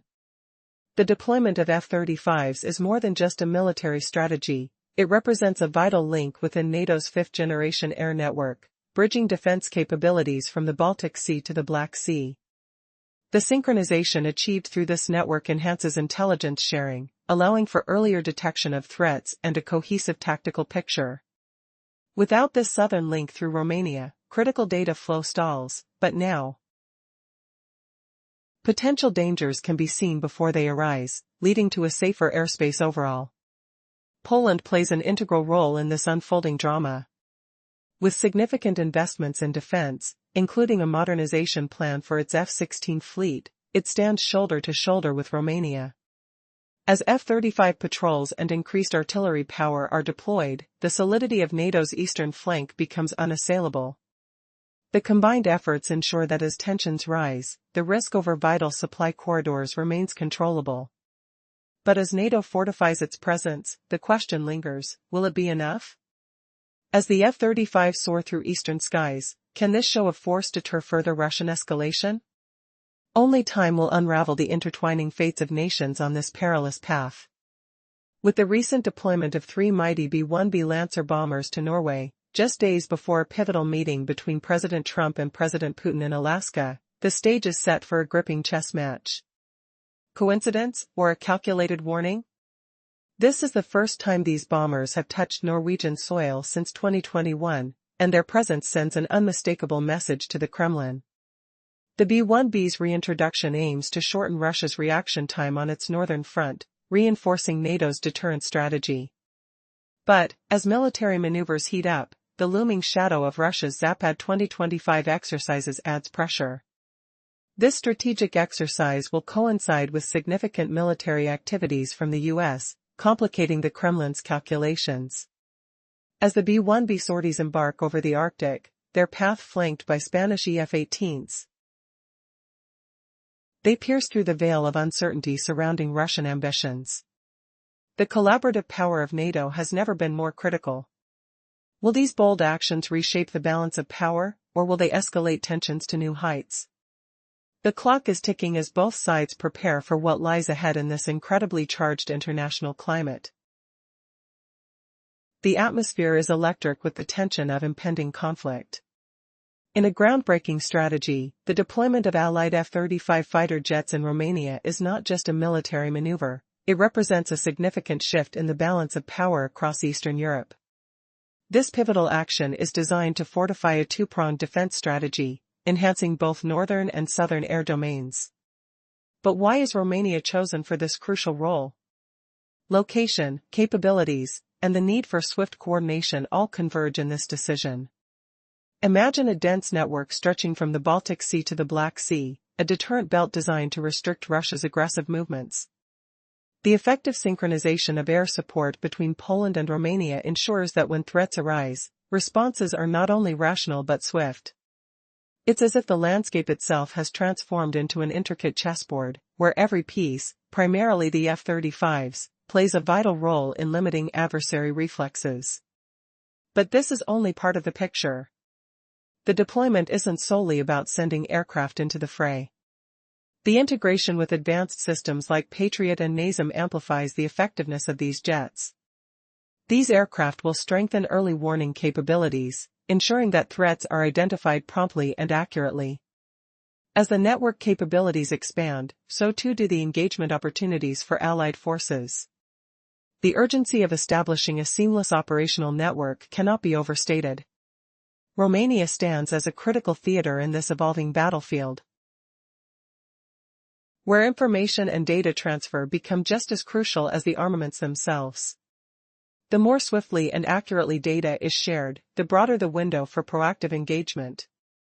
Each F-35 patrol contributes to this expansion, substantially increasing the security fabric woven around Ukraine and beyond. However, with this increased readiness comes a heightened risk of tensions, as NATO and Russian interests collide in the skies. The recent scramble of NATO member jets during Russian missile strike windows serves as a reminder of how delicate the balance is.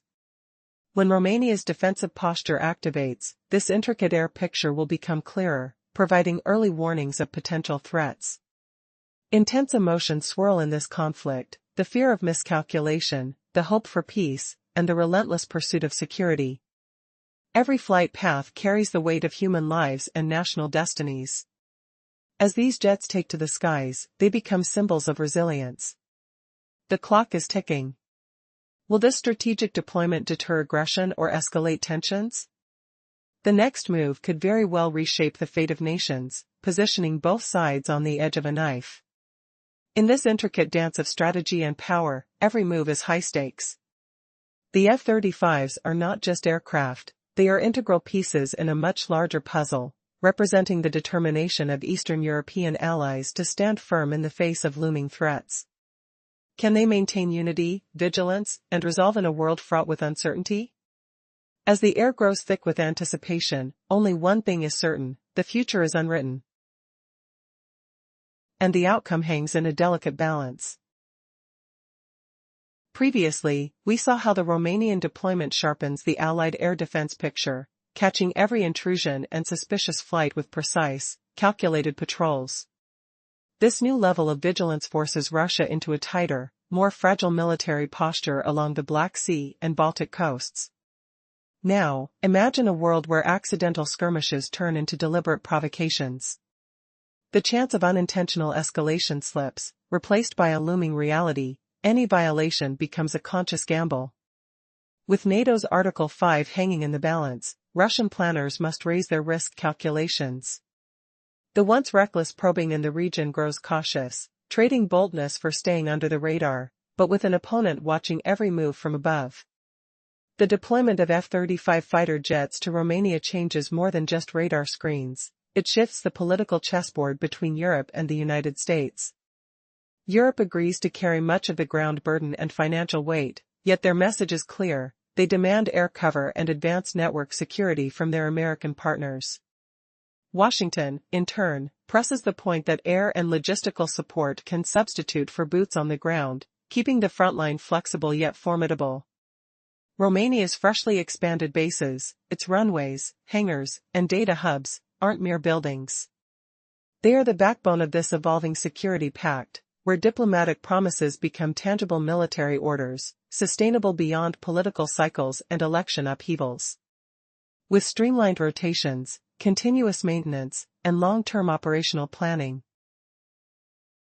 the alliance forges forward with hardened resolve.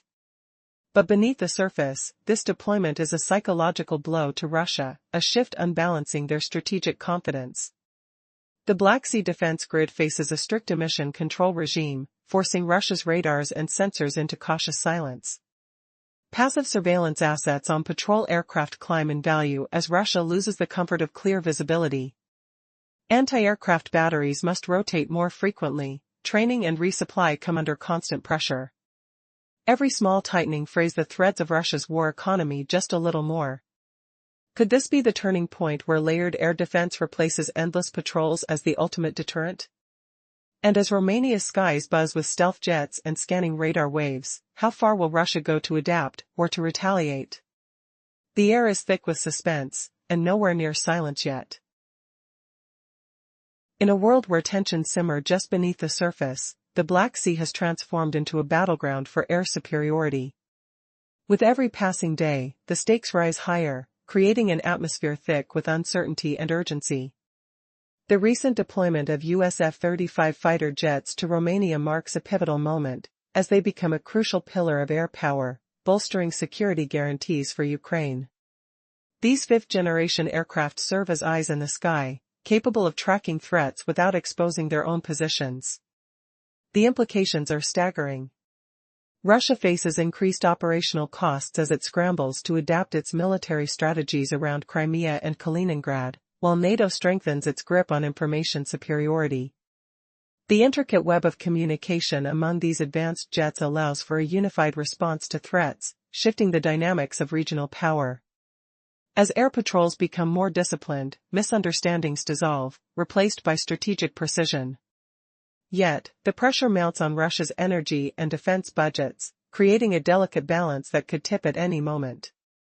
With the frequency of coastal anti-aircraft rotations rising, the logistical web surrounding Crimea grows fragile. Each misstep could lead to significant consequences, heightening the sense of urgency. But what happens when the F-35s take to the skies? Their AGM-58 cruise missiles stand ready, capable of striking from a distance, while real-time data streams to command centers enable swift and decisive action against time-sensitive targets. As radar and electronic warfare systems enhance their survivability, the stakes rise even higher. The B-1B Lancer, the largest conventional weapons carrier in the U.S. arsenal, adds another layer to this tense situation. With its capabilities reaching far beyond mere numbers, the B-1B represents operational access and precision strikes, sending a clear message to the Kremlin. Its recent deployment to Norway just before a pivotal meeting between U.S. President Donald Trump and Russian President Vladimir Putin raises eyebrows and questions alike. Is it a mere coincidence, or a calculated warning? As the B-1Bs touch down, they disrupt Russian command and control strategies, while their operational range looms large over the northern front. The air is charged with tension, and the world watches closely. Will this show of force be enough to shift the balance, or will it escalate into something far more dangerous? In recent developments, the situation between Russia and the West has intensified dramatically.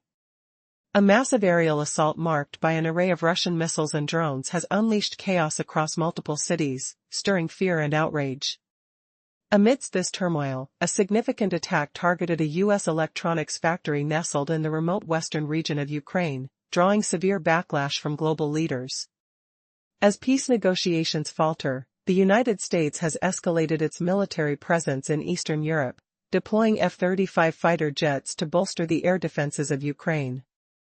This strategic move is not merely a show of strength but a calculated measure to deter further Russian aggression, especially given Romania's strategic position along the Black Sea and its proximity to Ukraine. European nations are rallying behind the call for enhanced security, urging President Donald Trump to position additional fighter jets in Romania as part of a broader security initiative. The focus is clear: to establish a robust aerial defense that is agile and responsive, rather than relying solely on ground forces. Preparations are underway, transforming Romanian airfields into operational hubs capable of launching swift responses to any threats. This plan does not impose a no-fly zone over Ukraine but signals a commitment to counter Russian long-range attacks, keeping the Kremlin on edge. Romania's infrastructure is being fortified, with the Mihail Kogalniceanu airbase undergoing significant upgrades to accommodate a fleet of F-35s.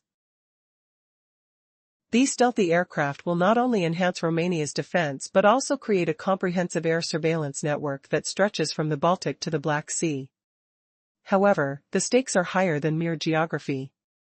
The arrival of these advanced jets represents a new paradigm in aerial warfare, emphasizing the importance of real-time intelligence and coordination. The F-35s, equipped with state-of-the-art radar and electronic warfare systems, can identify threats long before they become imminent, allowing for preemptive action against potential aggressors. As tensions escalate further, the U.S. has deployed B-1B Lancer bombers to Norway, just ahead of a crucial meeting between President Trump and Russian President Vladimir Putin. This strategic positioning is no accident. It serves as a powerful reminder to the Kremlin of the U.S. commitment to its allies and the capability to project power rapidly across the region.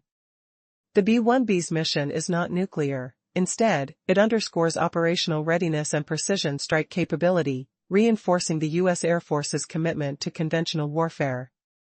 With enhanced radar evasion technology and a focus on multi-target engagement, the B-1B is poised to play a pivotal role in deterring Russian actions during upcoming military exercises.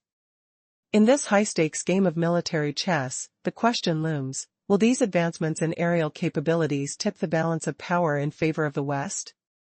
The answer may lie in how effectively these forces can collaborate and respond to the evolving threats posed by Russia.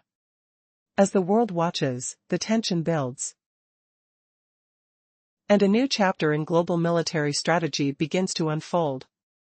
The deployment of U.S. air power in Europe is not just about numbers but about a cohesive network designed to enhance deterrence through advanced technology and strategic positioning.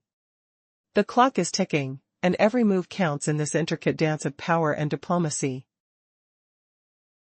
In the shadow of escalating tensions, two distinct air platforms emerge as the backbone of Russia's aerial deterrence strategy. However, the narrative shifts dramatically with the arrival of the B-1B Lancer, which has transitioned from its role in the U.S. nuclear triad to become a formidable force for conventional warfare, capable of high-tempo, multi-target operations. This shift underscores the urgency of the U.S. presence in Norway, designed to create a pressure point against Russian command and control, air defenses, and naval assets during the strategic Zapad exercises. Recent years have not been kind to Russian strategic aviation. Sustained attacks from unmanned aerial vehicles targeting remote bases have strained their operational capabilities. Open-source intelligence reveals a troubling trend, with reports of damage and losses among key platforms, including the Tu-22 M3 bombers. As a consequence, Russian air defenses are now stretched thin, dividing their resources within their own borders, while logistical challenges and security concerns surrounding the Zapad exercises have escalated. The 3 B-1B bombers stationed in Norway signal a significant shift in the northern air landscape, complicating Russian air operations. But the operational details tell a deeper story. The involvement of Spanish fighter jets during the B-1B's Arctic flight is far from ceremonial. It represents a strategic enhancement of NATO's air corridor. Spain's F-18M fighters, participating in Icelandic air policing for the first time in this capacity, exemplify the growing collaboration among NATO allies. This expanded burden sharing means that Russian air patrols will face a multifaceted and unpredictable threat along the borders of the Barents and Norwegian seas. What does this mean for the balance of power? With an integrated network of allies standing united, the deterrence line is no longer a solitary defense but a collective force. The stakes are higher, and the air above the Arctic is set to become a battleground of strategy, speed, and precision. As the B-1B Lancers prepare for their mission, the question lingers, how will Russia respond to this new level of coordinated pressure? Amidst the roar of engines and the thrum of activity, the air is charged with anticipation. Each flight carries not just munitions but a message, one of resolve, unity, and an unwavering commitment to maintaining peace through strength. The world watches, holding its breath, as the stage is set for a confrontation that could redefine modern warfare. A new level of tension has emerged, as a swarm of Russian missiles and drones rains down on cities throughout Ukraine. Amid this turmoil, Russia has launched a direct assault on a U.S. electronics factory located in a remote area of western Ukraine. This aggressive act has triggered outrage across the globe, with European leaders uniting in a call for the U.S. to take decisive action against Russia. In response to failed peace talks and escalating threats, the U.S. has positioned F-35 fighter jets to protect the airspace of Ukraine and Eastern Europe from Russian aerial assaults. European nations now urge President Donald Trump to establish a presence in Romania, a country crucially located on the Black Sea, to bolster security in the region with a new air defense strategy.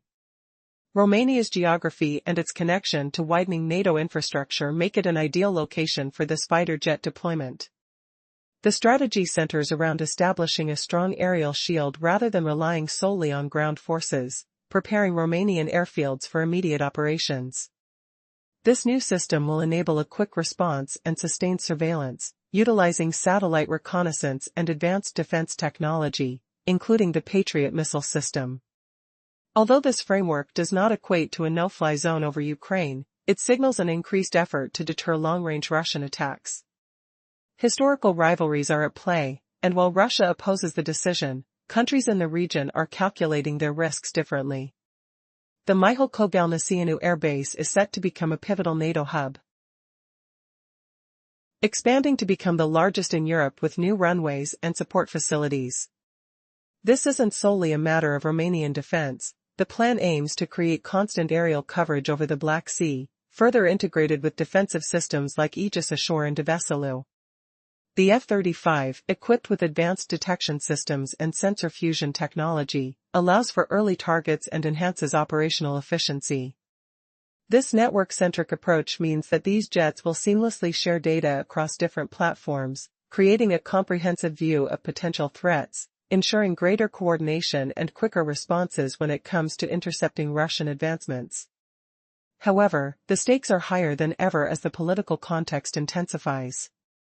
The arrival of 3 US B-1B Lancer bombers in Norway just before a meeting between President Trump and Russian President Vladimir Putin raises eyebrows.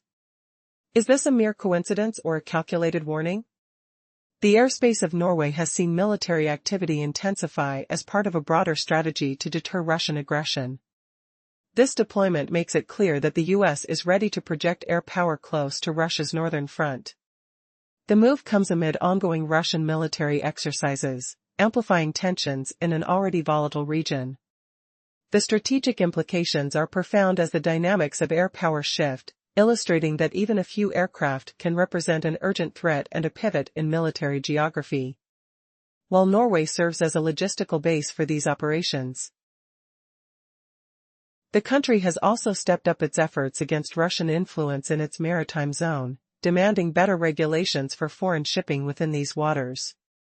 The presence of over 100 Russian vessels on the EU sanctions list suggests that this maritime shadow activity is under increasing scrutiny. As military preparations escalate and the specters of diplomacy and conflict loom large, one question remains: how will this new air power play out in the evolving theater of Eastern Europe? Now, with the stage set and the lines drawn, the countdown to potential confrontation has begun, raising the stakes in a dangerous dance of military might across the European landscape. A shadow war is unfolding along the icy northern coastline, where whispers of tanker traffic and covert maneuvers threaten to unravel Russia's military lifelines. Over 100 Russian-owned vessels now face sanctions, their flags and names shifting like ghosts in a storm, but their risks remain painfully real. How does this hidden web of oil and liquefied gas shipments shape the fate of a looming conflict? Norway's recent moves have injected fresh tension into the Baltic and Barents Sea shipping lanes. These waters are the arteries of Russia's northern fleet, where every delay or disruption sends shockwaves through military operations. Imagine the grinding halt when tankers wait endlessly for clearance or reroute through treacherous channels, their crews bracing against the biting Arctic winds. This is no mere inconvenience, it's a strategic chokehold that tightens the noose around Russia's war funding and supply chains. Behind the surface, the shadow fleet maneuvers with calculated stealth. Vessels change names, swap flags, and shuffle ownership to evade detection. But these tricks cannot mask their vulnerabilities: aging hulls, questionable safety standards, and fragile insurance. Norway's demands for documentation aim to expose these weaknesses, turning administrative pressure into a potent weapon. What happens if an accident occurs here? The environmental catastrophe would be devastating, but the ripple effect on military logistics could be even more severe. Every hour a tanker stalls or a transfer point falters, the ripple spreads through Russia's northern ports, from Murmansk to distant naval bases, disrupting the steady pulse of ammunition and supplies. Zapad 2025, the massive Russian strategic exercise, hinges on stable energy flows. Will these new maritime hurdles force Moscow to rethink its northern strategy or strain fragile alliances with Belarus and others? Meanwhile, Russia is racing to bolster its northern fleet's infrastructure. A new floating crane ship, the SPK-62150, recently launched with the muscle to lift 150 tons, promises faster loading of heavy weapons and systems onto submarines and surface vessels. The ceremony in Murmansk was a show of strength, yet beneath the surface, this upgrade cannot erase the growing imbalance. Why? Because the opposing forces have woven an intricate air-sea surveillance and strike network, casting a wide net that watches every move. So, as these silent battles rage beneath the Arctic's cold glare, the question remains, will Russia's northern fleet break free from the tightening grip of logistics warfare, or is it already trapped in a web it cannot escape? The answer will shape not only the outcome of Zapad 2025 but the future of power in the high north. The recent transfer of military resources is accelerating dramatically. However, this modernization won't alter the precarious balance in the northern waters. Why? Because the opposing side has a sophisticated air-sea network. As tensions rise, the presence of B-1B bombers in the Arctic area creates not just a strategic showcase but also significant pressure on Russia's northern fleet. Picture the B-1Bs launching from Irland alongside advanced F-35 fighters. These will forge new connections in the Arctic targeting chain. With standoff munitions capable of threatening maritime entities, Russia finds itself in a precarious position, where each planning misstep could prove catastrophic. The backdrop of Russia's Zapad training exercises appears alarmingly traditional, with troop movements, air defense redeployments, and repairs unfolding against a backdrop of unpredictable drone attacks and sabotage operations targeting crucial logistics. The situation is tense. As Russian planners struggle to secure their operations without revealing vulnerabilities, the looming presence of the B-1B bombers complicates everything. With the airspace grace under scrutiny, the haze lifts just enough for their controllers to see what their enemies will not yet ready to admit. The drills may be more ceremonial than they initially intended. Delving into the platforms, a stark reality reveals itself. The Tu-295MS, equipped with long-range cruise missiles, retains potency through range and endurance. Yet, it's noisy and vulnerable, making any extended patrol a risk. In contrast, the Tu-160 is speedier and carries a heavier payload. But for all their might, these machines cannot compete with the refined targeting capabilities of the B-1B. Stripped of its nuclear function, the Lancer rapidly integrates with conventional strike methodologies. Loaded with joint direct attack munitions and joint standoff munitions, it can swiftly engage multiple threats, leveraging data from the F-35's advanced sensor network. This capability drastically shifts command and control decisions, particularly during massive maneuvers like Zapad. With every second ticking, the chances of becoming a target elevate, altering the assumed safety net within the operational framework. With these dynamics in play, one must ask, is Russia prepared for an evolving battlefield, or will it be left scrambling under the weight of its strategic aspirations? The stakes are higher than they've ever been, as the winds of change howl through the air. In the last part, we saw how the F-35 sensor network creates a chilling web of control that slows enemy command decisions. This invisible pressure tightens with every passing moment, leaving little room for Russia's forces to maneuver during drills like Zapad. The shadow of threat looms large, but the story doesn't end there. What if the battle isn't just fought with jets and missiles but also through paperwork and port rules? The real game goes beyond the skies. It dives deep into the icy waters and political corridors of the Arctic. The United States is proving its strength not only in brute force but in seamless teamwork. Spain's first deployment for Iceland's air policing, combined with Norway's hosting of bombers and the US's steady Arctic routes, completes a vast NATO network. This isn't just presence, it's a strike-ready constellation connecting air and sea assets across the north. Recent sorties by bombers over Sweden reveal a startling truth: flexibility and coordination are the new weapons of power. The challenge Russia faces is no longer just individual defense but simultaneous pressure across its air and naval forces. Unless Moscow can link its coastal defenses, ground control intercepts, and naval air patrols instantly, the weight of an unseen but swift threat will keep mounting. Norway, meanwhile, plays a subtler yet no less decisive role. Its Shadow Fleet initiative may seem like bureaucratic paperwork, demands for insurance certificates for vessels in its economic zone, but this is far more than formalities.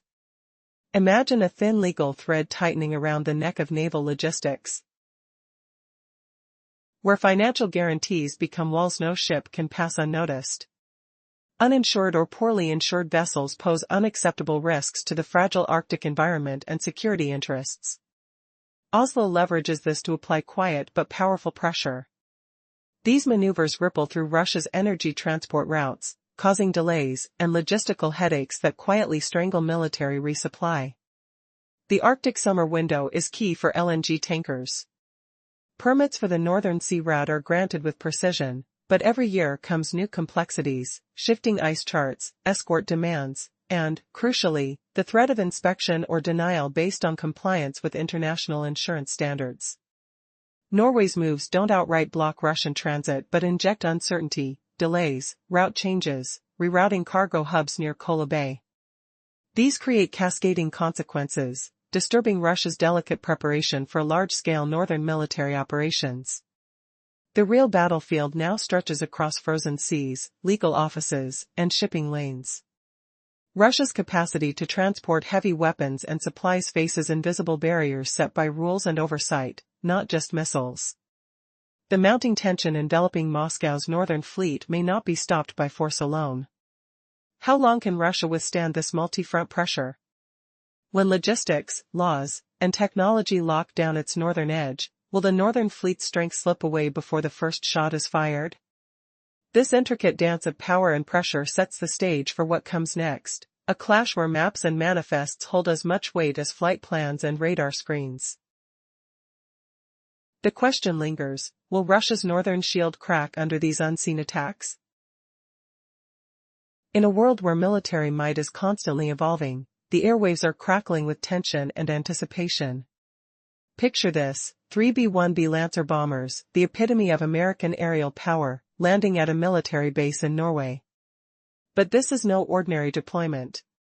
With strategic precision, these bombers arrived just days before a crucial meeting between U.S. President Donald Trump and Russian President Vladimir Putin. Are they here to send a warning or simply to bolster defenses? Norway has emerged as a new player on the geopolitical stage. While its actions don't directly block Russian supply routes, they cast a long shadow of uncertainty across the northern waters. Delays and changes en route affect the shipment of crucial resources and weaponry, posing challenges for the Russian Northern Fleet. The stakes have never been higher. As the B-1B presence intertwines with NATO's F-35A network, the response window for any unforeseen conflict sharpens. Each B-1B is not merely an aircraft, it's a key component in a complex network, amplifying visibility across the region. The rapid transportation of military gear by Russian forces raises both capacity and exposure. While they hurry to increase their operational scope, the risks of being targeted loom larger. But that's only half the story. The presence of sanctioned tankers off Norway's coast elevates the visibility of Russian operations, serving as a double-edged sword. With the Russian Northern Fleet striving to expand its logistical capabilities, these bombers intensify challenges. They induce pressure on Russia's multi-layered air defense systems, making planners re-evaluate their strategies. As NATO's mission sharing improves, alliances grow stronger, ready to react at a moment's notice. Norway's recent measures against clandestine fleets ripple through energy supply chains and Arctic logistics, causing friction that could be detrimental. Ultimately, it's about more than just the number of aircraft on station. It's about timing, access, and the intricate tapestry of military capabilities woven across northern Europe. The arrival of the B-1B bombers heralds a change, a recalibration of the military balance in anticipation of Russia's Zapad 2025 exercises. In this high-stakes game, every move counts, and the clock is ticking. Will this deployment be the catalyst for a new escalation? Only time will tell. The air is thick with tension, and the world watches, breath held, for what comes next. In the unfolding drama of military strategy, the arrival of 3 B-1B Lancer bombers at Erland Airfield has sent shockwaves through the geopolitical landscape. Their presence is not just a numerical addition, it signifies a pivotal shift in the balance of power in the northern region, especially with Russia's Zapad 2025 exercise looming on the horizon. For Moscow, the real concern is not merely the number of aircraft but the urgency and accessibility they represent, as time ticks away. As these three powerful bombers integrate with the advanced F-35A network and NATO's strategic Atlantic-Arctic corridor, the response time on the northern front dwindles. Oslo's move towards establishing a shadow fleet adds yet another layer of complexity to the maritime tensions. Investments, such as the Northern Fleet crane ship, fail to compensate for the mounting pressure facing Russia. Consequently, Moscow finds itself grappling with the possibility of an unforeseen Western intervention during its Zapad exercises. The stakes have risen. Distance has shrunk, and the clock is ticking. This is the essence of deterrence. The capabilities of the Lancers are further amplified by their laser-guided systems, which can be activated by various assets, including ground units or unmanned aerial vehicles. The Warthog, known for its resilience during the Gulf War, is now challenged by the modern air defense landscape, where systems like the S-300 PM-2 and S-400 dominate the skies over critical areas. With a reach extending between 250 to 300 kilometers, these sophisticated missile systems can detect threats at lower altitudes, posing a severe risk to any aircraft that ventures too close. However, there are still vulnerabilities within the S-400 deployment. While these systems create a formidable barrier, gaps in coverage allow for tactical maneuvers. A pair of aircraft could exploit these weaknesses, engaging a strategy that involves forward laser marking by ground forces or F-16s, allowing the Warthog to strike effectively. The concept is sound in theory, yet it requires flawless coordination and communication between platforms, relying heavily on GPS and Link 16 technology. With the impending Zapad 2025 exercises, the urgency to adapt strategies grows. The question remains, will Russia's defenses hold against the evolving threat posed by Western air power, or will the balance tip towards NATO? As tensions rise, the implications of these military maneuvers could change the course of strategy in the region forever. What unfolds next could redefine the landscape of modern warfare. In a world on edge, a new wave of tension has emerged, igniting fears of a larger conflict.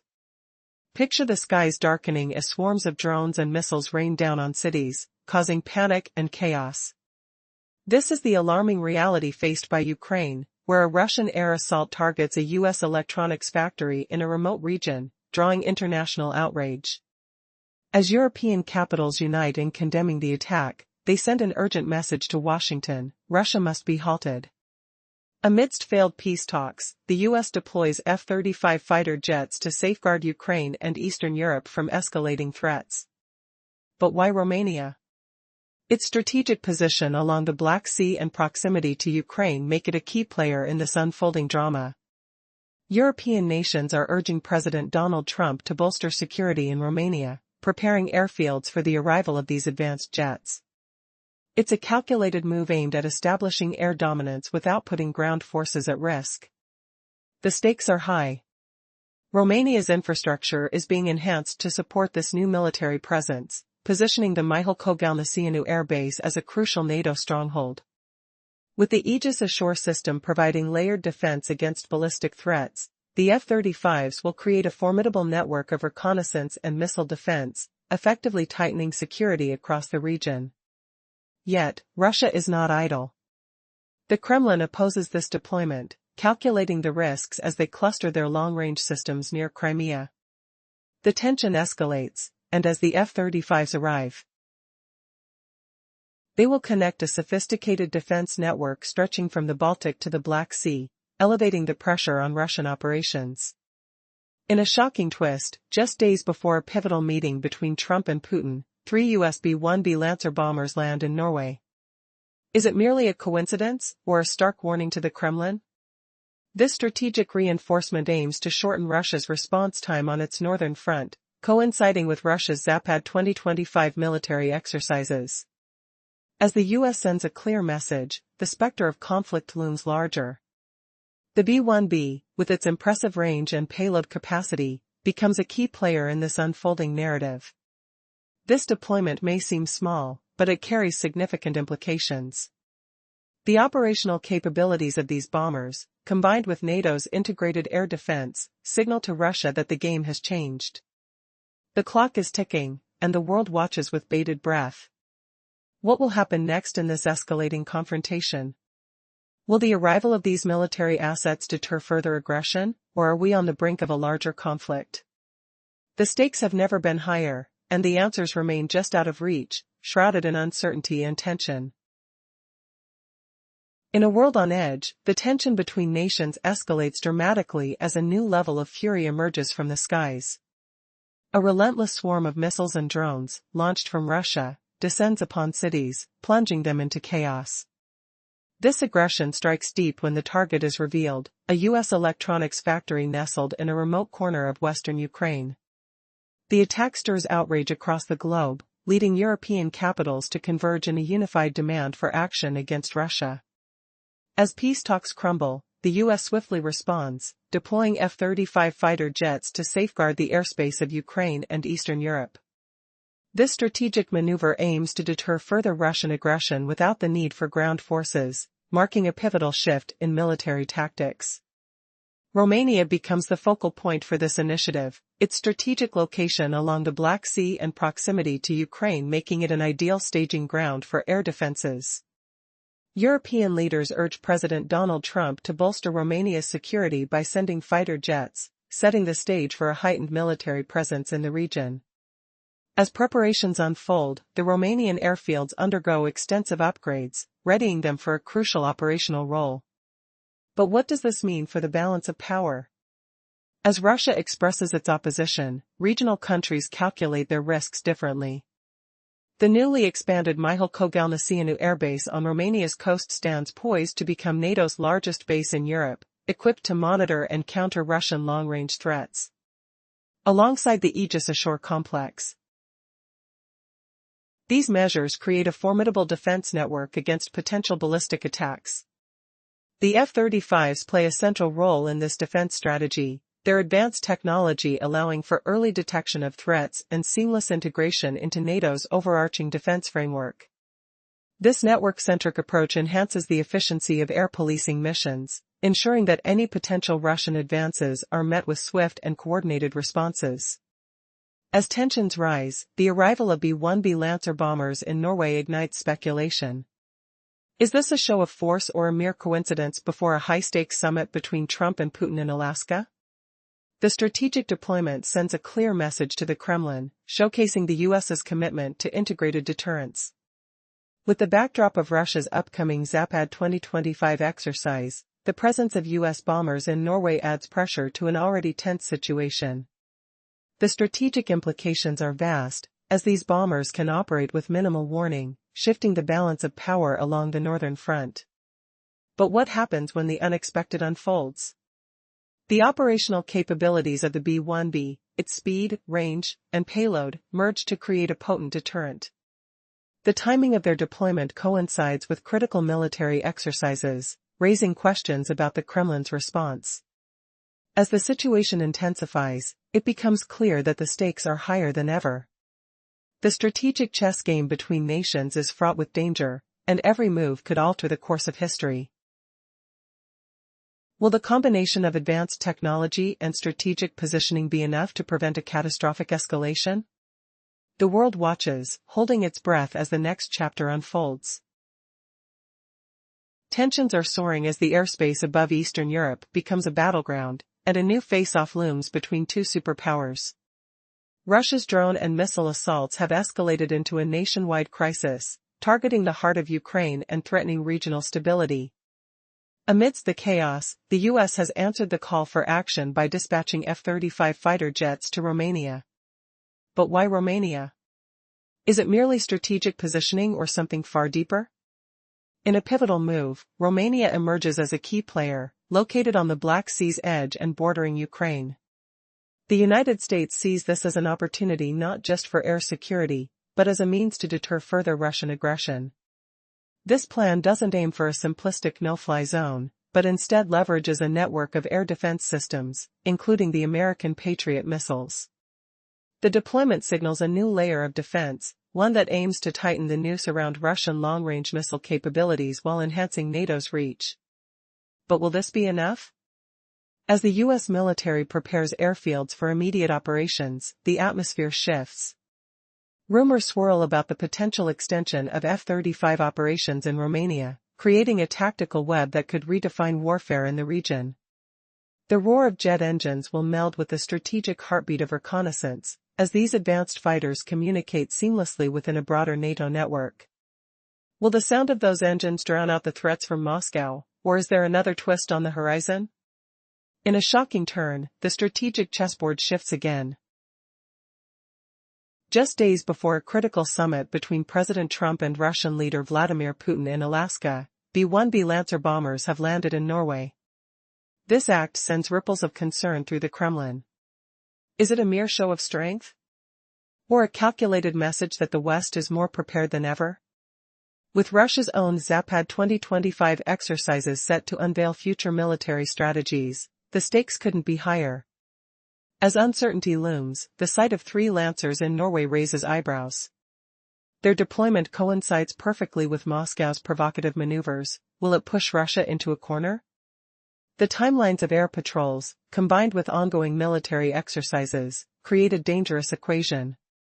The key question remains, in a conflict defined by advanced technologies and strategic networks, can traditional air power indeed create effective deterrence against a modern adversary? As we delve deeper into this saga, the story unfolds like a thriller, each fighter jet, each maneuver a crucial piece of the puzzle. The air becomes thick with tension as walls close in, and the future hangs in a precarious balance. Will the air superiority achieved through these high-tech marvels grant NATO the upper hand, or will it only exacerbate the hostilities? The next few months promise to be a remarkable clash of strategies, one that could reshape the global balance of power forever. A final revelation emerges as we examine the logistics of operations. The A-10 Warthogs play a critical role, offering a sustainable defense option against the relentless Shahid drones, an alternative that transforms the dynamics of aerial warfare.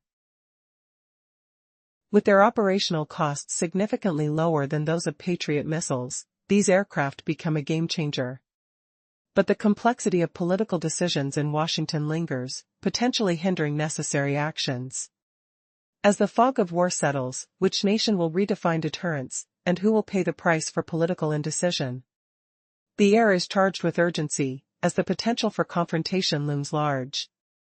Each decision carries rippling consequences, and with eyes glued to the skies, the world watches. What will happen next? Can peace be achieved, or has the point of no return already been crossed?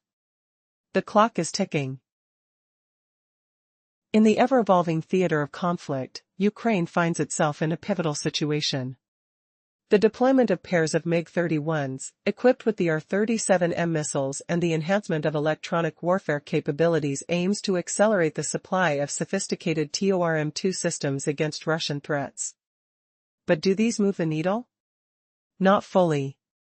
They only slightly restrict the operational space, undermining the ongoing drone assaults but leaving the broader picture complicated.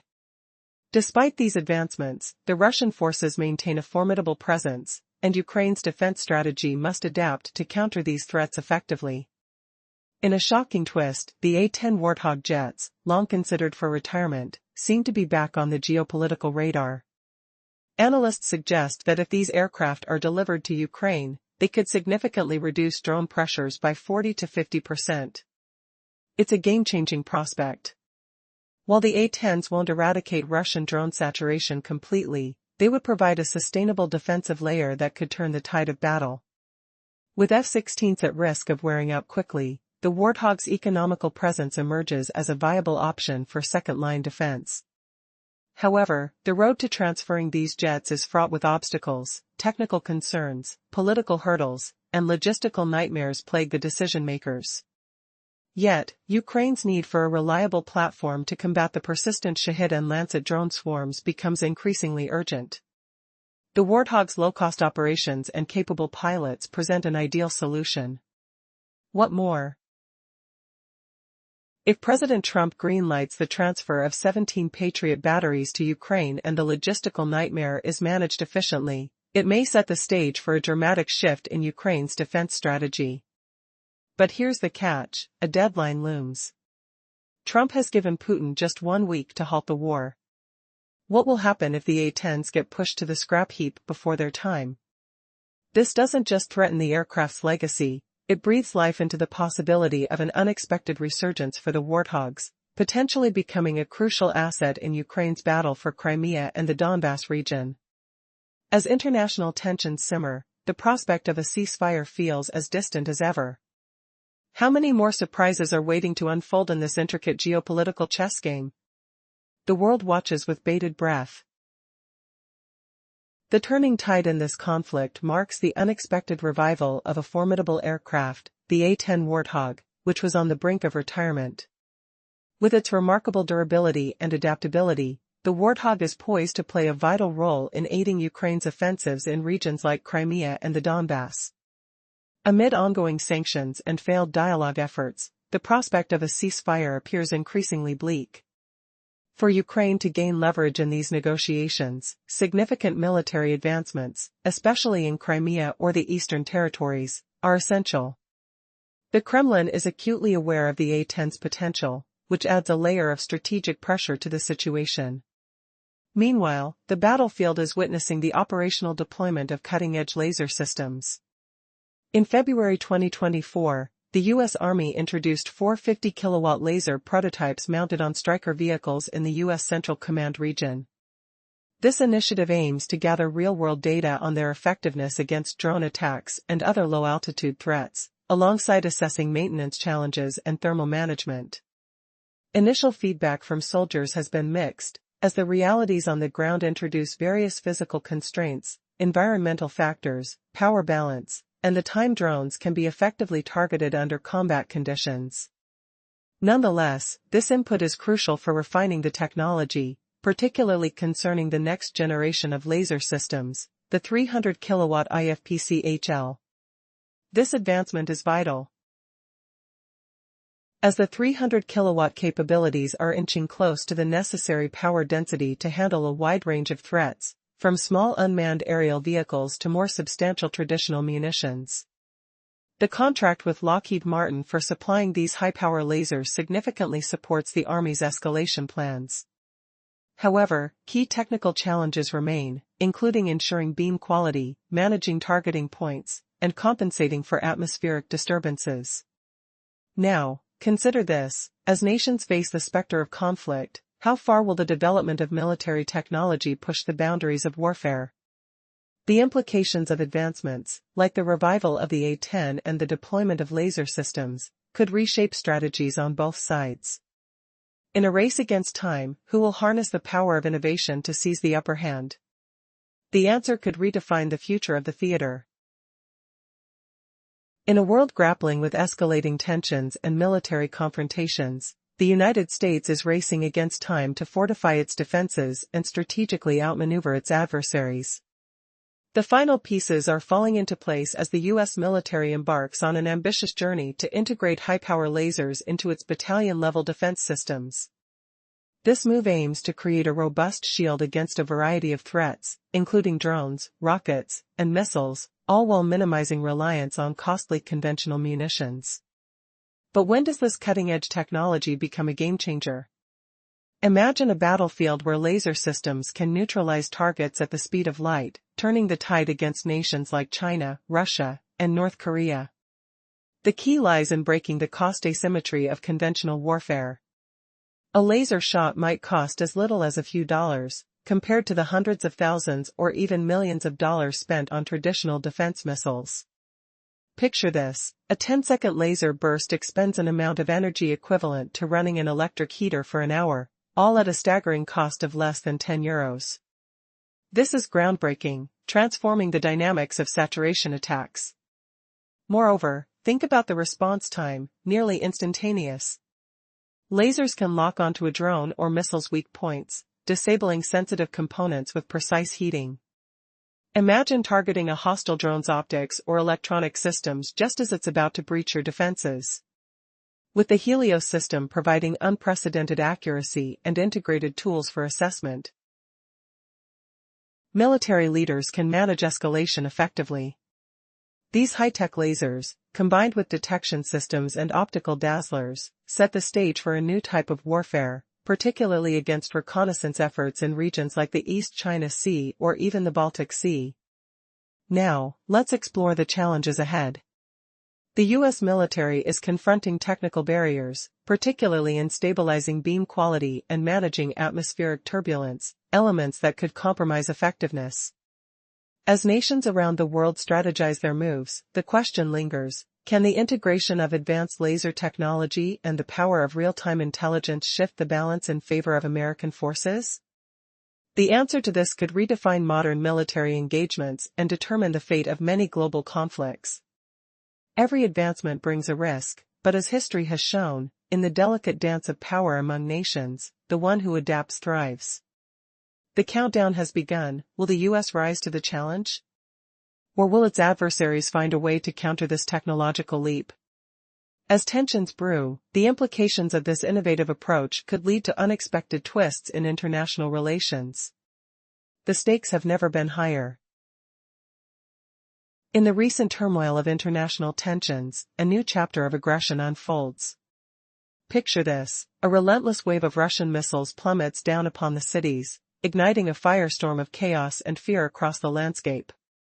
International outcry erupts as Russia launches a bold strike on a U.S. electronics factory nestled in the remote reaches of Ukraine, drawing immediate condemnation from world leaders. European capitals unite in their demands for action, urging Washington to take a stand against this act of defiance.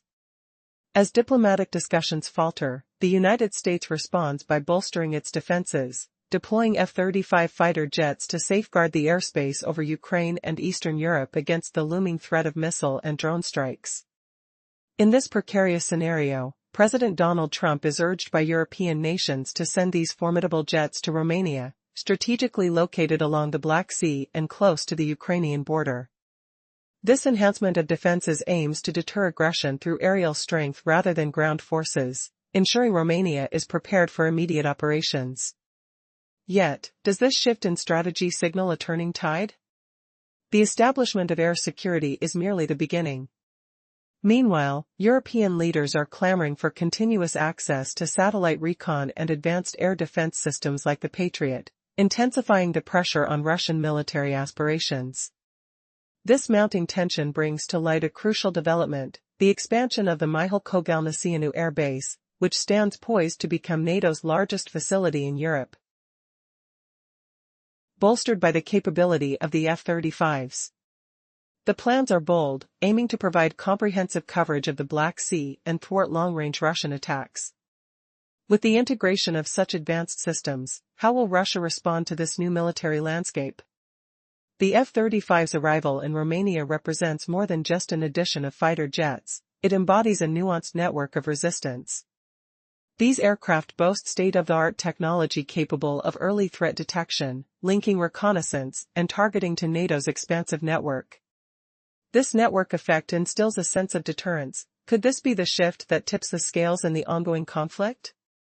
As if to amplify this already tense atmosphere, just days before a high-stakes meeting between Trump and Putin, 3 B-1B Lancer bombers touched down in Norway, drawing a clear line in the sand.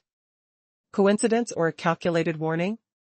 This marks the first B-1B deployment to Norway since 2021, showcasing the U.S.'s commitment to integrating force closer to the Russian front, especially with the looming Zapad 2025 exercise on the horizon. This simultaneous display of strength not only acts as a reminder of America's military reach but also shapes the narrative in Moscow.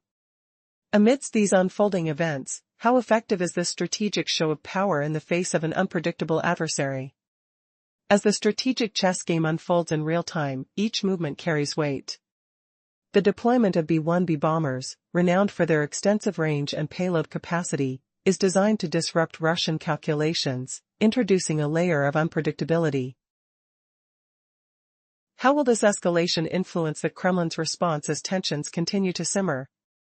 The 3 B-1B bombers may represent a small portion of military might, yet their message resonates deeply. As advanced strike capabilities blur the lines of traditional warfare, the ramifications of their presence in Norway could ripple across the entire northern front, challenging Russia's ambitions and compounding their strategic dilemmas. Now, as the world watches instances of power unfold, the pressing question becomes, in a rapidly evolving conflict zone, is it the sheer number of armies or the intricate network of advanced technology that truly serves as a deterrent? Can the newly laid groundwork and strategic partnerships stand firm against a backdrop of unpredictability and aggression? The answer lies in the days to come, as nations prepare to confront the shadows of war gathering on the horizon. In this unified response to mounting tensions, the stakes have never been higher. The evolving dynamics present both peril and opportunity, resonating through the echoes of military strategy and diplomacy. As the narrative continues, the world braces for what might come next. In a dramatic escalation of hostilities, Russia has unleashed a wave of missile and drone attacks across Ukrainian cities, stirring outrage worldwide. This unprecedented assault, which targeted a remote electronics factory in western Ukraine, spurred swift condemnation from European nations, uniting their voices in calling for immediate action against Russian aggression. As peace negotiations faltered, the U.S. responded, bringing F-35 fighter jets to bolster defenses in Ukraine and Eastern Europe. Now, European nations are urging President Donald Trump to station these powerful aircraft in Romania. Why Romania, you ask? Its strategic location along the Black Sea and proximity to Ukraine make it an ideal hub for air security, especially against the backdrop of NATO's rapid expansion. Preparations are underway at Romanian airfields, paving the way for a robust air patrol and response system aimed at deterring Russian missile attacks. While this initiative stops short of enforcing a no-fly zone over Ukraine, it signals a significant escalation of military readiness, including satellite surveillance and advanced air defense systems like the Patriot. Meanwhile, Russia vehemently opposes this deployment, but nations in the region recognize their precarious security situation. The F-35s, with their enhanced networked capabilities, represent not just another addition to the Air Force, but a crucial system that can detect threats before they become a concern. These aircraft, equipped with cutting-edge radar and electronic warfare technology, will merge seamlessly into NATO's broader defense network. As discussions continue, the timeline for the F-35's operational deployment hinges on Romania's military readiness, including infrastructure for support and training for NATO pilots. The expansion of bases and social facilities in Romania is about ensuring a sustainable military presence able to respond to escalating tensions. In an unsettling twist, just as preparations ramp up, 3 US B-1B Lancer bombers touched down in Norway. Their arrival, coinciding with a critical meeting between President Trump and Russian leader Vladimir Putin, raises eyebrows. Is this a strategic warning or merely a coincidence? The backdrop of Russia's Zapad 2025 exercise looms large, adding urgency to military posturing on both sides. The integration of U.S. bomber operations with NATO allies amplifies the strategic pressure against Russian forces. As these aircraft operate in close coordination, they disrupt Russian command calculations and heighten the risks of tactical surprises, undeniably altering the operational landscape. Although the number of bombers may seem minimal, their extensive reach and the sophistication of their capabilities speak volumes about deterrence dynamics. Every flight, every low-altitude maneuver serves as a reminder of the stakes involved in this high-stakes game of international security. In the shadows of these developments, China's pursuit of drone swarms adds a new layer to the narrative. The constant evolution of aerial warfare tactics keeps the balance precarious, as countries grapple with technological advancements that shift the scales of power. As we explore these intertwined stories of military might, the question remains, in this escalating arms race, is it the numbers or the technology that ultimately decides the victor?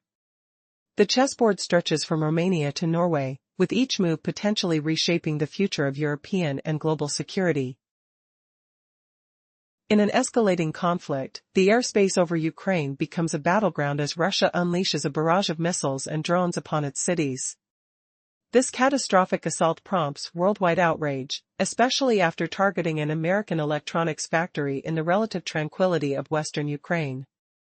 As diplomatic efforts to broker peace falter, the United States steps up its game, deploying cutting-edge F-35 fighter jets to safeguard not just Ukraine, but Eastern Europe. The strategy unfolds as European powers pressure the US to station these jets in Romania, a nation strategically located by the Black Sea, close to Ukraine's borders. This decision isn't arbitrary. Romania's geographical advantages and NATO's ongoing expansion make it an ideal launch point for air defense operations. The plan emphasizes a proactive air security approach, shifting away from relying solely on ground troops, as preparations at Romanian airfields commence for an immediate response. Yet, what lies behind this strategic repositioning? The airbase in Mihail is set to transform into NATO's largest stronghold in Europe, upgrading its infrastructure to accommodate the advanced F-35 fleet. This move doesn't just bolster Romania's defenses, it enhances air surveillance over the Black Sea and provides a robust shield against Russian long-range threats. Ensuring seamless integration with defense systems like NATO's Patriot missile batteries adds another layer of complexity to the already intricate chess game of military power. But Russia isn't going to stand idle. Opposition to the deployment is palpable. Its political leadership grapples with the risk assessments of escalating tensions, while Romania braces itself for potential retaliatory actions. However, the stakes are high. A bolstered air network not only serves to detect incoming threats but also acts as a deterrent throughout the region. As the drumbeat of potential conflict grows louder, 3 US B-1B Lancer bombers land in Norway, just ahead of a crucial meeting between President Donald Trump and Russian leader Vladimir Putin. The timing raises eyebrows. Are these warplanes just a show of force, or a potent signal to the Kremlin? It's the first time these aircraft have touched down in Norway since 2021. Hinting at a strategic pivot that seeks to fortify deterrence in the theater. With the backdrop of Russia's Zapad 2025 military exercises looming, this unexpected arrival of American bombers isn't merely coincidental. It's a carefully orchestrated maneuver designed to tighten the noose of integrated deterrence, sending a clear message that the US and its allies are more prepared than ever. The B-1B's operational capabilities, paired with the arrival of fighter jets, heighten the urgency for Russia to reconsider its military posturing in Europe. As the world watches, the balance hangs in the air. Is it sheer numbers or the intricate web of technology and strategy that will dictate the course of events? The B-1B Lancers, equipped with advanced targeting systems and high operational range, promise to change the game, even if their number remains limited. The operational window for the Russian military narrows, and with it, the very calculations that could spark a broader confrontation. Each decision, each deployment, becomes part of a carefully crafted narrative filled with intrigue and uncertainty. In this high-stakes environment, would the careful choreography of military assets prove to be the shield against tyranny, or would it lead to an unforeseen escalation? Only time will tell how this intricate play of power will unfold, but the air is thick with anticipation and tension. In a world where tensions rise like a storm on the horizon, a new chapter of conflict unfolds. The air grows thick with the sound of sirens as cities tremble under the weight of an unprecedented wave of Russian missiles and drones. This isn't just another skirmish, it's a full-scale assault that ignites a firestorm of international outrage. The target? A U.S. electronics factory nestled in the heart of western Ukraine, a seemingly innocuous site now thrust into the epicenter of a geopolitical clash. As global leaders scramble to respond, European capitals unite in a chorus, demanding that Russia be held accountable. Meanwhile, the US takes to the skies, deploying F-35 fighter jets to shield Ukraine and its allies from an onslaught that threatens to engulf the region. The stakes are high, and the clock is ticking as peace talks crumble into silence. Romania emerges as a key player in this high-stakes game of chess. Its strategic location on the Black Sea, coupled with NATO's expanding presence, makes it a natural hub for air operations. European nations urge President Trump to position fighter jets in Romania, a move designed to bolster security without committing ground forces. Here, the groundwork is laid for a new era of aerial defense, as airfields prepare for a swift response to any threat. But the situation is volatile. Russia stands firmly opposed to this deployment, yet the calculus shifts for neighboring nations. Romanian airbases are rapidly evolving into formidable military installations, ready to link reconnaissance, missile defense, and rapid response capabilities. The F-35s are not merely advanced aircraft, they become the linchpin in a sophisticated network that enhances surveillance and targeting efficiency, a digital heartbeat pulsing through the skies. As tensions escalate, the U.S. raises the stakes further by sending B-1B Lancer bombers to Norway, just days before a pivotal meeting between Trump and Putin in Alaska. Is this a mere coincidence, or a calculated warning? The bombers symbolize a shift in strategy, bringing integrated deterrence closer to the northern front, sending ripples of unease through the Kremlin. With Russia's Zapad 2025 military exercises looming, the timing of the B-1B deployment is critical. The message is clear: the U.S. is prepared to counter any aggression with rapid, decisive actions. As the bombers soar through the Arctic skies, their presence disrupts Russian calculations, signaling that the balance of power is shifting. Beneath the surface of this geopolitical chessboard lies a complex web of technology and strategy. The Navy's CAP plan integrates lasers into the defensive arsenal, transforming the landscape of modern warfare. These lasers can weaken enemy targets, creating a multi-layered defense capable of adapting to any scenario. As the threat evolves, so too does the response, ensuring that the U.S. remains one step ahead. In this high-stakes game, the question remains: who will emerge victorious? With every deployment, every strategy shift, the stakes grow higher. The world watches, breathless, as the next move is made. Can the U.S. and its allies maintain the balance, or will the storm of conflict consume them all? The answer lies just beyond the horizon, waiting to be unveiled. In a world where conflict escalates with every passing moment, the airspace over Europe has become a theater of tension. The recent surge of missile and drone attacks from one of the largest air assaults in history has sent shockwaves through nations. Russian forces unleashed a barrage of firepower, targeting a U.S. electronics factory hidden in the remote corners of western Ukraine.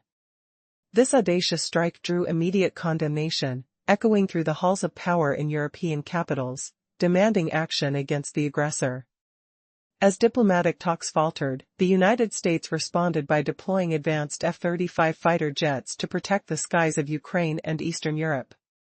European nations, alarmed by the looming threat, urged President Trump to position these formidable jets in Romania. Why Romania? Its strategic location along the Black Sea and proximity to Ukraine makes it a vital hub for NATO's defensive network. Preparations for this deployment are underway, with Romanian airfields being readied for rapid operations. However, this plan does not create a no-fly zone. Instead, it establishes a robust air defense system to deter long-range Russian attacks. The F-35s will not merely serve as aircraft but as critical nodes in a network designed for reconnaissance and defense. With advanced radar and electronic warfare capabilities, these jets will detect threats early, enhancing the operational safety of missions. Meanwhile, the expansion of the Mihail Kogalniceanu Air Base is underway, aiming to become NATO's largest base in Europe. This expansion is not just about defense, it's about establishing a continuous watch over the Black Sea. The integration of the Aegis Ashore system provides a layered defense against potential ballistic threats. But as tensions rise, the stakes increase. Just days before a pivotal meeting between President Trump and Russian President Putin, 3 B-1B Lancer bombers arrived in Norway. Is this mere coincidence or a calculated warning? This deployment marks the first time since 2021 that these bombers have graced Norwegian soil, bringing with them a message of deterrence. The political implications are significant. The presence of American bombers sends a clear signal to the Kremlin, emphasizing that negotiations will not dilute military readiness. As Russia prepares for its strategic Zapad 2025 exercises, the arrival of these bombers alters the dynamic, tightening the noose around Russian military calculations. Will the combination of advanced technology and strategic positioning be enough to deter aggression? The answer lies in the networked capabilities of the F-35s and the operational readiness of NATO forces. With eyes on the skies and the world holding its breath, Europe braces for what comes next. In a landscape where every decision could tip the balance, the question remains: will this show of strength be sufficient to avert catastrophe, or will it lead to an escalation neither side anticipated? The air is thick with tension, and only time will reveal the outcome of this high-stakes game. Previously, we saw how naval lasers like Odin are already active on several destroyers, with the United Kingdom, France, Germany, and Turkey pushing the boundaries of laser technology across land, sea, and air. NATO now openly discusses firing costs as low as €10 per shot, signaling a shift in defense economics. Yet, one must ask, can beams of light truly replace mountains of ammunition in the chaotic battlefield skies? Rain, fog, and smoke often blur the line between success and failure. Power levels and beam stability become the knife's edge where laser lethality is decided, especially when facing lightning-fast, hardened targets. But the undeniable truth is this: America and its allies have unlocked a new trifecta of defense, cheap shots, virtually endless ammo reserves, and lightning-fast reactions. In the brutal arithmetic of swarm attacks from rivals like China, Russia, and North Korea, where sheer numbers once overwhelmed defenses, a new kind of shield now rises, one forged by pure energy, not bullets or bombs. This isn't a distant dream or a sci-fi fantasy. The laser-firing drone system has stepped out of the lab and into the theater of operations. The journey from fragile prototype to a weapon ready for battle is no longer a question of if, but when. What lies ahead? The next frontier is clear: boosting power beyond current limits, mastering the fickle atmospheric conditions that can blur or scatter a laser's deadly beam, and weaving lasers into an intelligent web. Imagine a system where lasers communicate seamlessly with sensors, electronic warfare units, and traditional weapons, an automated orchestra of defense that reacts faster than the mind can follow. When this vision becomes reality, the cost of mounting air attacks, from the vast Pacific Ocean to the strategic choke points of the Black Sea, will skyrocket for adversaries. Their once overwhelming swarm tactics will falter, outmatched by a silent, invisible force. The battlefield will no longer be measured in shells or missiles, but in pulses of concentrated light, striking with surgical precision and endless endurance. The revolution in defense has begun. Energy is replacing ammunition. The war in the skies is evolving, and the rules will never be the same again. The escalating tensions in the Pacific have given rise to an invisible battlefield, where strategies are measured not by the fire of weapons but by the economic strain on adversaries. Washington's approach, often termed a strike without firing strategy, aims to exhaust enemies' resources while remaining cost-efficient. This method seeks to wear down opponents, keeping them off balance, and ultimately forcing them into negotiations from a position of weakness. In a significant development, China has revealed a monumental $19.6 billion allocation in its defense budget for A2A sustainability, covering ongoing operational costs for its defense network. This unprecedented budget line signifies a recognition of the need for round-the-clock readiness. Meanwhile, Russia has quietly initiated its own massive spending under a classified program dubbed Eastern Region Inventory Renewal, estimated at 2.1 trillion rubles, reflecting similar pressures.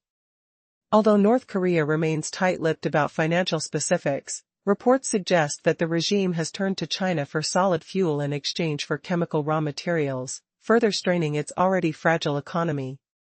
While these nations grapple with hefty expenditures just to maintain their defense postures, the United States has ingeniously minimized its costs.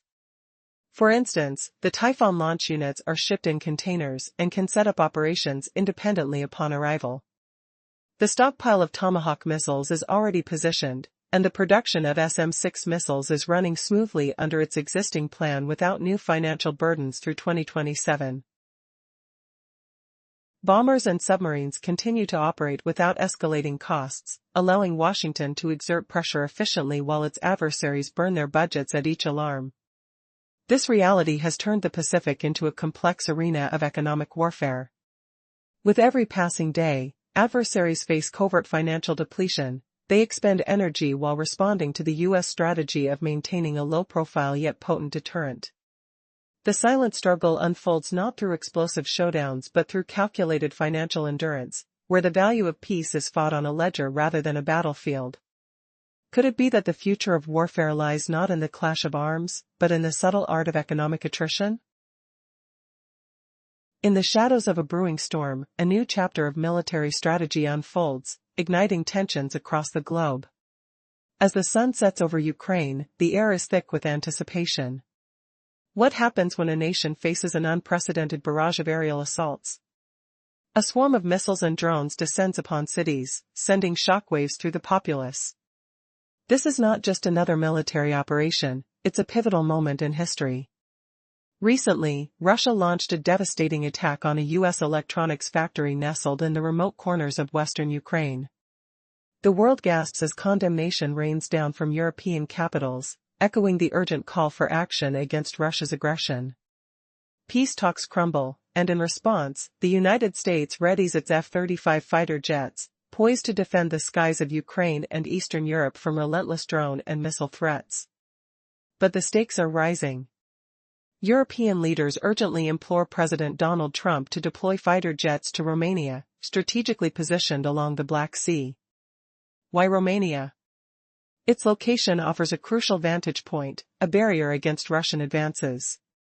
The plan is not merely to bolster defenses but to create a network of air security that could change the game entirely. As preparations unfold, airfields in Romania are being equipped for rapid operations, and the groundwork for a disciplined response team is laid. This security initiative is ambitious, aiming to provide constant satellite surveillance and advanced missile defense systems, all without establishing a no-fly zone over Ukraine. Yet, what does this mean for Russia? The Kremlin's opposition is palpable, but the calculus changes for countries in the region, who are now on alert.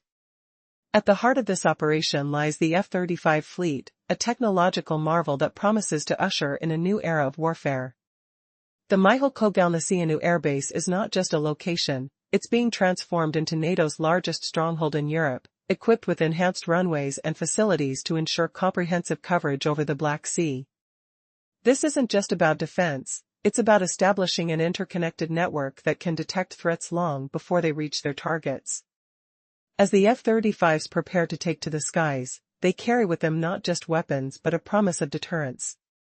Their advanced radar and electronic warfare capabilities allow them to track and neutralize threats with unprecedented efficiency.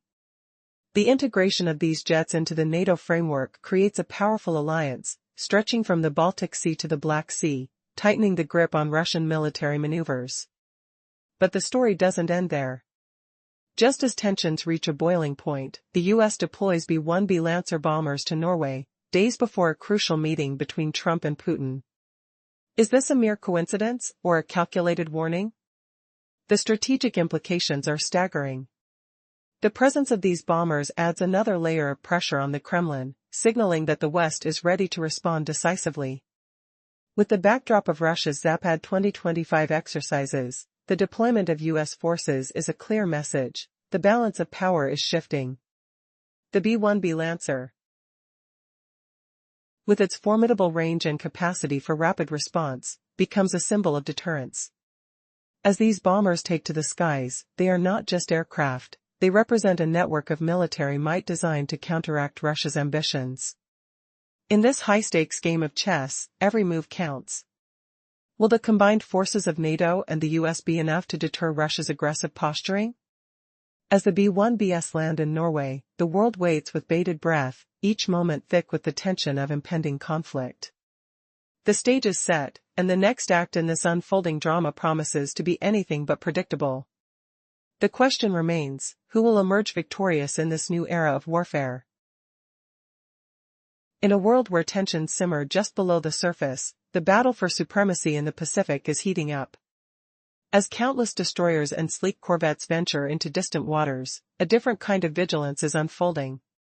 The USP-8A aircraft, lurking in the shadows along the Alaska Honshu Line, are equipped with magnetic anomaly detectors, ready to spring into action at a moment's notice. Once a target is spotted, a chain of submarine destroyers is activated.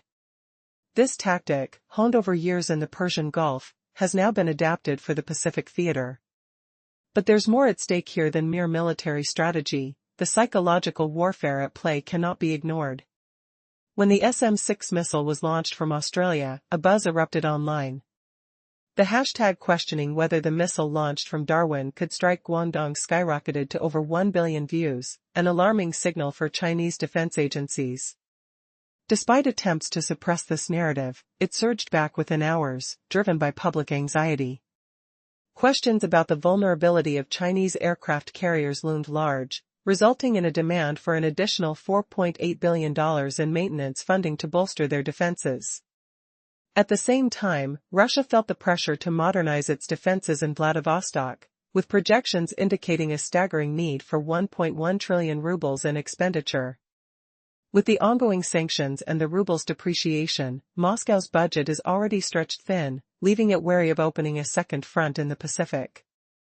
Meanwhile, North Korea is making its own moves, albeit with limited resources.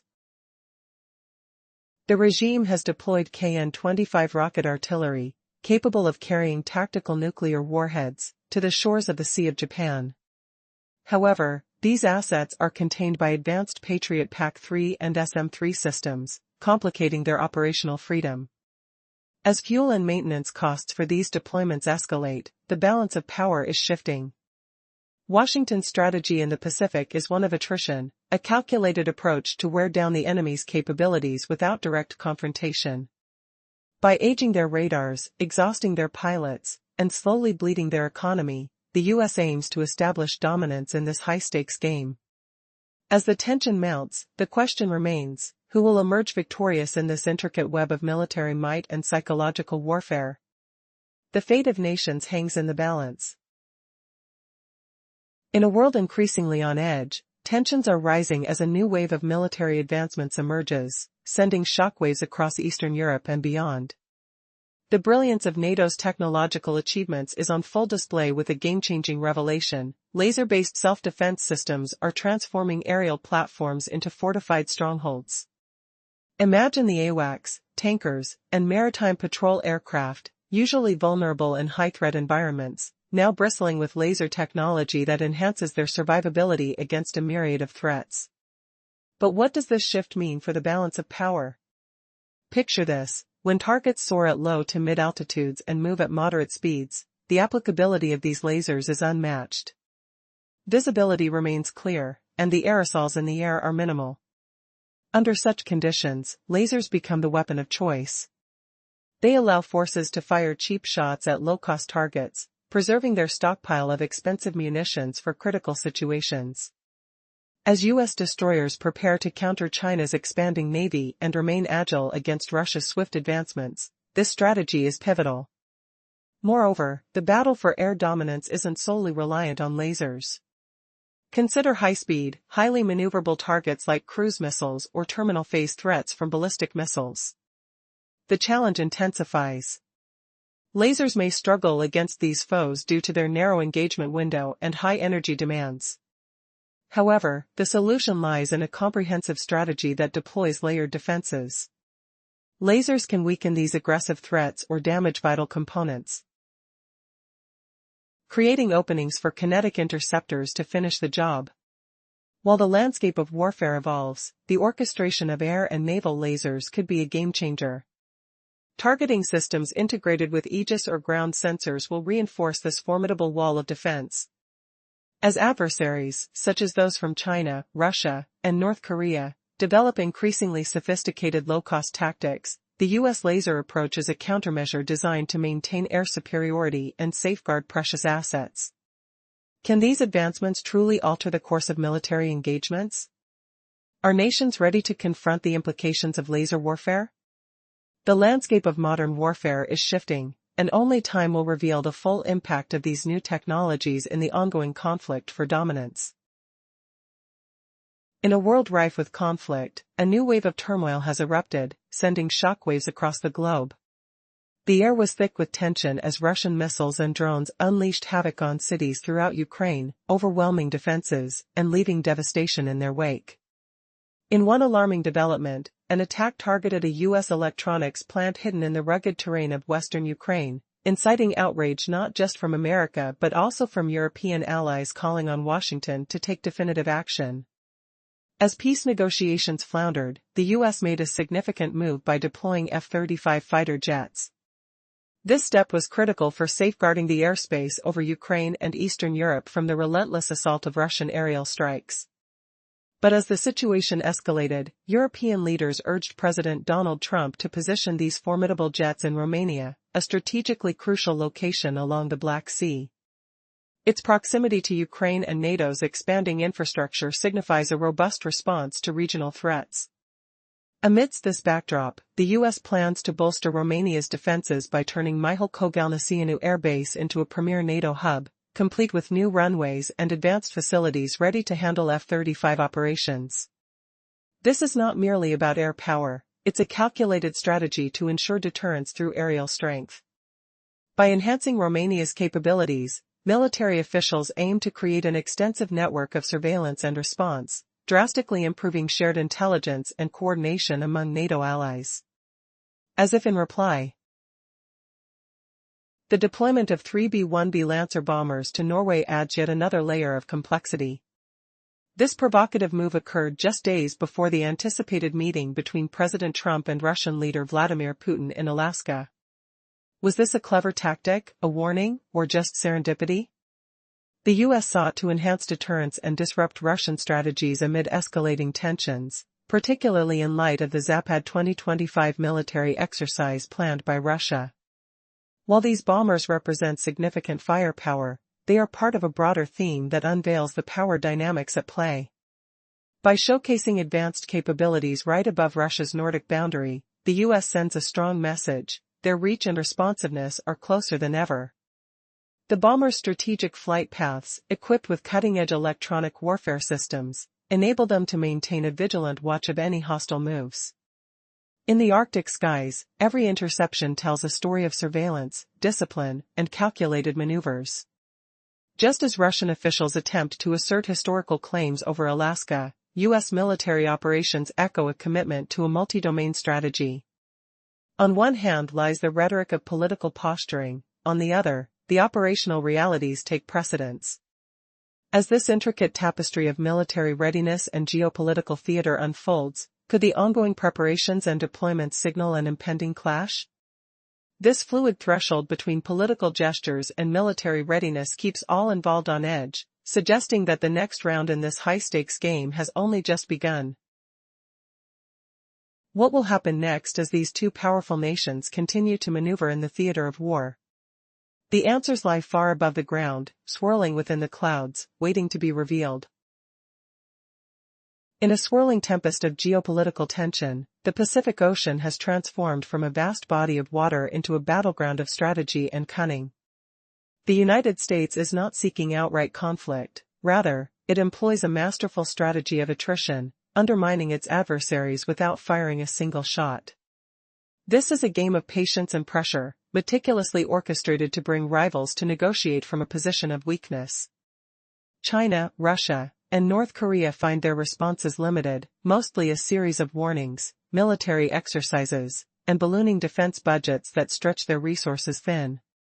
The balance of power in the Pacific is shifting dramatically. Instead of the U.S. standing alone in the center, its alliances form a formidable network, collectively wielding layered firepower that keeps adversaries like Beijing and Moscow on the defensive. What does this mean for the future? As long as these alliances remain intact, China cannot stride forward with confidence, Russia's naval ambitions are curbed, and North Korea faces the constant threat of exposure during its provocative activities. The Pacific is quickly morphing into a laboratory for long-term strategic erosion, where the U.S. meticulously wears down its opponents, isolating them from one another and steering them away from coordinated actions. This strategy is further bolstered by the launch of new military assets. The first production line for the AUKUS partnership has officially opened in Adelaide, eyeing the acquisition of Virginia-class submarines for the Royal Australian Navy by 2030. With this development, the once clear maritime routes for China are becoming increasingly perilous. Meanwhile, Japan bolsters its defensive capabilities, increasing the number of its F-35 aircraft from an initial plan of 147 to a staggering 180, shifting the air superiority dynamic further north toward the Taiwan Strait. South Korea and the Philippines join forces, signing a data-sharing agreement that enhances surveillance around North Korea's missile launches. This agreement equips South Korea with real-time intelligence, integrating South Korean and American military resources into a tight network, tightening the noose around any potential North Korean aggression. As tensions escalate, a question looms: how will these power plays reshape alliances and provoke reactions from adversaries? The unfolding drama in the Pacific invites us to ponder not just what lies beneath the surface of these strategic waters, but who will dare to make the first move in this intricate game of chess. Each decision, each maneuver carries tremendous weight, and the stakes have never been higher. Who will emerge triumphant, and what unexpected twists await in this charged atmosphere? The answers may lie just beyond the horizon, waiting to be uncovered. In a world teetering on the brink of conflict, an overwhelming storm of fury descends from the skies. A swarm of Russian missiles and drones launches a relentless assault on cities across the nation. The world watches in shock as Russia targets a U.S. electronics factory tucked away in a remote corner of western Ukraine, triggering a wave of international denunciation. No longer can peace talks offer solace, and the United States must respond with its fleet of F-35 fighter jets, deploying them to safeguard the airspace of Ukraine and Eastern Europe from Russian aggression. European nations rally behind a unified message, urging President Donald Trump to position these formidable jets in Romania, strategically chosen for its geographical advantages. With its crucial location along the Black Sea and proximity to the Ukrainian border, Romania becomes the focal point of a defense strategy that prioritizes air security over ground forces. As preparations unfold, airfields in Romania are transformed into bastions of defense, ensuring rapid responses to any threats. This initiative does not create a no-fly zone for Ukraine, but it does aim to exert consistent pressure on Russia's long-range attacks.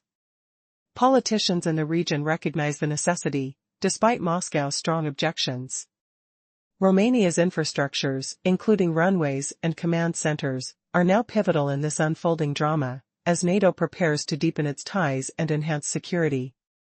The heart of the strategy lies in the F-35 fleet, which will be stationed in Romania, providing enhanced surveillance and defense capabilities. This decision underscores the significance of air power in Europe's security dialogue, shifting focus from traditional ground units to modern aerial warfare. The Mihail Kogalniceanu Air Base is expanding to accommodate this new reality, becoming not only the largest NATO base in Europe but also a linchpin in air defense along the intricate web of alliances stretching from the Baltic to the Black Sea. Amidst these developments, 3 US B-1B Lancer bombers touched down in Norway, just days before a tense meeting between President Trump and Russian leader Vladimir Putin in Alaska. Is this mere coincidence, or does it serve as a stern warning? The deployment of these bombers is the first since 2021 and reflects the West's commitment to integrated deterrence, leaving Moscow to ponder the implications on its northern front. Russia prepares for its own complex maneuvers, an exercise called Zapad 2025, casting a long shadow over the region. The sight of U.S. bombers alongside allies in the North Atlantic speaks volumes. It's not just a show of force but a practical approach to countering Russian threats.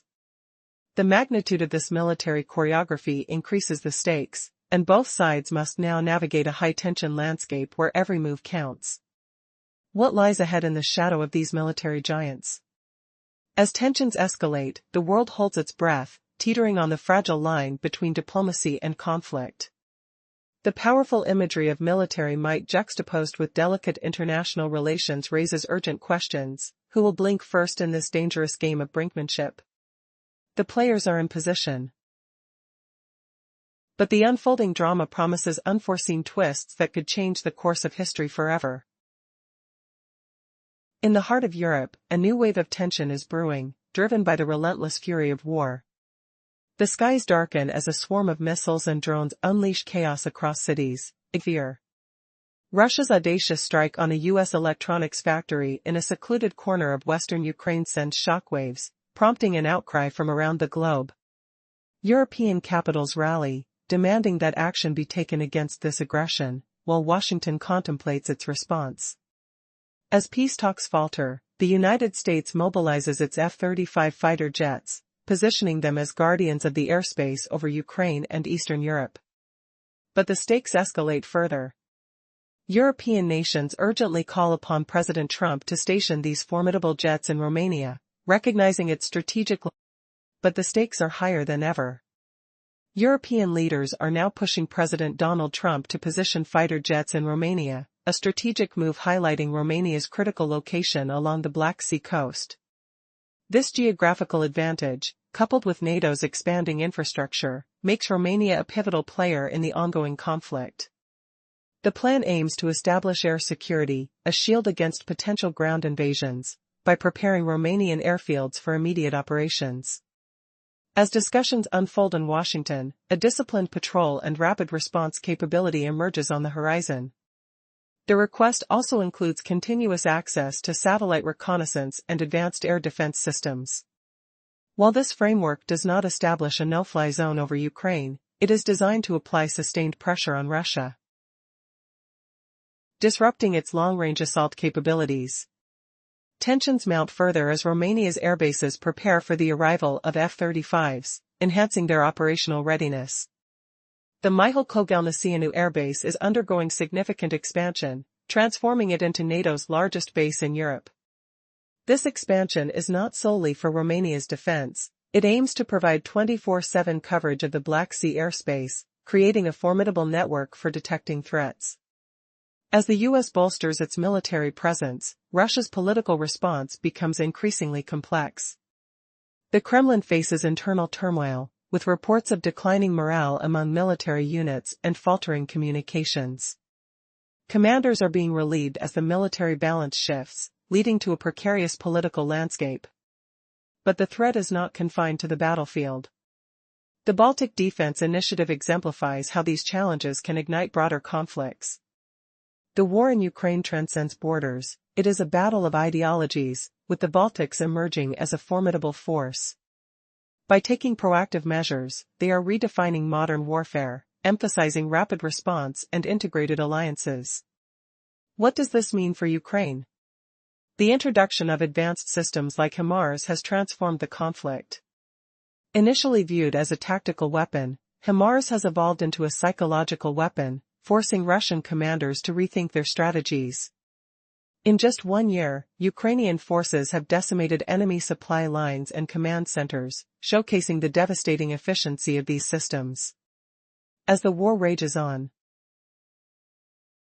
the question remains, can Ukraine maintain its momentum? With every strategic move, the stakes escalate. The balance of power hangs by a thread, and the world watches, breathless, as the next chapter in this unfolding saga begins. Will the tides of war shift, or is this just the beginning of a far greater conflict? Psychological weapon against Russian forces. Their strategic strikes have dismantled key Russian infrastructure, forcing commanders to rethink their strategies and retreat deeper into. In a world shaped by turmoil and conflict, the airwaves speak of a mounting storm. Tensions rise as powerful nations engage in fierce military posturing, turning the skies into battlegrounds. A recent devastating launch of Russian missiles and drones has sent an alarming wave through major cities, igniting condemnation across the globe.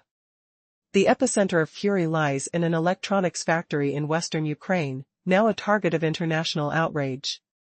With the winds of peace talks having died down, the United States shakes off complacency.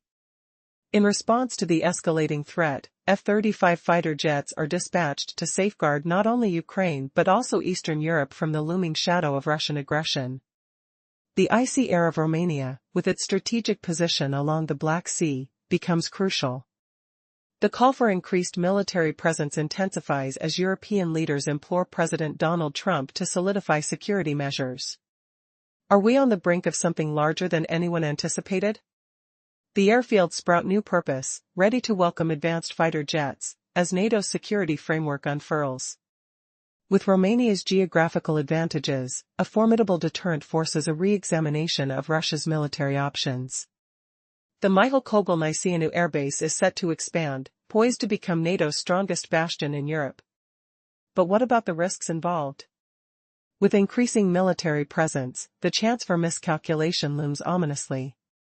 Technological advances in warfare shift the paradigms of conflict.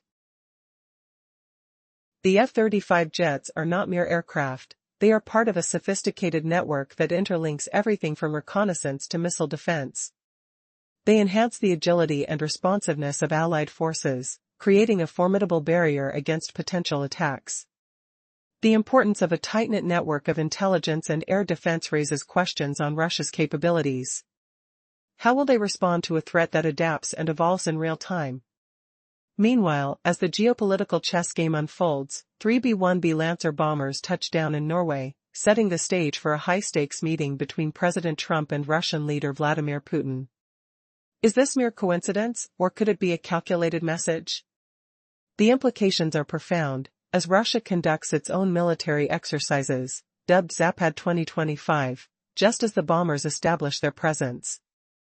The tension crackles in the air like static electricity before a storm. The question remains, in a world steeped in uncertainty, what happens when the invisible forces of military might clash with the visible realities of diplomacy? With every sound of jets in the sky, every pulse of military readiness, one must wonder, who truly holds the upper hand in this escalating confrontation? As these powerful nations surround each other in a game of strategic dominance, the invisible web of military preparedness weaves a striking narrative, one where decisions made today may echo through the corridors of history tomorrow. Will the balance tip toward conflict, or can diplomacy still provide a path to peace? In a world where the skies are a battleground, an unprecedented wave of fury is unleashed. A relentless barrage of missiles and drones cascades down on cities, igniting chaos across the nation. In the heart of this turmoil, Russia launches a shocking assault on a U.S. electronics factory hidden deep in western Ukraine, drawing swift outrage from global leaders. As peace talks falter, the U.S. responds by deploying F-35 fighter jets, a formidable shield against the escalating threat from the east. But why Romania? The answer lies in its strategic location. Nestled along the Black Sea and bordering Ukraine, Romania becomes a critical foothold in the fight for air superiority. European allies pressure President Trump to position these advanced jets in Romania, enhancing security for the region. As preparations begin, airfields are readied, and a rapid response system is put in place, signaling a new chapter in military strategy. The deployment of F-35s isn't merely about numbers, it's about creating a comprehensive network of defense. These cutting-edge jets, equipped with advanced radar and electronic warfare capabilities, transform the airspace into a tightly coordinated defense system. The presence of the Aegis Ashore complex further bolsters this shield, ready to intercept any long-range threats. But will this be enough to deter the looming shadow of Russian aggression? As tensions rise, the U.S. bolsters its presence in Norway, strategically deploying B-1B Lancer bombers just before a critical meeting between Trump and Putin. Is this a mere coincidence, or a calculated warning? The message is clear. The U.S. is ready to counter any threats, especially with Russia's Zapad 2025 exercises looming. The operational range of these bombers signifies a serious escalation, capable of striking swiftly and without warning. Meanwhile, in the skies above Eastern Europe, the A-10s are prepared to patrol, armed with APKWS-2 rocket systems that turn conventional munitions into intelligent weaponry. Each aircraft can carry more than 36 of these missiles, a cost-effective solution against drone threats. The U.S. military's innovation doesn't stop there. Powerful lasers are deployed to neutralize aerial threats with unprecedented efficiency. Can these advancements in military technology truly alter the course of conflict? The stakes are high, and the battlefield is evolving. With each deployment, each innovation, the balance of power shifts. Will the U.S. succeed in maintaining its dominance against adversaries who thrive on overwhelming force? The answer lies in the skies, and the future of warfare is unfolding before our eyes. Summary: in the face of escalating tensions, a fleet of warships embarked on distant operations, while covert surveillance aircraft loomed in the shadows, revealing an intricate psychological warfare strategy that added strain on China's military budgets amid growing public scrutiny. As fleets of destroyers and corvettes set sail on long-range patrols, advanced surveillance aircraft lurked within the serene skies along the Alaska Honshu Line. These aircraft, equipped with cutting-edge magnetic anomaly detectors, sensed every ripple in the sea. When a target was pinpointed, a contact chain was activated, ready to engage a potential submarine threat. This tactic, refined over years in the Persian Gulf, was now unleashed in the Pacific, where the psychological stakes amplified the tension. On the very day when an SM-6 missile was launched from Australia, a viral question ignited across social platforms: will the missile from Darwin strike Guangdong? The hashtag exploded, amassing over 1 billion views on various networks. Though authorities attempted to suppress this narrative, it regained traction within hours, fueled by public anxiety questioning the defenses of China's aircraft carriers. This outcry pressed Chinese defense officials to expedite a major maintenance overhaul, resulting in an additional allocation of $4.8 billion. Meanwhile, Russia felt the heat, as it resolved to upgrade its defenses in Vladivostok, spurred on by the developments near Guam. This modernization plan required an astounding 1.1 trillion rubles. Further straining an already battered budget due to currency depreciation and the weight of ongoing sanctions.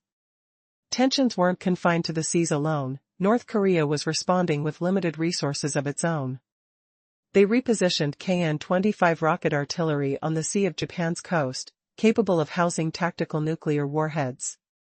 Yet, these assets were not without challenges, tightly monitored by advanced Patriot and SM-3 missile systems. As these batteries maneuvered along the roads, the costs of maintaining such operations surged. Washington's strategy, manifesting as an encirclement of the Pacific, aimed to undermine the adversary's capacity without direct confrontation. The objective was clear: exhaust enemy resources, age their radar systems, keep their pilots on edge, and systematically drain their economies. Is this a new age of warfare, where battles are fought behind the scenes? In this shadowy theater, every decision reverberates through the military and economic corridors of power, leaving a trail of tension and uncertainty.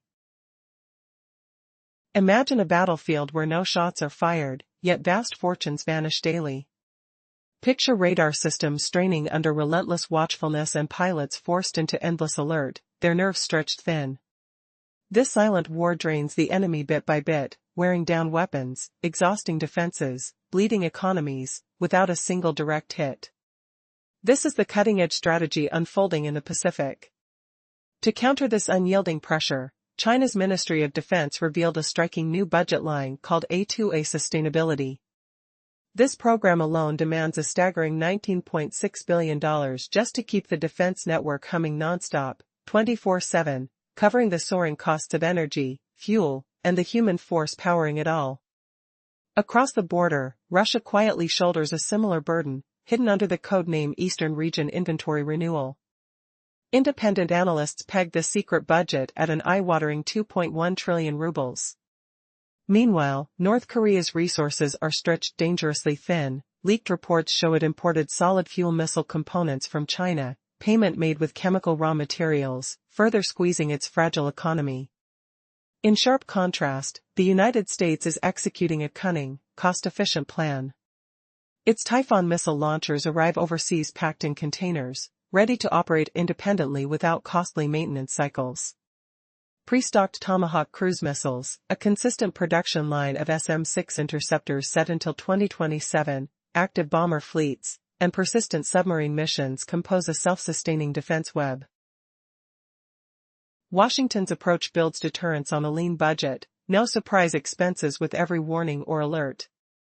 This hidden mechanism, this black box of encirclement, plays a psychological and economic game that forces rivals to drain resources defending constantly, even if no projectile ever flies. The U.S. pressures opponents by spreading small, stealthy launch units and leveraging intelligent decision-making networks that adapt and react instantly.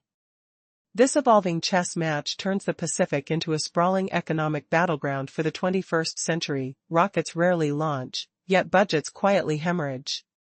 What happens when a war is fought with dollars and endurance instead of bombs and bullets? How long can rival states sustain the exhausting cycle of vigilance? These questions hover over the tense skies where strategy transcends firepower, and silent attrition dissolves entire defense systems bit by bit. An unprecedented wave of fury has swept across the skies as one of the most intense airstrike campaigns unfolds. A swarm of missiles and drones unleashed by Russia descends relentlessly on cities throughout the nation, signaling a stirring conflict that cannot be ignored. In a hidden corner of western Ukraine, Russia launched an unexpected attack on a vital U.S. electronics factory, drawing immediate outrage from leaders around the globe. European nations united in a common cry, demanding that Russia be stopped and asserting the need for a strong response. With peace negotiations failing, the U.S. promptly dispatched F-35 fighter jets to safeguard Ukrainian and Eastern European airspace against the barrage of Russian attacks. But the stakes soared higher as European leaders urged President Trump to reinforce security by stationing fighter jets in Romania. Situated strategically on the Black Sea and neighboring Ukraine, Romania's location makes it a key player in this unfolding drama. This deployment aims to establish a system of aerial security, offering a formidable deterrent against further incursions rather than sending ground troops. As discussions unfolded in Washington, the possibility of bolstering air support remained a focal point. Plans to secure satellite reconnaissance and advanced missile defense systems like the Patriot were laid out, further underscoring the urgency of the situation. While the deployment of fighter jets was met with disapproval from Russia, regional countries recalibrated their risk assessments. Preparations began. Transforming Romanian airfields into the forefront of NATO's defensive strategy. The designated core of this initiative, the F-35, a powerhouse among military aircraft, brings cutting-edge surveillance capabilities to the fore. Enhanced with radar technology and electronic warfare capabilities, these jets not only protect but also interconnect with various military platforms across the region, paving the way for a network-centric defense approach. As tensions rise, participation in joint exercises becomes increasingly visible.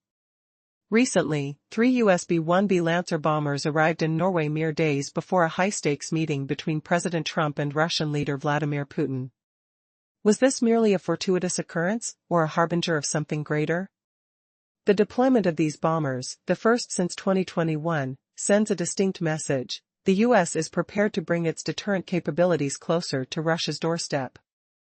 Strategically, the U.S. aims to enhance its deterrence posture in response to Russia's growing military exercises, showcasing the operational synergy among allies.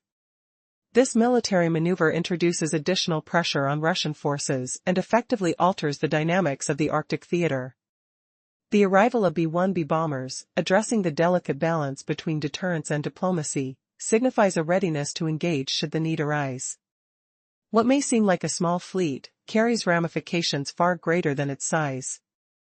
The Lancer's capabilities extend over vast distances, creating a compelling deterrent through speed and precision.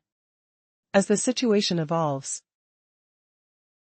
one question lingers: will these strategic moves bring about stability, or further escalate tensions? As we delve deeper into the shifting landscape of military alliances and aerial maneuvers, each action unravels a thread woven with complex historical narratives and modern ambitions. The interplay of surveillance and symbolic posturing unveils an intricate tapestry where every maneuver counts, transforming mere encounters into significant strategic milestones that may define the future. In a dramatic escalation of tensions, a relentless swarm of Russian missiles and drones unleashed fury upon cities across Ukraine. This morning, the world watched in horror as Russia launched a brazen attack on a U.S. electronics factory nestled deep within western Ukraine, prompting an uproar of international condemnation. The European capitals united in their calls for action, imploring Washington to take a stand against this blatant aggression. As peace talks floundered, the U.S. made a decisive move, deploying F-35 fighter jets to secure the skies over Ukraine and its Eastern European allies. But this was only the beginning. European leaders turned to President Trump, urging him to station fighter jets in Romania as part of a broader security strategy. Romania's critical positioning on the Black Sea and its close proximity to Ukraine seemed to lay the groundwork for a robust military response. With NATO's infrastructure expanding rapidly, this move was both strategic and necessary. The aim? To fortify air security without ground troops. Romanian airbases were prepared for an operation that could reshape the dynamics of aerial warfare. The discussions in Washington left the door open for air support, indicating a future where a rapid response could easily be deployed when necessary. Europe demanded not just boots on the ground but an unwavering aerial presence backed by satellite surveillance and advanced missile defense systems like the Patriot. However, Russia viewed this deployment as a direct threat. The sheer logistical brilliance of Romania's runways, command centers, and military capabilities put them squarely in the crosshairs of Moscow's strategic calculations. The Mihail Kogel-Niceanu airbase, poised to become the largest NATO installation in Europe, was undergoing significant upgrades for a greater purpose. As tensions bubbled beneath the surface, the U.S. bolstered its presence in Norway with the arrival of 3 B-1B Lancer bombers, just days before a high-stakes meeting between President Trump and Russian President Putin. Was this a mere coincidence, or was it a veiled warning? The mere presence of these bombers sent shockwaves through the Kremlin, signaling that the U.S. was ready to deter further aggression at a moment's notice. With the Zapad 2025 exercise looming, Russia's naval strength in the north was painfully visible. The deployment of B-1B bombers marked a new phase in the strategic game, where maneuvers and countermaneuvers were poised against the backdrop of intense geopolitical rivalry. Each flight, each maneuver, was a tactical dance designed to unsettle Russian command and control. But how would the Kremlin react to such provocative displays of strength? Would they retaliate, or would they take a step back in the face of overwhelming firepower and surveillance capabilities? The tension was palpable, echoing through the cold Arctic winds. As the future unfolded, the world held its breath, wondering who would strike next, and could the delicate balance of power shift in an instant. In the heart of Europe, a new wave of tension is brewing, driven by the relentless fury of war. The skies darken as a swarm of missiles and drones unleash chaos across cities. Russia's audacious strike on a U.S. electronics factory in a secluded corner of western Ukraine sends shockwaves, prompting an outcry from around the globe. European capitals rally, demanding that action be taken against this aggression, while Washington contemplates its response. As peace talks falter, the United States mobilizes its F-35 fighter jets, positioning them as guardians of the airspace over Ukraine and Eastern Europe. But the stakes escalate further. European nations urgently call upon President Trump to station these formidable jets in Romania, recognizing its strategic location along the Black Sea and proximity to Ukraine. This isn't just a military maneuver, it's a calculated message aimed directly at Russia. The deployment plan unfolds, emphasizing air security over ground forces. Romanian airfields are primed for action, ready to establish a rapid response system that could deter Russian assaults. Access to satellite reconnaissance and advanced air defense systems, such as Patriot missiles, is included, hinting at a more profound strategy to keep Russian long-range attacks in check. Yet, this plan does not constitute a no-fly zone for Ukraine. Instead, it lays the groundwork for sustained pressure against Russian forces. The Kremlin finds itself politically cornered, while Romania's infrastructure becomes a vital component in NATO's defense strategy, disrupting its long-range assault capabilities. Tensions mount further as Romania's airbases prepare for the arrival of F-35s, enhancing their operational readiness. The Mihail Kogel-Niceanu airbase is undergoing significant expansion, transforming it into NATO's largest base in Europe. This expansion is not solely for Romania's defense, it aims to provide 24/7 coverage of the Black Sea airspace, creating a formidable network for detecting threats. As the U.S. bolsters its military presence, Russia's political response becomes increasingly complex. Trump and Putin in Alaska, 3 B-1B Lancer bombers land in Norway. Is this a mere coincidence, or a calculated warning? The message to the Kremlin is unmistakable. The U.S. aims to tighten its grip on the northern front, countering Russian maneuvers with its own show of might. The B-1B arrival coincides with Russia's Zapad 2025 exercise, a strategic drill that sends ripples of concern through the Kremlin. The sight of American bombers operating so close to its borders sends a clear signal: the U.S. is ready to act, and the balance of power is shifting. In the shadows of these military maneuvers, whispers of unrest emerge from within Russia. Reports reveal dwindling morale among troops stationed in Kaliningrad. Commanders are being dismissed, and communications falter. The internal landscape is crumbling, mirroring the chaos unfolding on the battlefield. The Baltic Defense Initiative exemplifies this precarious situation, as the region's nations redefine the rules of modern warfare. They are no longer passive players, but active participants. The question remains, can Ukraine maintain its momentum? With every strategic move, the stakes escalate. The balance of power hangs by a thread, and the world watches, breathless, as the next chapter in this unfolding saga begins. Will the tides of war shift, or is this just the beginning of a far greater conflict? Psychological weapon against Russian forces. Their strategic strikes have dismantled key Russian infrastructure, forcing commanders to rethink their strategies and retreat deeper into their territory. What does this mean for the future? The balance of power is in flux, with Ukraine poised to exploit its newfound capabilities. The stage is set for an unprecedented confrontation, where the echoes of military might will resonate far beyond the battlefield, redefining the very nature of conflict. Will the Kremlin adapt, or will it crumble under the weight of its own ambitions? The world watches, waiting for the next move in this high-stakes game. In a world fraught with uncertainty, the skies above Europe shimmer with a tension that could ignite at any moment. Imagine the roar of engines and the flash of missile trails as one of the largest air assaults unfolds, sending waves of turmoil through cities scattered across the landscape.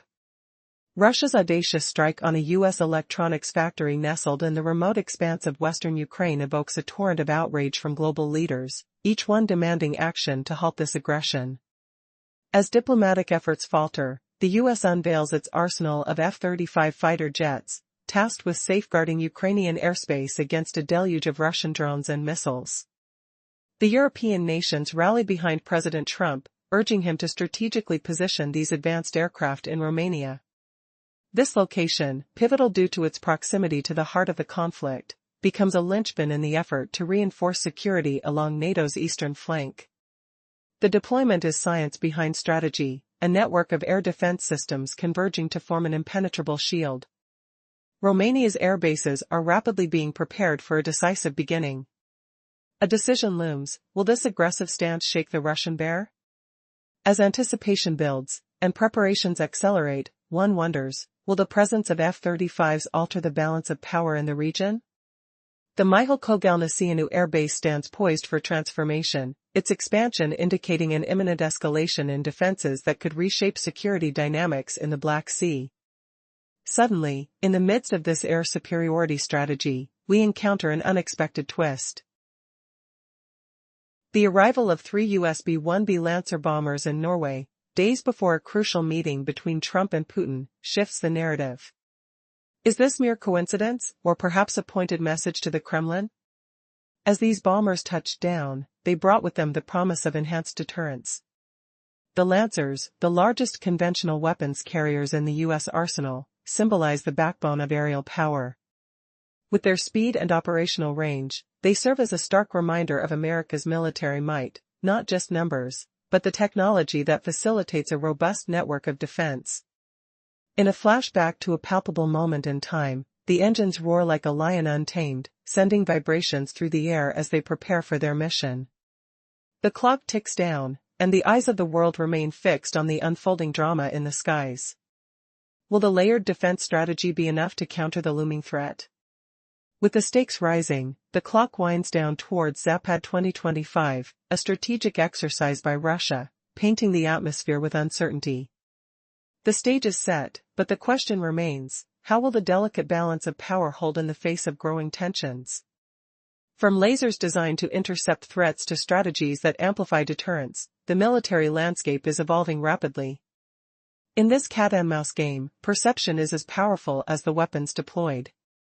Is the future of warfare shifting towards a reliance on advanced technology, with lasers and integrated systems blazing the path ahead? Each move in this grand chess game has consequences that ripple beyond the battlefield. As anticipation builds, Only time will reveal who will emerge victorious in this high-stakes confrontation, where silence on the radar could either mean peace or the calm before the storm. Previously, we explored how the Pacific has quietly transformed into a high-stakes arena where battles are waged not with missiles, but through relentless pressure and strategic patience. The United States, instead of seeking open conflict, has crafted a subtle campaign to erode its rival's strength. Now, the question looms larger: what does this silent war of attrition mean for the future balance of power in the region? Imagine vast ocean waters, once just a backdrop for trade and travel, now tangled in an invisible web of alliances and surveillance. The United States no longer stands alone. Its partners form a powerful network, combining advanced weapons and intelligence systems to keep adversaries like China and Russia constantly on edge. No direct shots are fired, yet every move is a calculated push to wear down competitors over time. It's a game of endurance where budgets stretch thin, defenses stretch thin, and patience becomes the most potent weapon. China's naval routes, once clear and commanding, are increasingly fraught with risk. The newly established production line in Adelaide for Virginia-class submarines signals a looming shift. By 2030, Australia's Royal Navy is set to field a fleet capable of challenging China's dominance beneath the waves. Meanwhile, Japan ramps up its air power, expanding its fleet of F-35 fighter jets far beyond initial plans. 180 jets now stand ready, tilting the air balance toward the Taiwan Strait. This surge tightens the grip on potential flashpoints. South Korea and the Philippines have sealed a crucial pact, sharing missile launch data to bolster surveillance against North Korean threats. This alliance integrates American and South Korean intelligence, creating a real-time, responsive shield against any provocative moves. North Korea, isolated and under constant watch, finds its options shrinking as the web of sensors and satellites closes in. Yet, amid all this buildup, questions reverberate like distant thunder. How will these power plays reshape alliances? Will these intertwined networks of defense provoke more aggressive posturing? Or will the pressure force adversaries to rethink their strategies and seek negotiation? The Pacific has become a laboratory for a new kind of warfare, silent, patient, and endlessly calculated. Feel the tension in the humid sea breeze, hear the distant hum of reconnaissance drones slicing the clouds, and imagine the flicker of radar screens tracking invisible threats. Every signal, every intercepted transmission adds a piece to the puzzle. The stakes are monumental. Who will break first in this intricate game of shadows and strategy? The answer may lie just over the horizon, waiting to turn the tides forever. In a world teetering on the edge of chaos, the air is charged with tension. Powerful nations are flexing their military muscles, transforming the sky into a theater of conflict. Recently, a catastrophic launch of Russian missiles and drones has sent shockwaves through major urban centers, igniting widespread condemnation. The epicenter of this fury? An electronics factory nestled in western Ukraine, now a flashpoint of international outrage. As the whispers of diplomacy fade, the United States shakes off complacency, escalating its response to the rising threat. F-35 fighter jets are rapidly deployed, not just to shield Ukraine but also to fortify Eastern Europe against the ominous shadow of Russian aggression. Romania, with its strategic location along the Black Sea, becomes increasingly vital. European leaders urgently call on President Trump to enhance military presence in the region. Are we on the brink of a conflict that could spiral beyond anyone's expectations? The airfields in Romania are being readied for the arrival of advanced jets, solidifying NATO's security framework. With Romania's geographical advantages, a formidable deterrent emerges, forcing Russian strategists to reconsider their military options. The Mihail Kogel-Niceanu airbase is poised for expansion, set to become NATO's strongest stronghold in Europe. But as military might increases, so does the risk of miscalculation. What happens when tension escalates to a breaking point? The introduction of the F-35 jets signifies more than just an addition to the arsenal. They represent a sophisticated network that links everything from reconnaissance to missile defense. These aircraft enhance the agility and responsiveness of Allied forces, establishing a formidable barrier against potential attacks. As the stakes rise, one must ponder, how will Russia react to a threat that adapts and evolves at lightning speed? Meanwhile, the geopolitical landscape shifts as three B-1B Lancer bombers land in Norway, setting the stage for a pivotal meeting between President Trump and Russian leader Vladimir Putin. Is this mere coincidence, or is it a calculated message meant to rattle the Kremlin? The timing is crucial, coinciding with Russia's own military maneuvers, dubbed Zapad 2025. The air crackles with tension, electric and foreboding. In this complex game of strategy, the question looms, when military might collides with diplomatic reality, what will be the outcome? As the sound of jets reverberates across the skies and military readiness pulses like a heartbeat, one must wonder, who truly holds the upper hand in this escalating confrontation?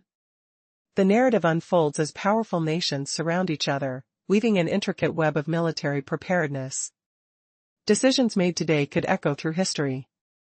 Will the balance tip toward conflict, or is there still a path to peace through diplomacy?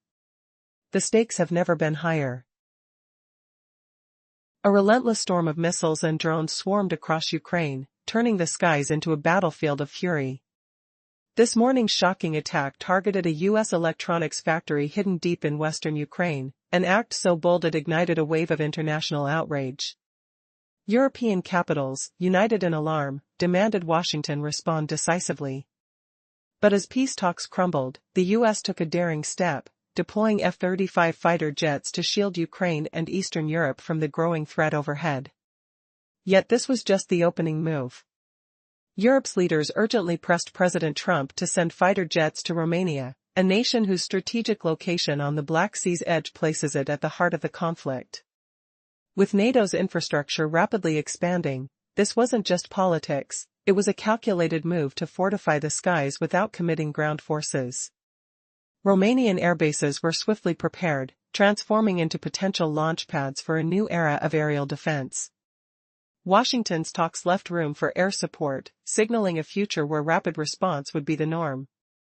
Europe's demands went beyond mere aircraft. They called for continuous satellite surveillance and advanced missile defenses like the Patriot system. Yet Moscow saw this buildup as a direct provocation. Romania's Mikhail Kogalniceanu airbase, undergoing massive upgrades to become Europe's largest NATO hub, suddenly became a key target in Russia's strategic calculations. Meanwhile, in the chill of the north, the U.S. quietly bolstered its presence in Norway. Three B-1B Lancer bombers touched down just days before a pivotal summit between Presidents Trump and Putin. Was this coincidence, or a stark warning to the Kremlin? The bombers' arrival sent ripples through Moscow's command centers, signaling readiness to counter any threat with overwhelming force. The looming Zapad 2025 exercise cast a shadow over these moves. Russia's naval power in the Arctic was clear, but the U.S. bomber deployment marked a new chapter in this tense chess game. Every flight, every formation, was designed to disrupt Russian command and control, to shorten their response time, and keep them guessing. The Arctic winds carried this tension, sharp and biting, as the world waited on edge. Could Moscow resist responding? Or would this show of power force a retreat? The answer remained hidden in the cold, where every decision could tip the fragile balance of power. The skies were alive with possibility and peril. Who would make the next move in this high-stakes dance of strategy and survival? In a world on the edge of chaos, a tempest of anger rolls across the horizon. From the sky, a massive wave of Russian missiles and drones unleashes fury upon cities nationwide. With shattering precision, Russia sets its sights on a secluded U.S. electronics factory in western Ukraine, igniting a global outcry. The echoes of failed peace talks ring loud, compelling the United States to respond with its cutting-edge F-35 fighter jets. These formidable aircraft are dispatched to guard the skies of Ukraine and Eastern Europe against relentless Russian strikes. European nations stand united in their demand for action, urging President Donald Trump to deploy these aircraft to Romania. The choice is strategic. Romania's crucial position along the Black Sea and its closeness to the Ukrainian border make it an ideal defense hub. As military infrastructure transforms Romania into a bastion of aerial defense, airfields prepare to repel threats with rapid responses. While this move does not establish a no-fly zone over Ukraine, It aims to maintain constant pressure on Russia's long-range offensive capabilities. In recognizing the political necessity, regional leaders brace for Moscow's inevitable backlash. Deepening NATO's commitment, Romania becomes a key player in this unfolding geopolitical drama. The heart of this plan centers on relocating F-35s, enhancing the country's air surveillance and defensive maneuvers. The Mihail Kogalniceanu Air Base evolves, poised to be the largest NATO facility in Europe, and cementing its role in an intricate network of alliances stretching from the Baltic Sea to the Black Sea. Just as these developments unfold, 3 US B-1B Lancer bombers land in Norway. This deployment, the first since 2021, occurs just days before an anticipated meeting between Trump and Russian President Vladimir Putin in Alaska. Is this coincidence, or a blatant message to the Kremlin? The arrival of these bombers serves as a stark reminder of the West's resolve in integrated deterrence, raising questions about Russia's response on its northern flank.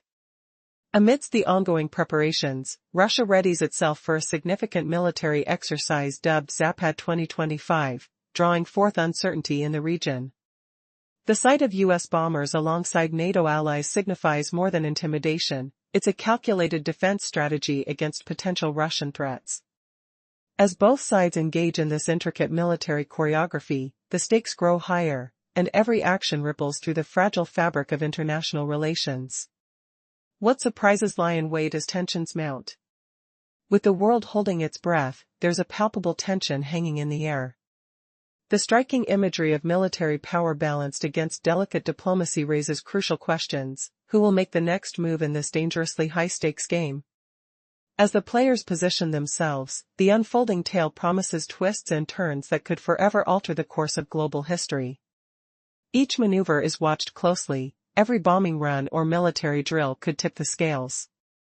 The lurking essence of dread intermingles with hope as nations dance on the brink. When will the first strike occur, and how will history judge these choices made in the shadows? The uncertainty looms large, compelling an anxious world to brace for what is yet to come.